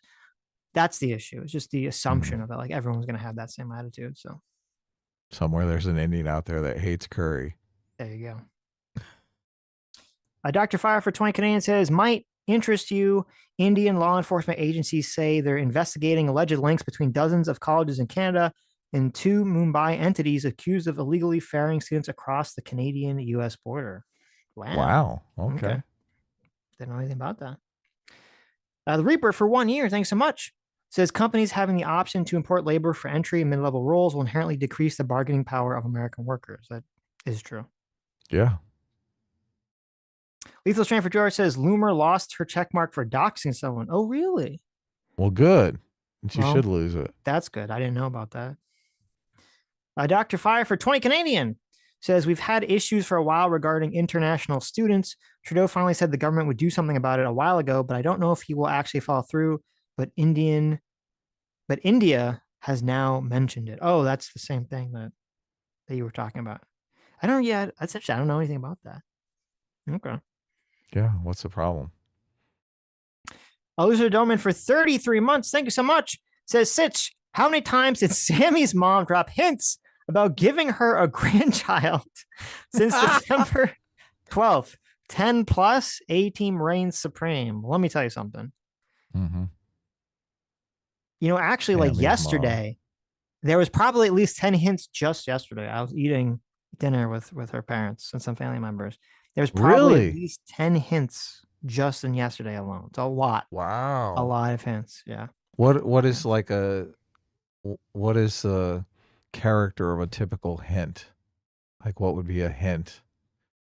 I mean, listen, there's a very blatant conversation. She's asked me very blatantly, like and openly, like, oh, does your brother have kids? Are you gonna have kids? Like, no, do you want to have kids? Do you she's have been kids very with blatant, my daughter. Right. Yes, exactly. Have you guys considered having kids? Right. Yeah. You guys would have such cute kids. Oh my God, your kids would be so smart. This is it. They're not even hints. They're just like straight up things. And listen, I say, it only takes 9 months to make a kid, right? Right.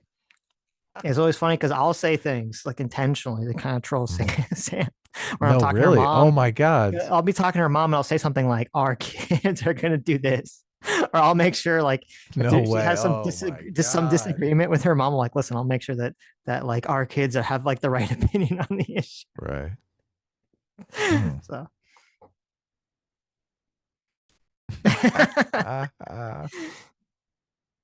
Wow. There.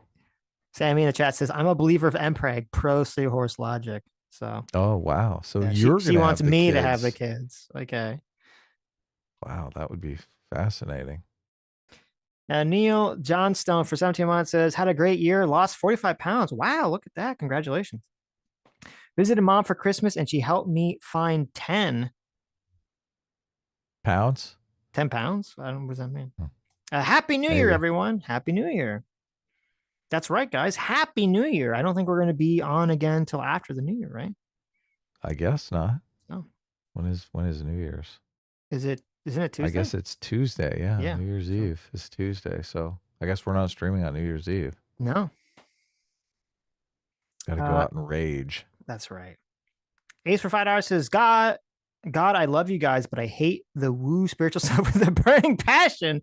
I'm too much of a skeptic for it. Well, fair enough. I agree, Ace. I totally agree. Yeah. Yeah. But look, if Sitch and Rudyard want to like woo out, I have a pretty high tolerance for my friends dipping into that craziness. Hey, well, as a Californian druggie, I would assume you'd have to, right? Of course, yeah. Look, that's where the conversation always goes as soon as the mushrooms kick in. So right. Yeah. Adam Unfriended for $5 says, real solution to get Americans into STEM and tech jobs is to promise and promote them with hot women. Make programming sexy again. Credit to David Puff. Well, yeah, totally. That's a good idea. That's the way to do it. That is the way to do it. Yeah.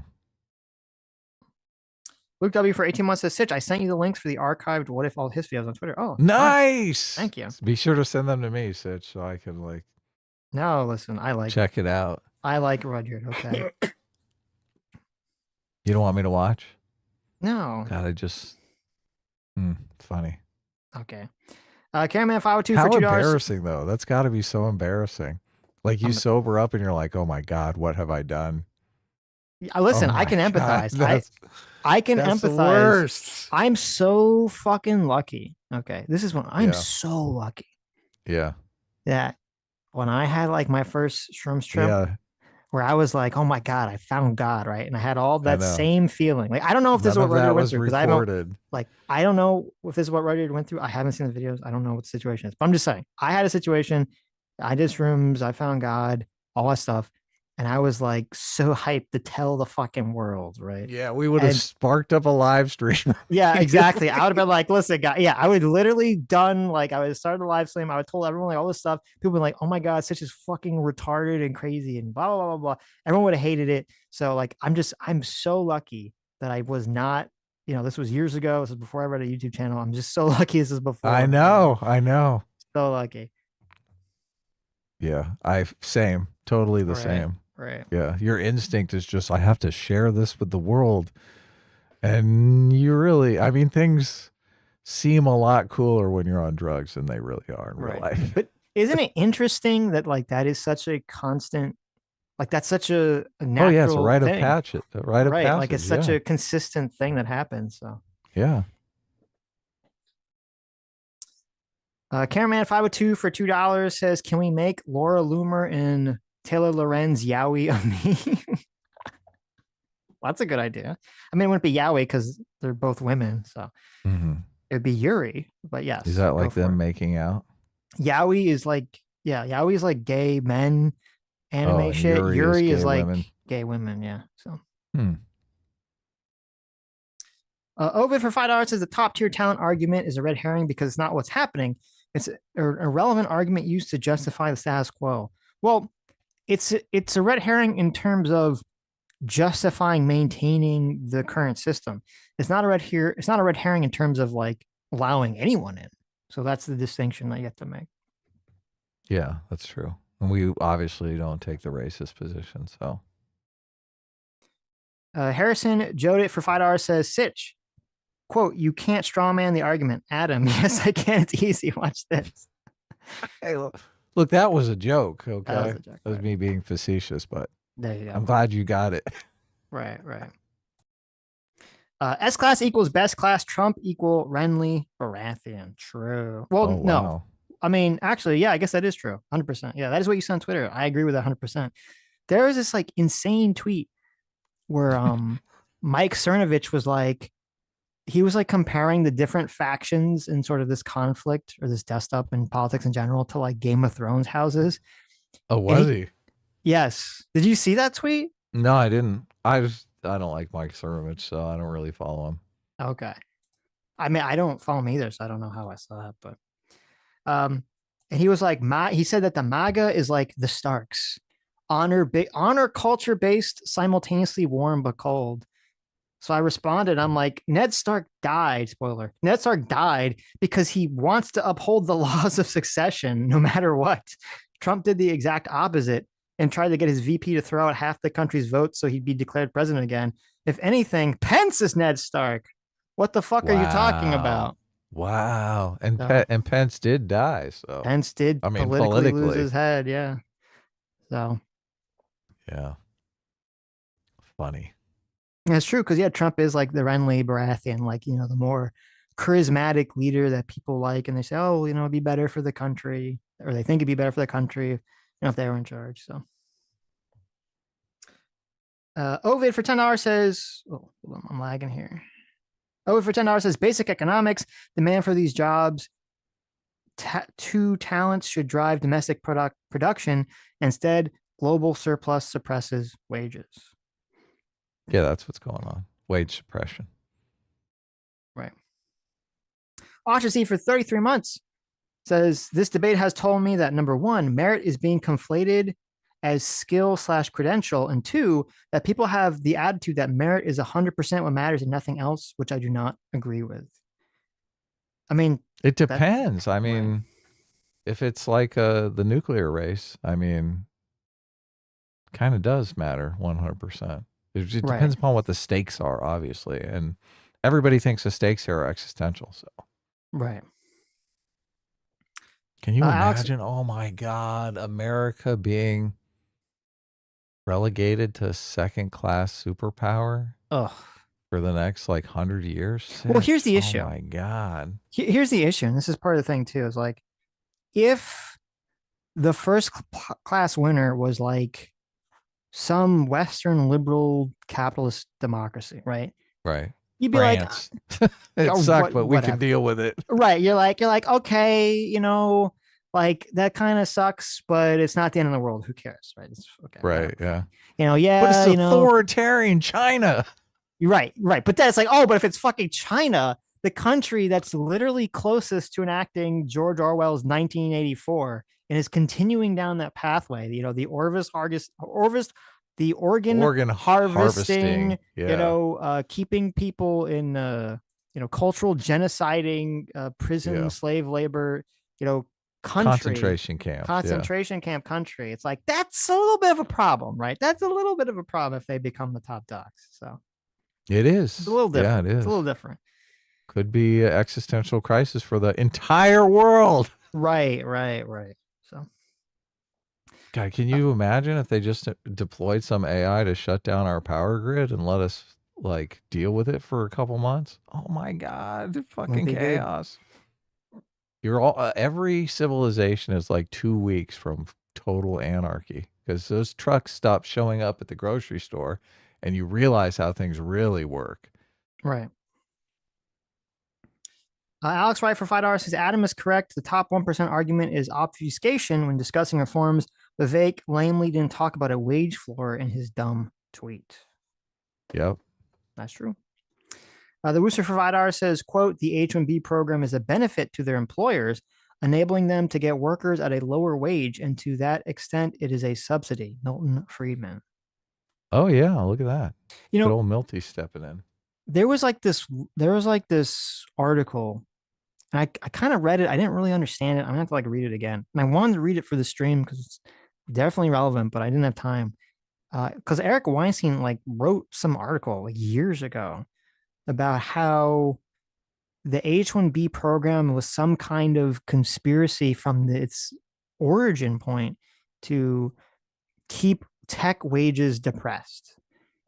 Wow. And I have no fucking clue if that's true. And I was trying to read his article about it. And I didn't really understand like all the facts in it. So I'm gonna have to go through it again. But that was the argument that he's been making pretty heavily on X at the moment. So the Dark Conservatarian for $20. Thank you so much. Says, hey guys, been a while since I donated. I got a cousin who's pretty miffed about the H-1B visa stuff and is pinning blame on Elon and Vivek for the thing, like if they're on the same side. We'll listen to later to get informed. Well, thank you. Yeah. Sitch did a great job of tracking all this stuff down too. So thank you. I tried. House of S class, undefeated. Wow, look at that. Look at the love. Look at the love. Yeah, look. It's all about the love. It is. Tonushi for 10 euros. Says, I wouldn't say that, quote, black culture is about anti-excellence, but defines excellence on different scales and scopes of immediate results rather than slowly cultivated success. Well, I mean, again, I don't believe in saying like black culture is X. Right. You know, Yeah. as we were saying, you can say that there's lower income cultures, some which are cultures that have black people in them that are predominantly black cultures that are going to, which I would agree with that, are going to have different definitions of success or excellence that don't map onto middle class or upper middle class or rich, you know, or upper class definitions of success, and thus are probably not going to create widespread success in the society as a whole. And I think that's just innately true of any culture that comes about around lower income situations. Definitionally, that has to be true. So Yeah, look, every society has its share of like conservative culture and like artsy progressive culture. That's just right, like a thing. right. Austin for $5 says, chat is really piling on Adam today, so let me also do it. MMT is stupid, and Adam is a conservative. Fight me, Adam. Oh, well, welcome. That's fine. Look, I know you guys like beating up on me, and to tell you the truth, I like sniping back at you. So There you go. so it's all fun. Boof Ski McGee for 17 months says, did anyone catch any of What If All's 10-hour autobiography? Listened to an hour and wasn't ready to take it all in. He deleted it soon after. Well, we talked about it, but Yeah. so there you go. Rico Zorro, thanks so much for 33 months. Says, who has it tougher with the in-laws when it comes to politics, Sitch or Sammy? Happy New Year. So 100% Sammy has it tougher. I'll tell you why. Listen, I've interacted with Sammy's parents like way more than Sammy's interacted with my parents. Mhm. But like when I've interacted with their parents, like they've barely talked about politics to me that much. They know that I'm like pretty center on a lot of issues, and I know that they're very Trump. I got them like Trump wine as a Christmas gift because it's funny. Oh, wow. Okay. So Yeah, they had look, like you're drained buttering the them up. they had like drained the swamp wine and everything. So like they know that like, you know, we have different opinions, but we haven't really talked about that much political stuff, maybe because, you know, they know that we have political differences or whatever. But Sammy walks into your parents with a "Make America Great Again." but my parents are like, it's so funny because like when, you know, when Sam was visiting my parents, they had like they were very sweet because they had like this was before the election was over.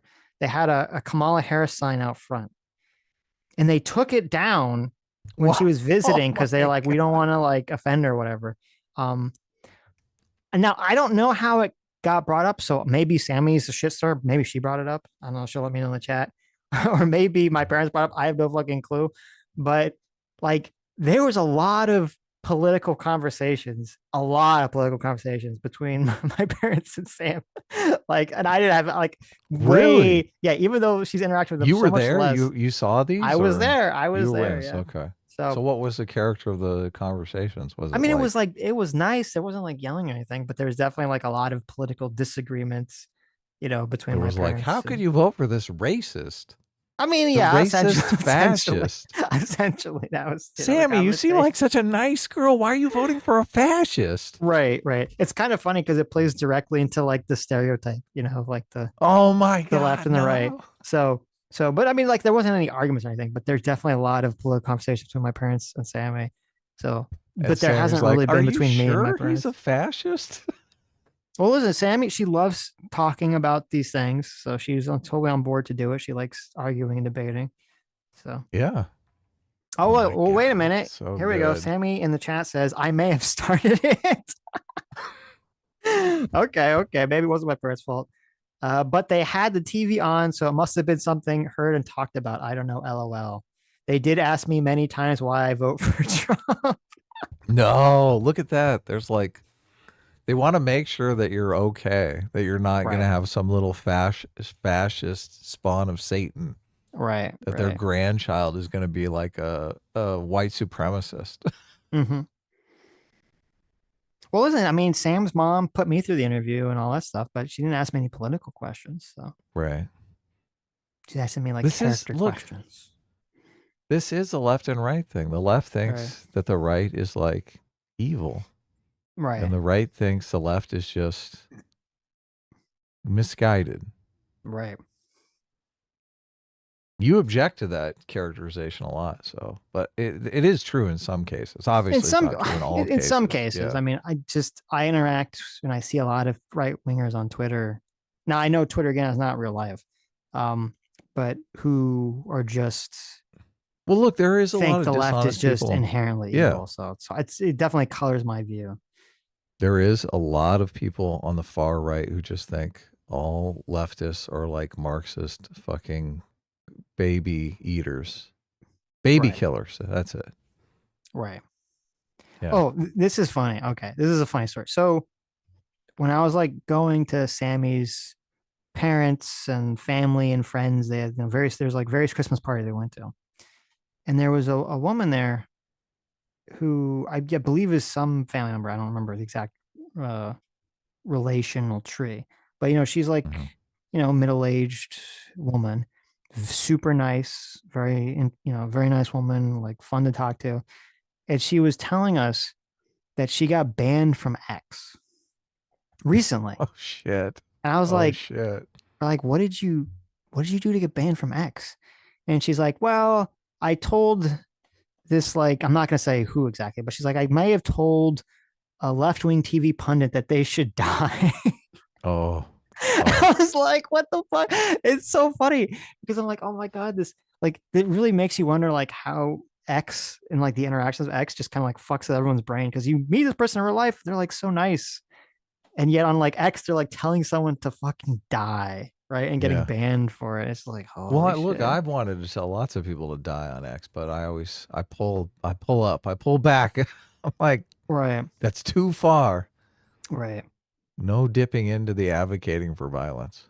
Right. But I'm just, so it's just like it so much. And this is part of the problem too, is like, we go on X, and this, I'm definitely guilty of this too. And you see a lot of interactions and you like think that like that's how people are. And maybe it's not. Maybe it's just like X, like that kind of text communication and the environment of X that kind of riles everyone up, and it, makes people, I don't want to say makes people, but people just behave in a different way on X than they would actually behave in real life, or how they actually think in real life. So, well, she must have been anonymous. Obviously, she's not doing it on her work account, right? I have no clue. I don't know. I didn't have time to ask. I didn't ask her. I think to ask her if she's doing it on her anonymous account. Yeah, look, I'm a real estate agent. I did it on my real estate agent. Right. Yes. I don't know. So, fucking die. Right. Okay. Yeah. Ace Survives Hour said, did you guys ever watch the videos I sent you? I never get a reply back from you guys. I have other vids that would make great content for you. I'm sure I've watched some of them. I watched some of them. Yeah. I'm really bad. Yeah. I'm like very, very bad at replying back to people. But I definitely watch. I'm really good at replying back to people, but I've been super sick for like days and days. So. Right. But no, keep sending me videos. I do watch a lot of the videos that people send me, even if I don't reply back to them. So, and I usually find them interesting, even if we don't cover them. So I do appreciate it. But yeah, this is why I do reply back. I try to say like, thank you, or this is great, or whatever it is. Sometimes if it's super good, I let them know, because then it keeps them coming. So yeah, I should do that, but I'm really bad at it. You're too lazy?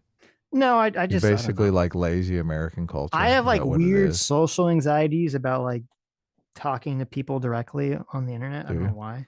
Just send them a dick pic. that fixes the problem, right? Yeah. Get over it. There you go. That's up. Yeah. How do you guys like that?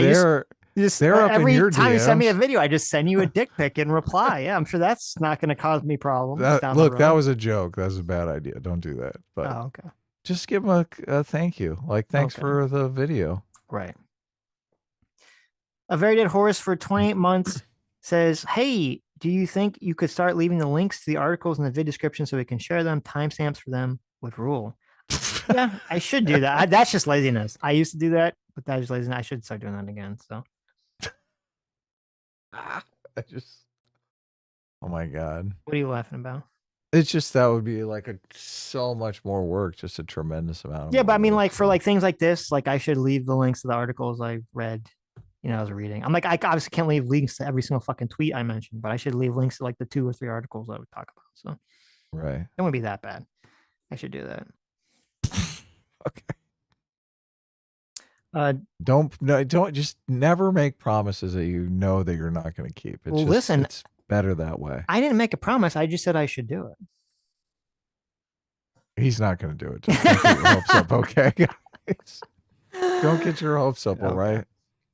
Tonushi for €5 says, anyone here ever watched Gabriel Over the White House, political movie from the 30s? I've not seen that. I have not seen that. No. One of my favorite political movies, though, is A Contender. I haven't seen that either. Who's the guy that plays the dude? Who's the dude? Jeff Bridges? Is that no? Jeff Bridges. You're right. Yeah. He plays the president of the United States, and he does such a fucking amazing job. That guy has such range. He can go from playing the dude in The Big Lebowski to the president of the United States. And he's going to play Grendel in the Grendel movie, which so good. I'm cautiously happy about, maybe. It's got Gary Oldman in it, too. Gary Oldman is just an amazing fucking performance. Plays this, crazy right-winger. I think he might be the Speaker of the House. Yeah. I thought you were talking The Contender. Okay. You got to see The Contender, man. That's one of the best political movies of all time. Right. If not the best. What is the best political movie of all time? Somebody said on Twitter, like all art is political or all movies are political. And I'm like, then why the fuck do movies have a political category? That makes absolutely no fucking sense. Well, usually, like when you say like what's the best political movie, I'm thinking like movies that are specifically about politics. Politics, yeah. Not movies that have like, maybe they have like socioculture, political ideas in them, which is what those retards mean. They say every movie political. I know those retards. Right. I mean, you're like W or Vice or these movies or like, that are explicitly political. Primary Colors, Wag Primary Dog, Colors, exactly. JFK. Yeah. Yep. Even Bulworth. Although JFK kind of skirts the line a little bit. I mean, The Contender is specifically about politics. Like that's a fucking 100% political movie. Or the Nixon movie. But I don't know. I don't know.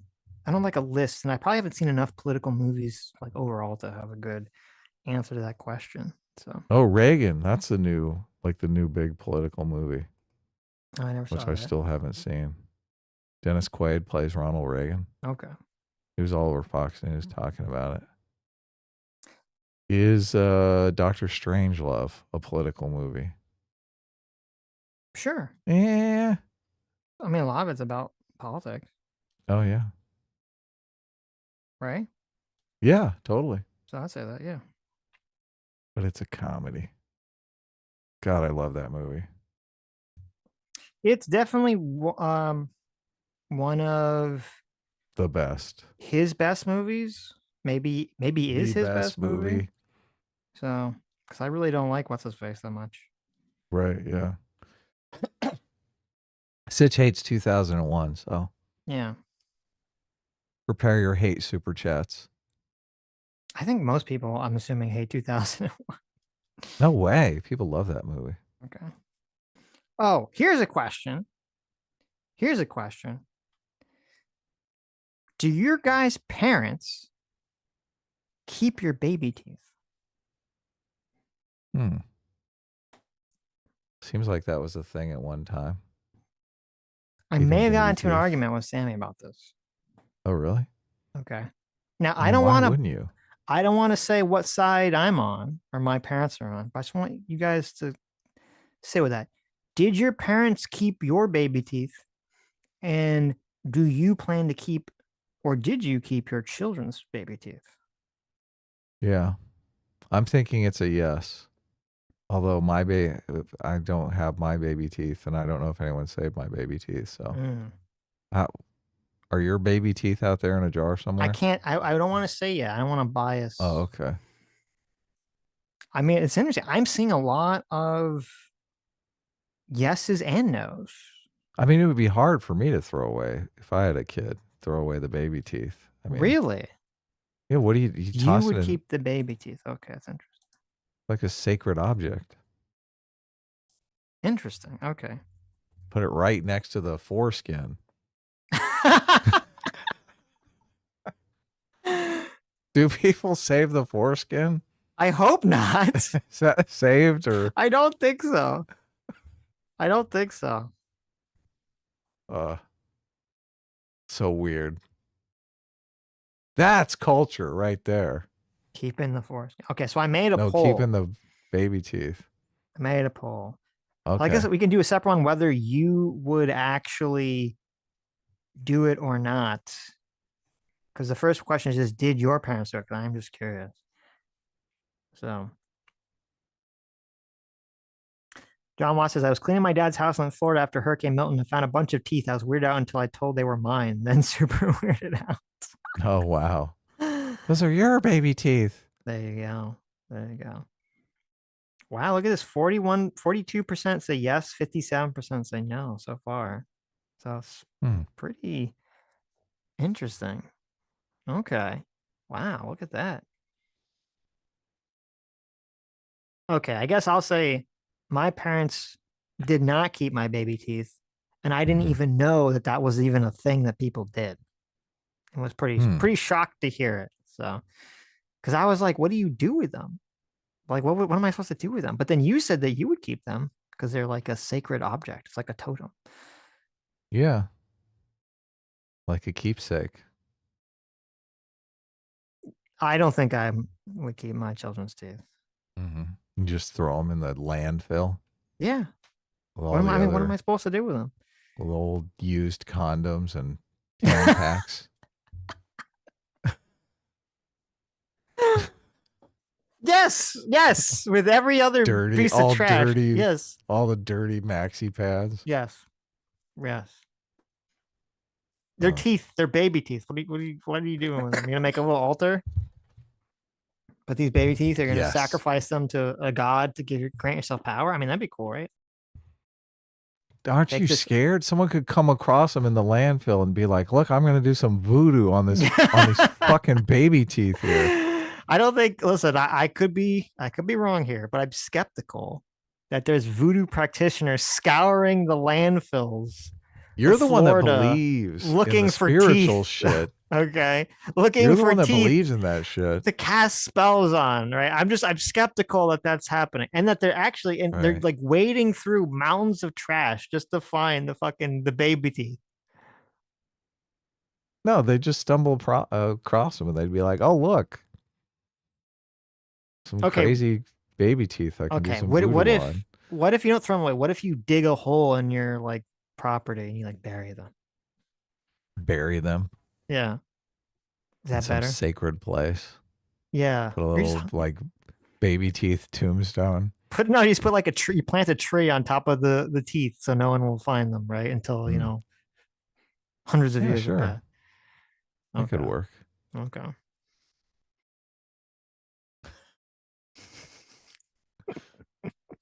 What are we up to? 59% say no. 41% say yes. So interesting. Yeah, Puss says, you're all nuts. The tooth fairy has my teeth. Everyone knows this. That's a good point. Yeah. You trade them for money, but that's how your parents get them to save them. That's a conspiracy. You put them under your pillow, and your parent gives you like $1, and they've got the baby teeth for their special project, the keepsake project. Okay. I don't think I'm gonna keep my children's baby's teeth. Yeah. What if Sammy G wants to? What if that's like your first big fight?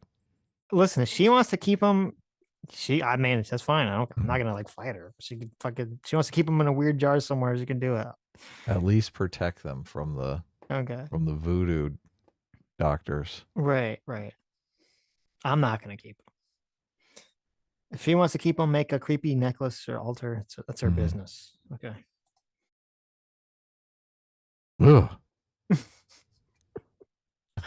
Necklace. Wow. Mike Hassan, thank you so much for being Discipline Equals Freedom for 29 months. Says Happy New Year and Merry Christmas / holidays. The 26th the 26th was my birthday. Well, happy birthday. Look at that. Look at that. Look at Birthday that. Day after right Christmas. after Christmas. That's obnoxious, right? Jesus stealing your thunder. No way. Come It's on. amazing. No, it's terrible. That's great. No.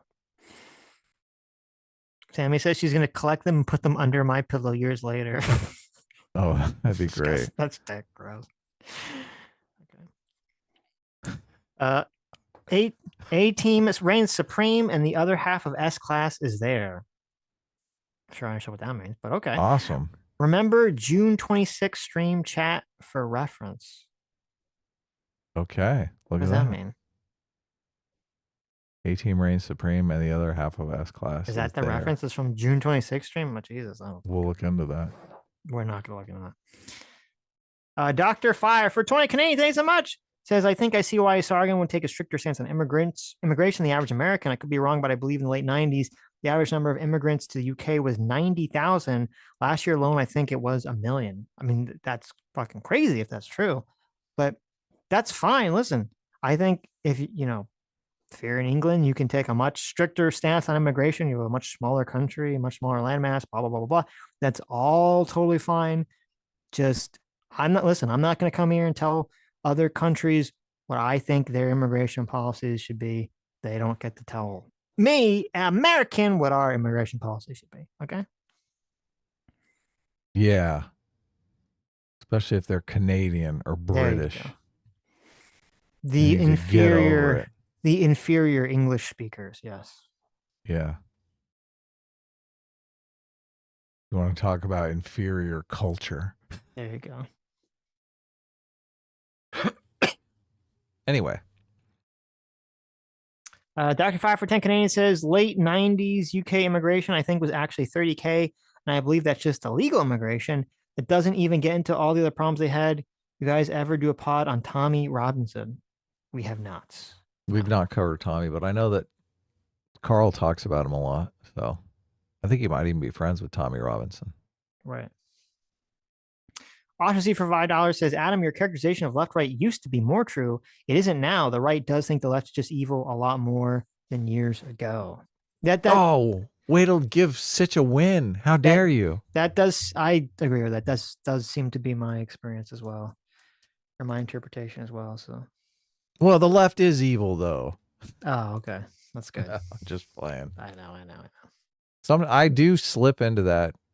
Look, stereotypes are easy, so I slip into the left wing stereotype occasionally too. You guys call me out on it though, and that's good. Mm-hmm. I do think, obviously, we use the concept of defense and offense, and I do think we need a good offense. So, right. More and more though, progressives are less focused on policy achievements and more focused on just not working with conservatives or right wingers in any way, shape, or form. So, right, which is bad and evil. Dr. for 2 hours says, hey lads, talk to any demons lately. Can't watch today because my phone needs to be repaired. But here's to another year of politics. What do you think Trump will do for the semi-quincentennial of the U.S. in 2026? He's gonna make he's gonna have a giant parade, and they're gonna prance down, the street in DC, and it's gonna be like a Chinese parade. They're gonna all have like the giant face of Trump, when they come together like a football game. They're gonna parade down the street for America. That's great. Exactly what's gonna happen. Yeah. I'm noticing January 6th is on a Monday. Are we? We're going to stream on January 6th just to make sure that Kamala Harris doesn't try to snatch away the election from Trump. I want to. There might be tears. Like she might be just. Might be super chapped. I think it'd be super boring and nothing will happen. But I think people will be there laughing and pointing at her, being like, "You lost." Right. That's right. Certify that election. Arithmus for 2 hours says, Adam is getting a lot of unwarranted hate here, so I just want to send him some love. Vivek is just wrong. American culture is the engine of innovation in the world. High talent foreigners come here because we are the engine. True. Thank you so much for saying that too.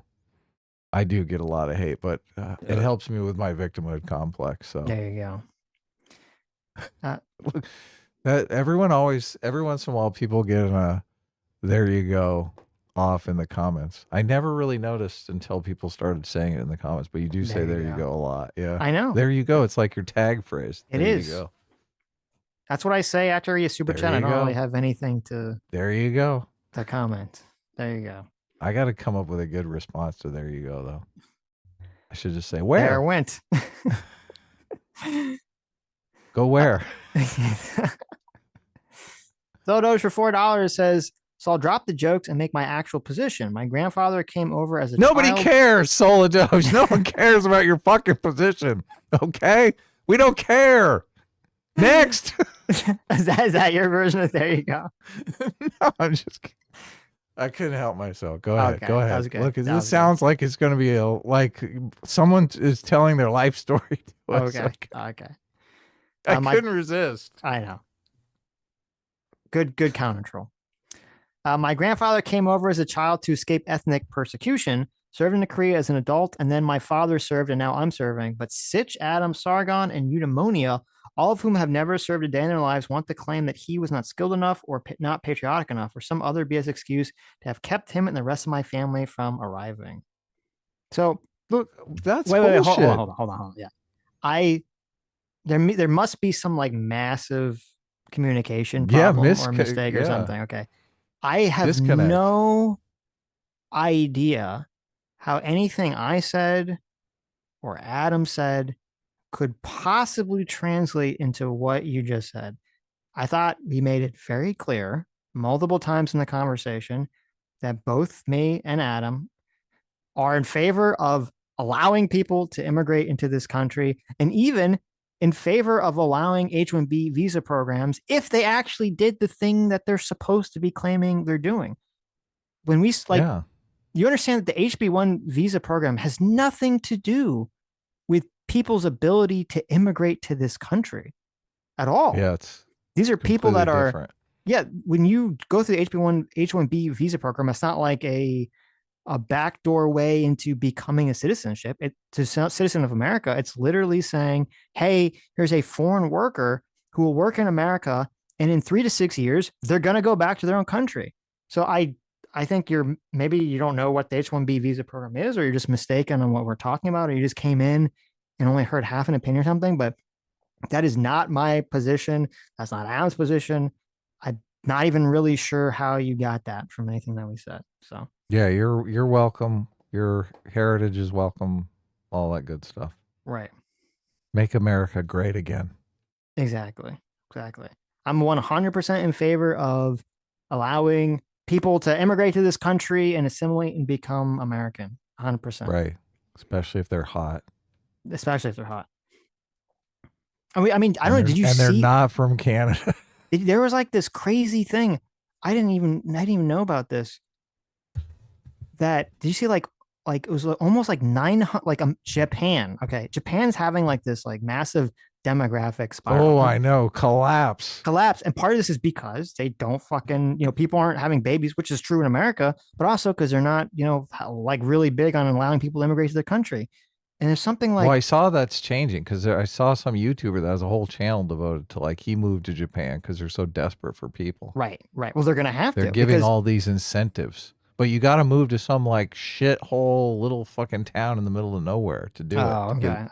To take advantage of it. Well, I guess that kind of makes sense because like I think they're big city, like the population density in their big cities is like probably like fucking astronomical. Like it's like really very very dense. So I guess that makes sense. But no, because like they had something crazy. Like I think they're they've like literally are losing almost 900,000 people this year. Okay. Mm-hmm. And there's something like, I don't think they've had a baby born in Japan for like 3 months. Can you just wrap your mind around that? Holy when I heard that, shit. I was like, "What it's is that fucking true?" Children of men. Listen. I should have looked this up. I don't know if it's actually someone told me this. They said this 3-month period bullshit. In Japan where a baby wasn't born. I was like, just flabbergasted. Like, is that true? Bullshit. That's got to be bullshit. 3 months. Wait, hold on. I should look it up. I should look it before I said it. It's like Children of Men. They're like completely. That's where's like baby Diego? Okay. I mean, I see there's a YouTube video talking about it. Let's see. What's the? We're fine.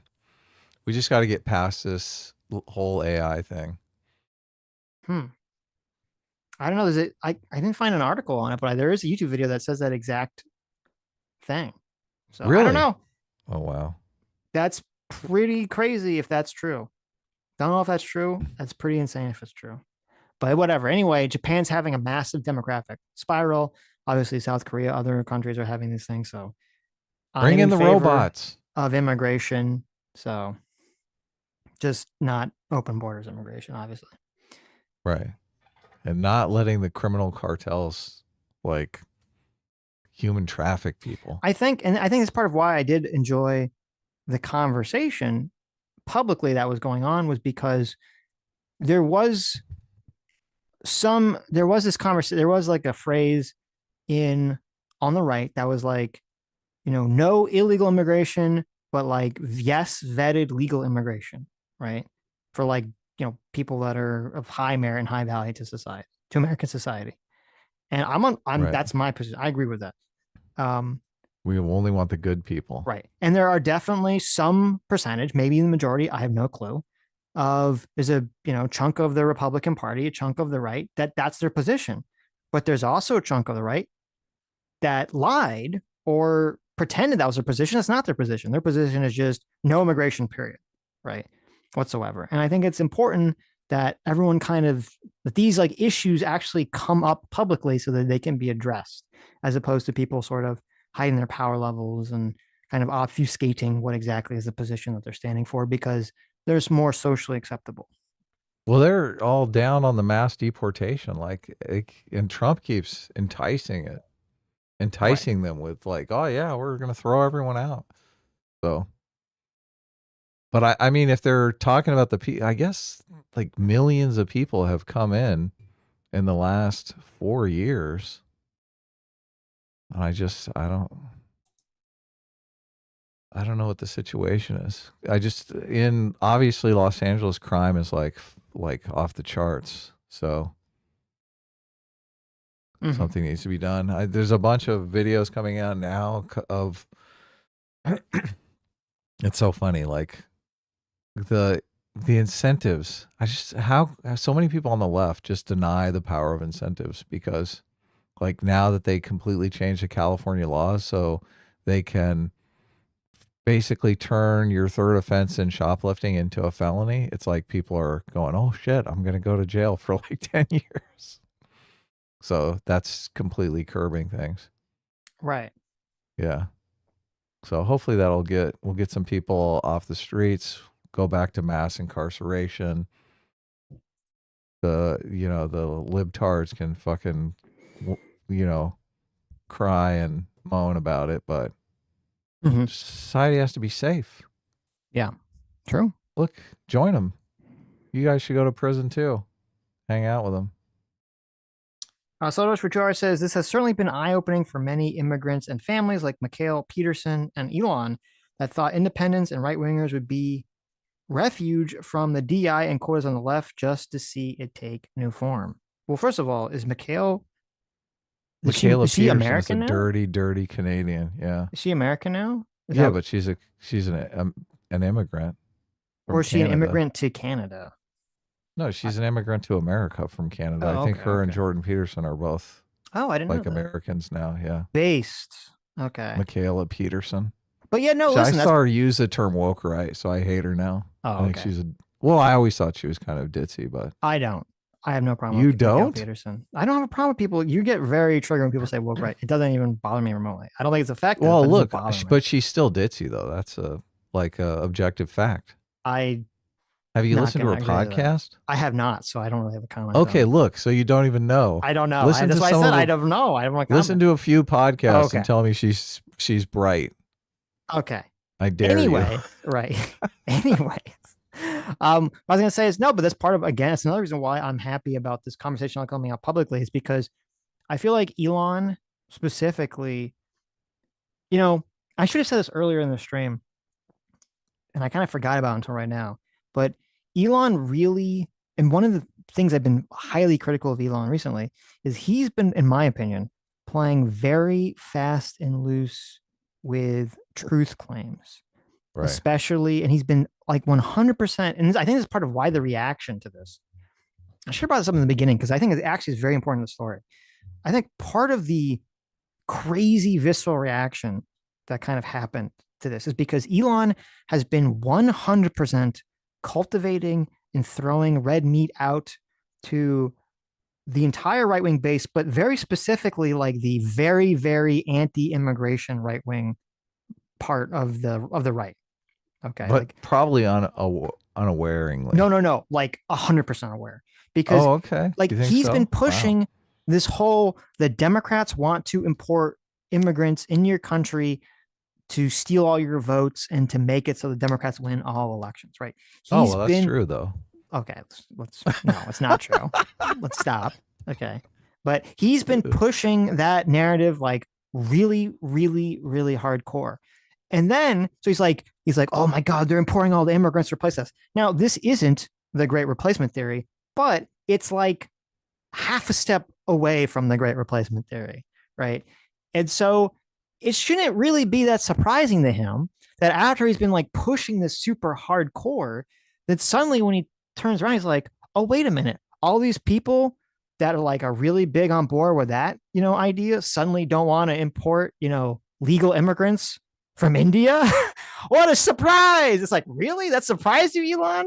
Like you've been playing really hard and fast and loose with this, this area of the right. It shouldn't really surprise you at all.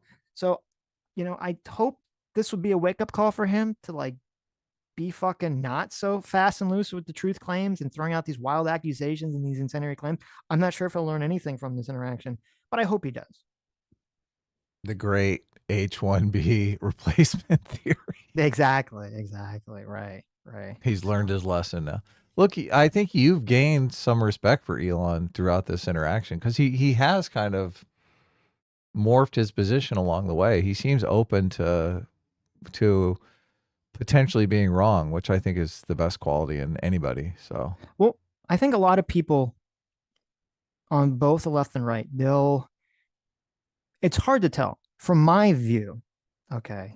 As a magical independent, right? mm-hmm. Yeah. I look at a lot of people who are on the left and right, and I see them make very broad claims that bother me because I'm like, well, they're making claims that even though like moderate people can interpret them in one way, the extreme people in the left and right will also interpret them in another way and assume that that's like hashtag their guy or like / our guy, right? They're going to interpret them as like, this is an extremist who's kind of like masking their power level, who's saying like very extreme things. And I look at these people, I'm like, do they not understand they're doing this? Do they not care? And I don't know the answer to that question. I usually think if they're like a smarter person like Elon, I'm assuming they know and they don't fucking care, or they're using it for sort of their own purposes. So to see Elon push back on that and to push back on racism, I do like that. And I do respect it. Shows that he does care. That he's doing that. And it shows that he does care, at least when it comes to an issue that suddenly, he cares about or that touches him in some emotional way because he's an immigrant. So. Yeah. I hope, as I said, I hope Elon learns something from this whole experience and is more careful with his rhetoric. I'm skeptical that he will be, but we'll see. So you can't let the racists though define the criteria of the debate, which is just, I mean, too much of it happens that way. So, I mean, that's whenever I am close to that, like, fuck it. That's the reason, because it's like, we need to really have this debate. This is an important debate to have. So, well, but here's the issue. Like, I agree. You can't not talk about something because racists are going to use because you're going to embolden information, some racist. Yeah. Right. Exactly. In a bad way. But you do have to be cognizant that racists or extremists can take arguments or certain things you say and use them in ways that you don't want them to be used. And I believe you should, if you're not in favor of fucking ethnonationalism or that shit, you should be trying to frame your arguments in a way to not allow that to happen. Yeah, and to avoid it as much to as avoid possible. that. But And yeah. I don't think the majority of people, like on the left, obviously they do it with racism against non-white people. If it's with white people, don't give a shit. But most people I've noticed on the left and right do not take any care when it comes to not allowing the extremists to like use their positions or arguments, maybe in ways they didn't intend, to malicious ends. I don't think people are very careful at all in that respect. So No. Yeah. Not as careful as you. You're great about it. So you're hypersensitive to it, try which to is be great. cognizant of the issue. So Like, oh my God, this white supremacist idea is being foisted on fragile young minds. right. Yeah.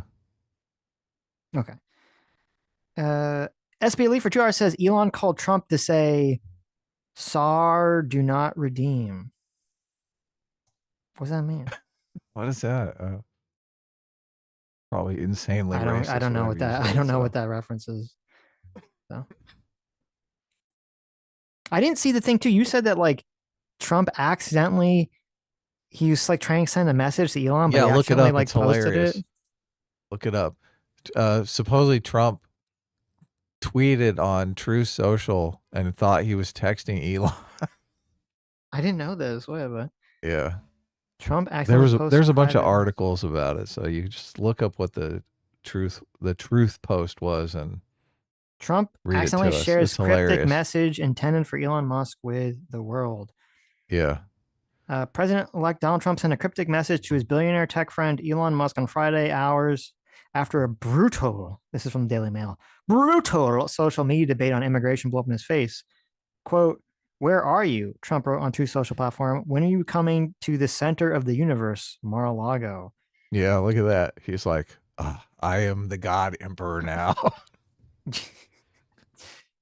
Trump also claimed that Musk's billionaire rival Bill Gates had asked to visit him on Friday evening. Oh yeah, that's the part I forgot. Oh, yes. He was like, Bill Gates wanted to come. Oh, okay. Wait, here's the actual thing. I hate reading. Yeah, just read it. Yeah. "Where are you? When are you coming to the center of the universe?" Well, he put in quotes, Mar-a-Lago. "Bill Gates asked to come tonight. We miss you and X. New Year's is going to be amazing." Donald J. Trump. Isn't that fucking hilarious? Isn't that hilarious? First of all, I don't know why this is so clickbait. I don't know. There's nothing cryptic about that message at all. I guess I don't know what the fuck they're talking about. Where are you? But I miss you. It is. I'm to Mar-a-Lago. It is hilarious because it does seem You my new bestie. Come on. It does seem very like high school girl energy. Okay. Everyone loves me. Yes. It's gonna be amazing. Are you coming to New Year's Eve at my house? Oh my God, I'm gonna be president again. It is pretty funny. That's great. Well, listen, this should help dispel the rumors that like there's the Trump Elon, are in like a rocky relationship, because that's a pretty warm welcome. Right? I know. Oh, it's so funny. God, I saw that and just brightened my whole day. That is very funny. That's pretty good. That's pretty good. I like that. Where are Already you? David Pakman is making videos about the cognitive decline of Donald Trump, which I'm sure. Obviously, I think that's an innocent enough mistake that anyone could make, right? Right. Mr. Ubercross for $10 says, "I look forward to the eventual Earth-Mars racism. I'm not sure who will look down on whom, but it will be fun." Oh, yes, it will. There you go. Is it going to be like Total Recall, or like, oh, those filthy Martians? Probably. Filthy mutant Martians. They even do that now? Can't get their clean air. Alex Wright for Jar says Adam's H1B take is based and Vivek is a clown rare W. Well, there you go. Look, almost a perfect super chat, Alex. Almost. It was this rare W. I know. It should be very common W would be better, but right. Thank you. Sotos for $5 says, "I've only been intermittent able to listen in, so my bad for not getting your positions. Back to jokes. Did you see Mikhail Peterson's beef with Candace Owens?"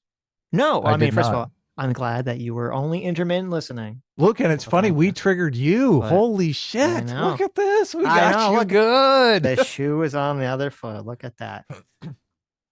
Yeah, no worries. But no, I don't know. Let's see. Oh my God. Oh my God. Michaela Peterson. There's and like Candace some Owens are massive going back at and it. forth between Michaela Peterson and Candace Owens, Is which it isn't about- surprising. Are they talking about the Jewish people? Is that No, what's it's going about on? the immigration thing. Oh, okay. So Michaela Peterson says, why the woke right pretend it was illegal immigration they were against when it turned out it was immigration in general? At least be honest about it. If there's assimilation to the culture and legal immigration, what's the problem other than skin color? I mean, I agree with that 100%. Look, that's a tweet I didn't like just because she was like the woke right. Like now Right, everyone is just adopting the woke right. I understand that. Well, first of all, Fucking haha. bullshit. Secondly, putting You win. putting the woke right label aside. Okay. You agree with the tweet beyond that label. Yeah, look, it was obvious they were against all immigration. So. Oh, okay. Okay. Yeah. Right. Look, they're fucking racist. What the Right. fuck? I live in reality. You live in reality. Yes. So it's like nobody. A lot of people that don't live in reality. Yeah, look, and a lot of people obviously want to say that the entire right is racist. They want to use those races to tar the entire right. So Right. it's just fucking. It is what it is. Well, I think that's why she was trying to separate, with the woke light label. I know you don't like it. So anyway. Yeah, so, look, woke right. It just means ethno-nationalist. Okay. Yeah.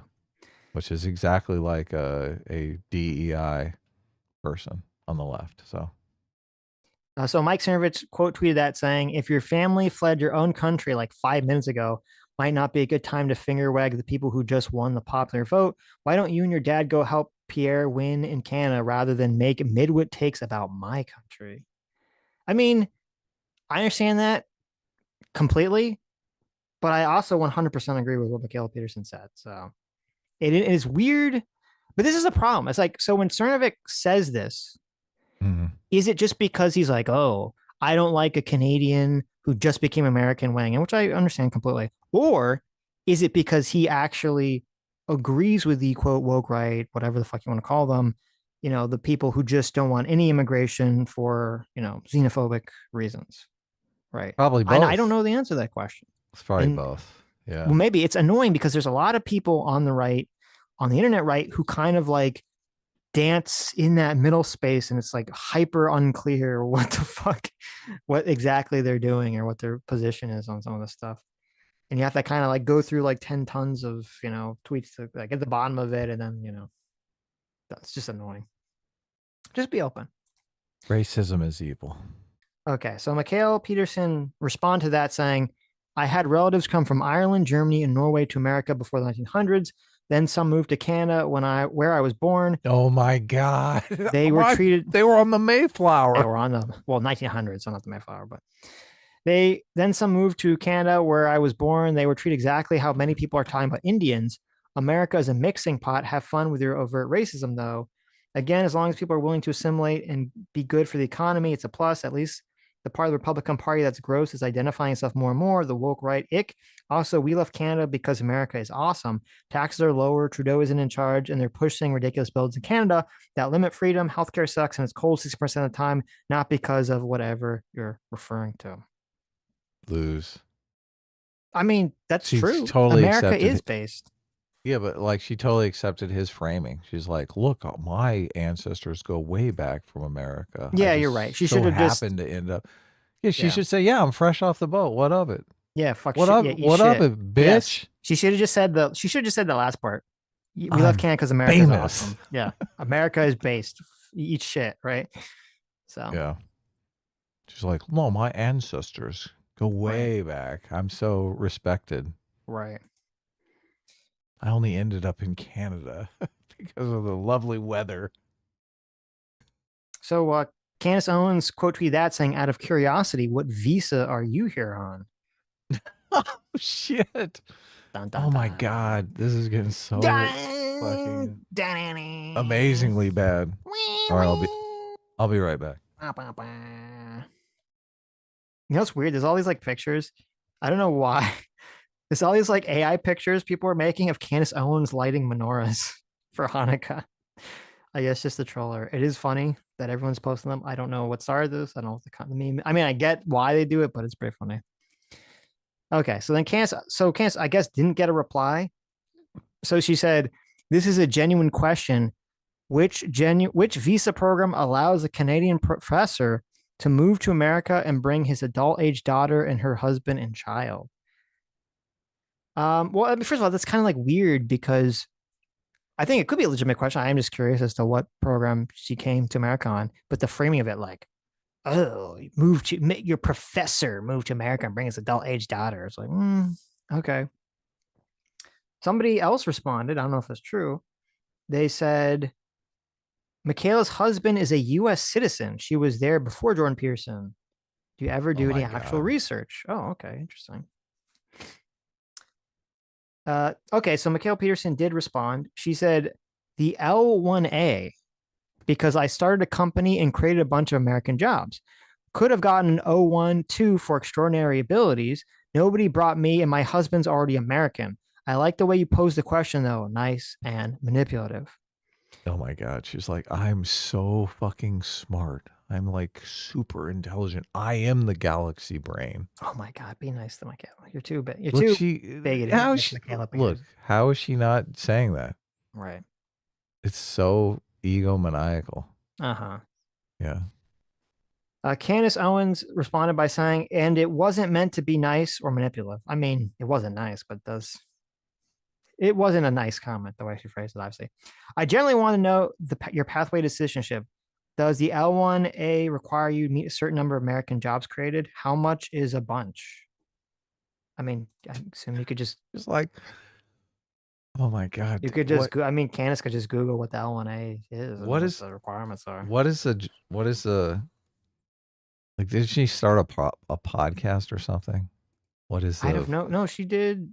She have some sort of like fixing people's diet company or something. Peterson Company. What is the L1A visa? The L1A Polar visa. Health. Oh my God, she has a supplements company. Yeah, so that's always like a diet thing. Yeah. What is the L1A visa? The L1A visa allows U.S. employers to transfer executives or managers from a foreign office to a U.S. company. It's part of the L1 visa category, which is intended for intra-company transfers. The L1 specifically focuses on individuals holding executive or managerial roles, providing a great opportunity for companies seeking to expand operations within the United States. To qualify for the L1 visa, both the employee and employer must meet specific criteria. Executive or managerial role. Employee must have worked in an executive or managerial capacity for at least one continuous year within the past 3 years. This is key. General employees without supervised authority or decision-making power won't qualify for this. Number 2, qualifying company structure. The company must be a qualifying organization, meaning it must have a parent, subsidiary, affiliate, or branch office abroad in the U.S. The two entities must maintain a close relationship, blah, blah, blah. Number 3, continuing employment. The employee must be transferred to the U.S. to work in executive or managerial role. The U.S. office should already exist, or the employee should be coming to the U.S. to help establish one. Number 4, proof of relationship between offices. It's essential to prove the relationship between the foreign and U.S. entity. This involves showing shared ownership or control of both the foreign and U.S. offices, which is vital for qualifying as an intra-company transfer. How long can you stay on an L1A visa? The initial L1A visa is granted for up to 3 years if the U.S. office is already operational. For employees coming to establish a new office, the visa is issued for 1 year. After that period, the visa can be extended in increments with a maximum stay of 7 years. Okay, so she's not a U.S. citizen. So it's just on like a work visa, technically. So she'd have to apply. I don't know if she's applying for like a green card or whatever, but she could. So.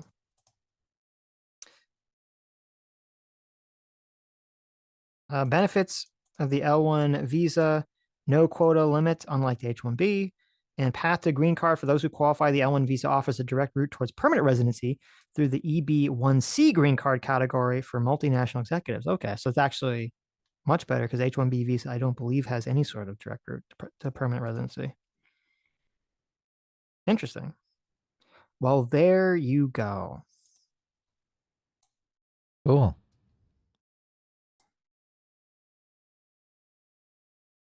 Fascinating. I don't know why. I don't like Michaela Peterson. Yeah, you're such a hater.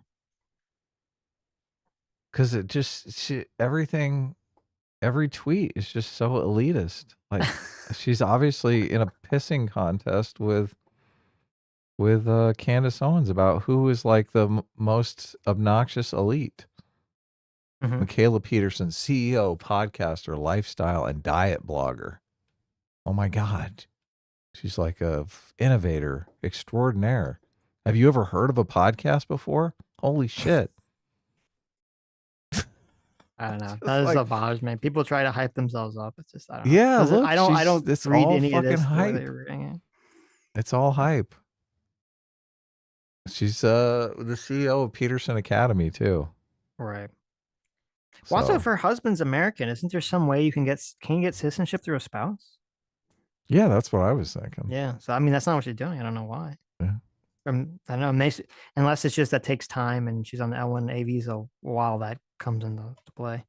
Or maybe there's some time limit so that you don't just marry someone and then get divorced immediately. So they got to know that you're like for real married. I mean, hasn't she been married to her husband for a while now? I thought I they don't have know. a child together. So Oh, do they? right. So Or is she teaching that child to be obnoxious too? right. Wow, terrible. Oh, I just can't help myself. Anyway, Listen, I have to those give tweets credit. gave me cancer. I saw because I was looking to see if Candace Owens replied, which she didn't reply, I think, directly to the Michaela. But I did see Myron Gaines in the replies. I thought Jumping in there to try. And he to said, right. And he said, Candace, this is my wheelhouse. I know the INA well, worked in immigration law enforcement for 10 years. 10 plus years, let me know. And I thought, oh, great. Myron's going to give some fucking retarded answer. But to his credit, he actually gave just a completely straightforward, like, explanation of the L1A visa and, like, how it would affect Jordan Peterson and Michaela Peterson in a completely neutral way. So I go with him. I gotta give Myron credit for that. Bottom line, is Michaela Peterson going to be part of mass deportation? No, because she has a visa. So no. Oh, damn it. Okay. It was fun while it lasted. Ace for $10 says, we've talked about me coming to the show to talk about meta ethics. Is that offer still open? Because now I have a bunch of topics that I would want to go over with you guys that would be great for an episode. Well, I like talking about ethics and stuff. So yeah, just listen, you DM Adam and Adam's going to figure it all out. Okay. He's the scheduler, not me. We do. Okay. Regulate all that. I can have anyone just come on randomly. Well, you got to tell me in advance. I know what the plan is. And then I got to say, okay. We're not great with guests. Sometimes the show falls apart. Listen, it's all for the greater good. Okay. It is the greater good. Did you watch Squid Games yet? No. Squid Games too? Yeah. No. I've been sick in bed, so I've been watching all kinds. I haven't seen the first season. You didn't see Squid Games? I never saw Squid What the fuck? No. Oh, wow. Is it worth watching? Well, I thought it was good. I mean, it was entertaining. I was watching it. You know what's funny? Squid Games 2, it kind of, I mean, it does have an interesting hook, but it doesn't really pay off in a satisfying way. So I can watch it if you want to talk about it. But no, you don't have to watch it. I did watch with Sam Violent Night. Mm-hmm. Which that's like a horror movie, right? Oh, I thought you saw it. No. It's the Santa Claus action movie. Violent Night. Oh, really? And I don't know why I thought you saw it.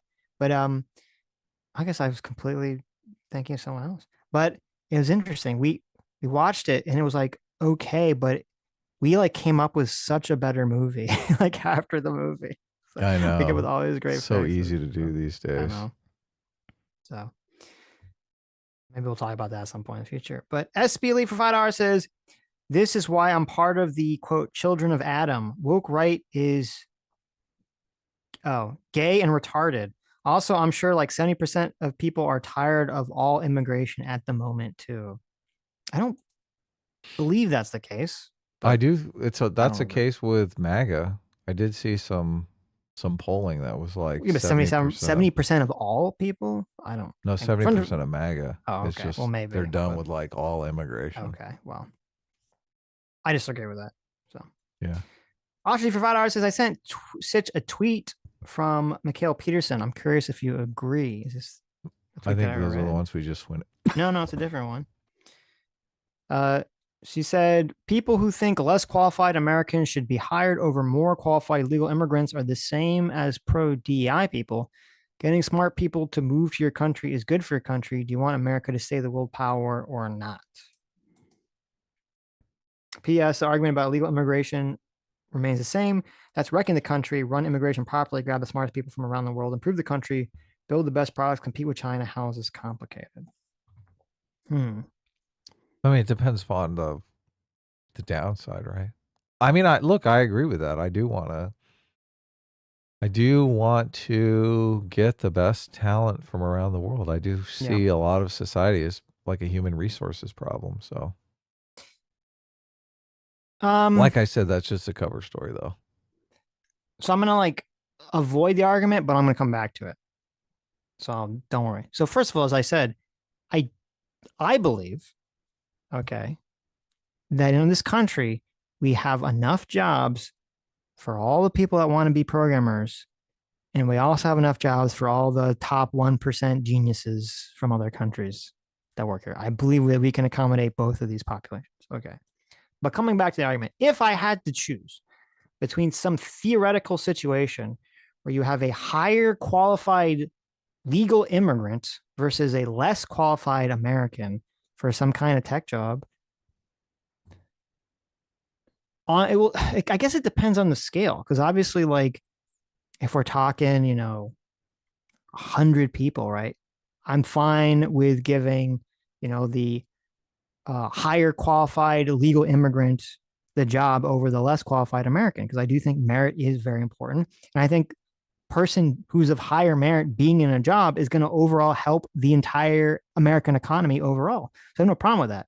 Now, obviously, if that extrapolates outward to some like ridiculous hypothetical where, hundreds of thousands of Americans can't get jobs because they're all being outsourced to like, highly meritorious immigrants, obviously that's a problem. But so it wouldn't work in that scale. But in a smaller scale, then yeah, I have no problem with that statement at all, because I do think it helps the country overall. And I think part of the problem is that when people are looking at this, they're only looking at it from the perspective of the individual worker, and they're saying, well, that individual American worker isn't being benefited, and that's true. Well, it is true and it's not true, because they do benefit from living in a country that has a stronger economy, that has better innovations, blah blah blah. This kind of comes into the very similar vein of technological protectionism. So, one of the examples I think you brought up, Adam, in the past was, when in a lot of European countries, when they switched from gas powered lanterns to like electric lanterns, right? Because it used to be back in the day, back in London, when everything was gas powered lantern, you would have to hire someone to go to all the little street lamps and fill it with oil and then light it up. And at the end of the day, someone to come by and literally like have a giant little like, thing to like, turn off the lantern, right? And you had to have people do this in the cities. And so once you switch to electricity, you say, well, look, all those people lost their jobs. You say, well, is that bad? All those people individually lost their jobs. You say, well, no, it's better for the entire city. It's better for the entire country that there's electric fucking lamps. And I think to some extent that same argument applies if you're talking about should immigrants of higher merit be allowed to do American jobs. It's the same thing. It's going to be better for everyone overall, obviously to some scale. There's some limit, a number that would not be true anymore, but I don't think we're there yet. We should scour the entire continent of Asia to find the best possible workers and just ignore Americans completely. I agree with that 100%. I mean, that's the way people take it, though. I understand that. It seems like a false dichotomy. I mean, Well, I agree that it's a false economy. I don't think we need to, but I'm just trying to answer the hypothetical, right? Yeah.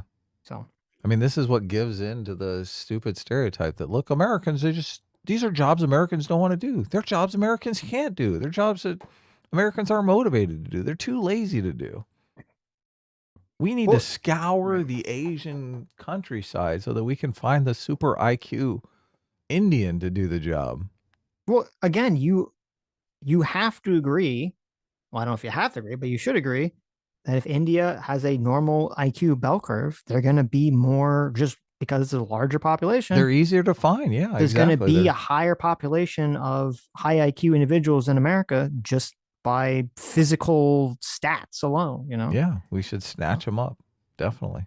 So you could have a situation where every single like highly meritorious person in America has a job, and you still could pick up, the top 1% people in India. I just don't understand why we can't make them indentured servants and give half of their wages to an American, to a nice American family.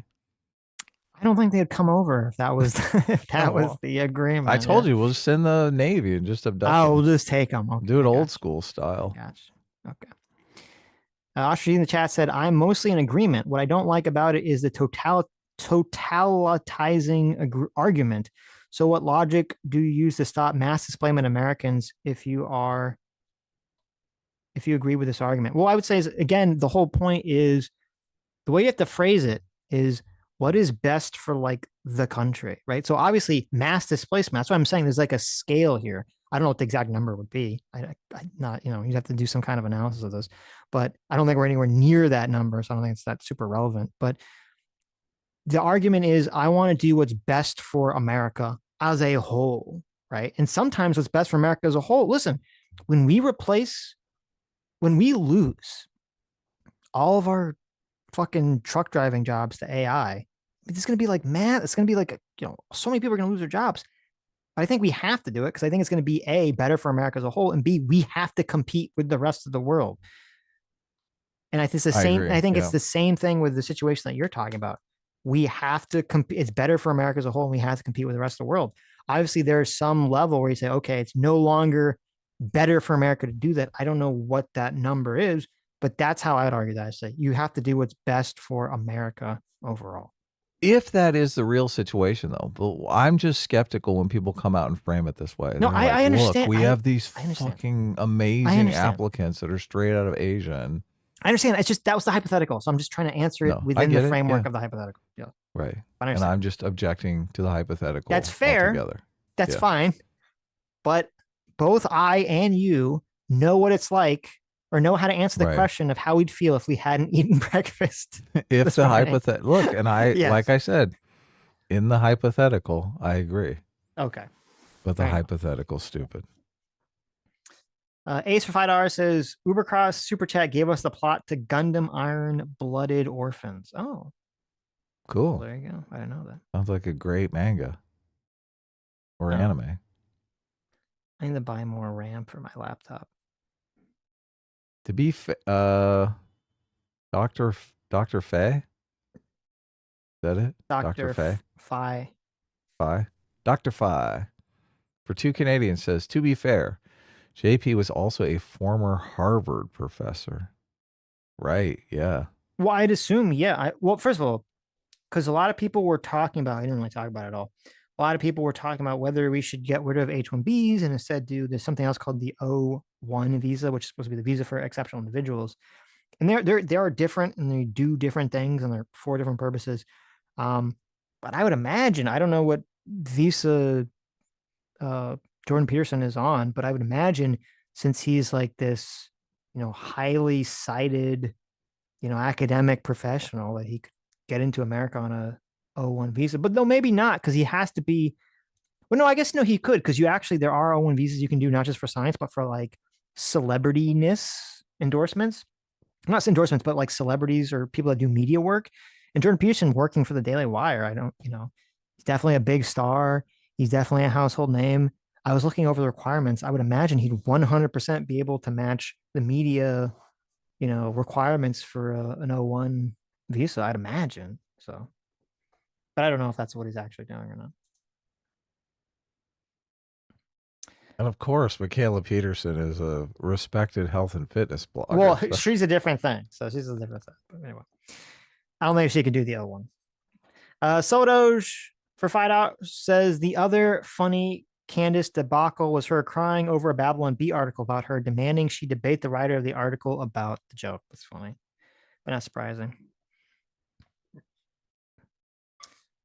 Dr. Fire for 2 Canadians says, laughing emoji, well, Adam, she's yours now. There you go. Michaela True. Peterson. Yeah, that's Not true. really. She wouldn't have anything to do with me. 2 says, no, but no, Soto for $2 says, but no Sonic 3. What a loser. That's true. I have not seen Sonic 3. So, to be fair, did you see Sonic 1 or Sonic 2? The only reason I saw Sonic 1 because I was curious. The only reason I ever watched Sonic 2 is because I was on an airplane. Oh, wow. That's always a good excuse. Sonic 3, I have not had an excuse to see, and I don't really have a strong desire to see it. So I'm assuming it's, not great. But Sonic's that hedgehog, right? yes. That hedgehog? The hedgehog, yes, the hedgehog. That might have a bad connotation considering how many furries there are in the Sonic community. Oh, okay. But even I know Keanu Reeves is Shadow. I know Keanu Reeves is voicing Shadow the Hedgehog. Oh. Which is a interesting choice, but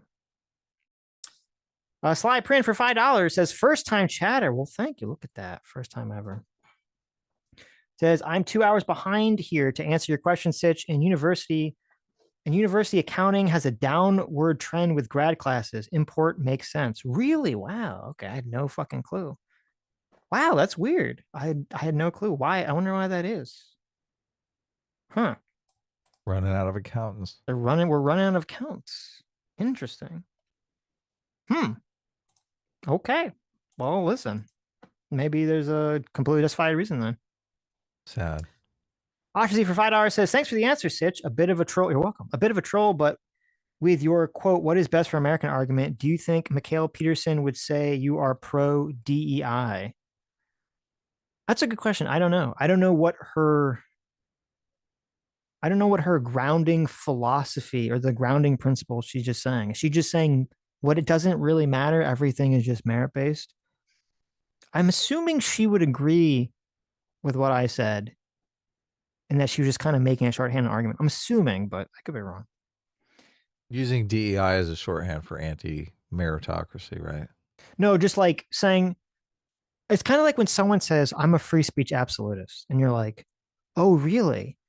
Are you in favor of someone posting a billboard of like cartoon porn next to a school? And they're say, well, no. And you go, well, ha, you're not a free speech absolutist. It's like, okay, like I didn't think of that, right? Like they're not really like they mean something different when they say like they're a free speech absolutist. They're kind of speaking in like a broader, more generalized term. So I don't know. I'm assuming maybe I'm being a little too charitable to Michaela Peterson because I know Adam doesn't like her, but I'm assuming I'm giving her a little bit of charity and assuming that she wouldn't be like, yes, if every American worker is displaced and destroyed and it was horrible for America, all American companies should outsource their jobs to foreigners if they have more merit. I'm assuming that wouldn't be the position that she would take. Probably would. But I could be wrong. I could always be wrong. Slyprin for $5 says, though I don't agree with importing them, there is a reason why accounting is becoming automated. It's because of the worker shortage in the market. Wow. Well, that's it. Oh, there you go. That's very interesting. Automation will create a stronger shortage because people don't want to go into that field. Exactly. If they know that the job isn't going to be there in 5 years. Well, that's what's kind of, I'm watching this. Like, that's kind of what's funny about all this argument. It's like, I fucking in like 10 to 20 years, is this conversation even it's all going to be moot. Yeah, all this stuff's not going to even make sense. The conversation could be fucking moot. So all this, we need to get workers, all that stuff is just, all these conversations about immigration and working, I assume is going to be just so wildly different in the next 10 years, 20 years anyway. Will robots manufactured in America be Americans? No. Will those be American workers? But they're going to be American products, but they won't be American workers. What if they're assembled in Mexico? Then are they going to be Mexicans? Well, it's going to be, no, because it's going to be, what if it's an American, well, why would you have an American factory of robots in Mexico? I mean, I guess actually, never mind. I could think of They several have reasons all you do kinds that. of, yeah. Right. Yeah. Never mind. I take that back. But it's just going to be property, right? So whoever owns the robots, whoever owns the factories, then that's, so they're American services, American goods. So, because they're not, I mean, how else would you Are you characterize going to it? have to, is the economy going to be structured around you buying a robot that does some job and makes money for you? That's very possible. Like, that would be fun. I don't right? know. I don't know. Everything's going to look so weird and be so different. That's hard, or I should say potentially, because obviously a lot of times these future predictions are way off. Everything could potentially be so different in the next 10 years that it's hard for me to see and to make these predictions of like what this is going to look like. So, or maybe Yeah. all the people poo-pooing AI saying all this stuff is overblown, none of it's going to be fucking matter are right, and we're going to be here 10 years and nothing's going to be fucking different.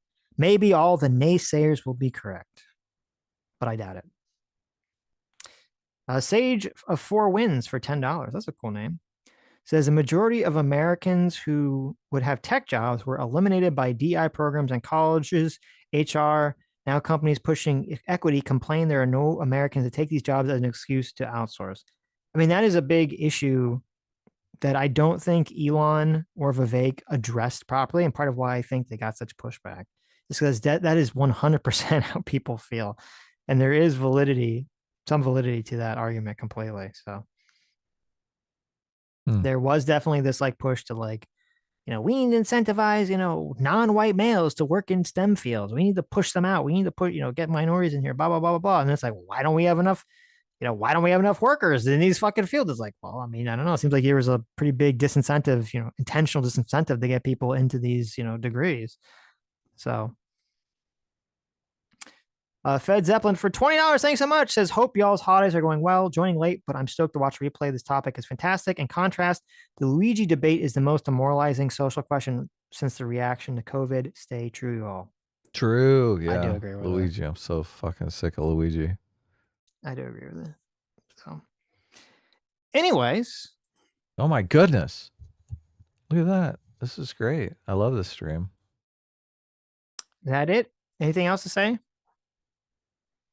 Maybe. Okay. Let me think Anyways. here for a second. I don't know. What are you going to talk about? The isekai protagonist? Yes. Anyways, thank you all for coming. Thank you all for your incredibly generous donations. You who have made it to the stream, you are the true heroes. You are the true free will seekers. You are the true isekai protagonist. You all, because you made it to the end of the stream, you will receive the super secret. Don't tell anyone. Shush, shush, shush, shush, shush. The super secret Sitch and Adam blessing of free will.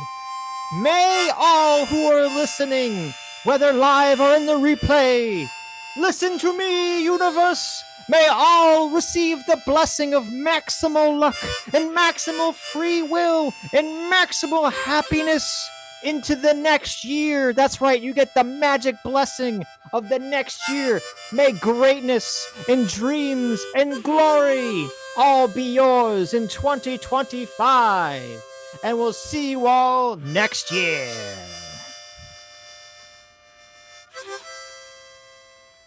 Back our comic. Links in the description. Bye-bye.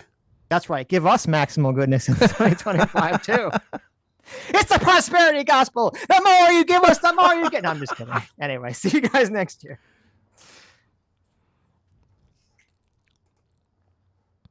Okay. That was great. That was good.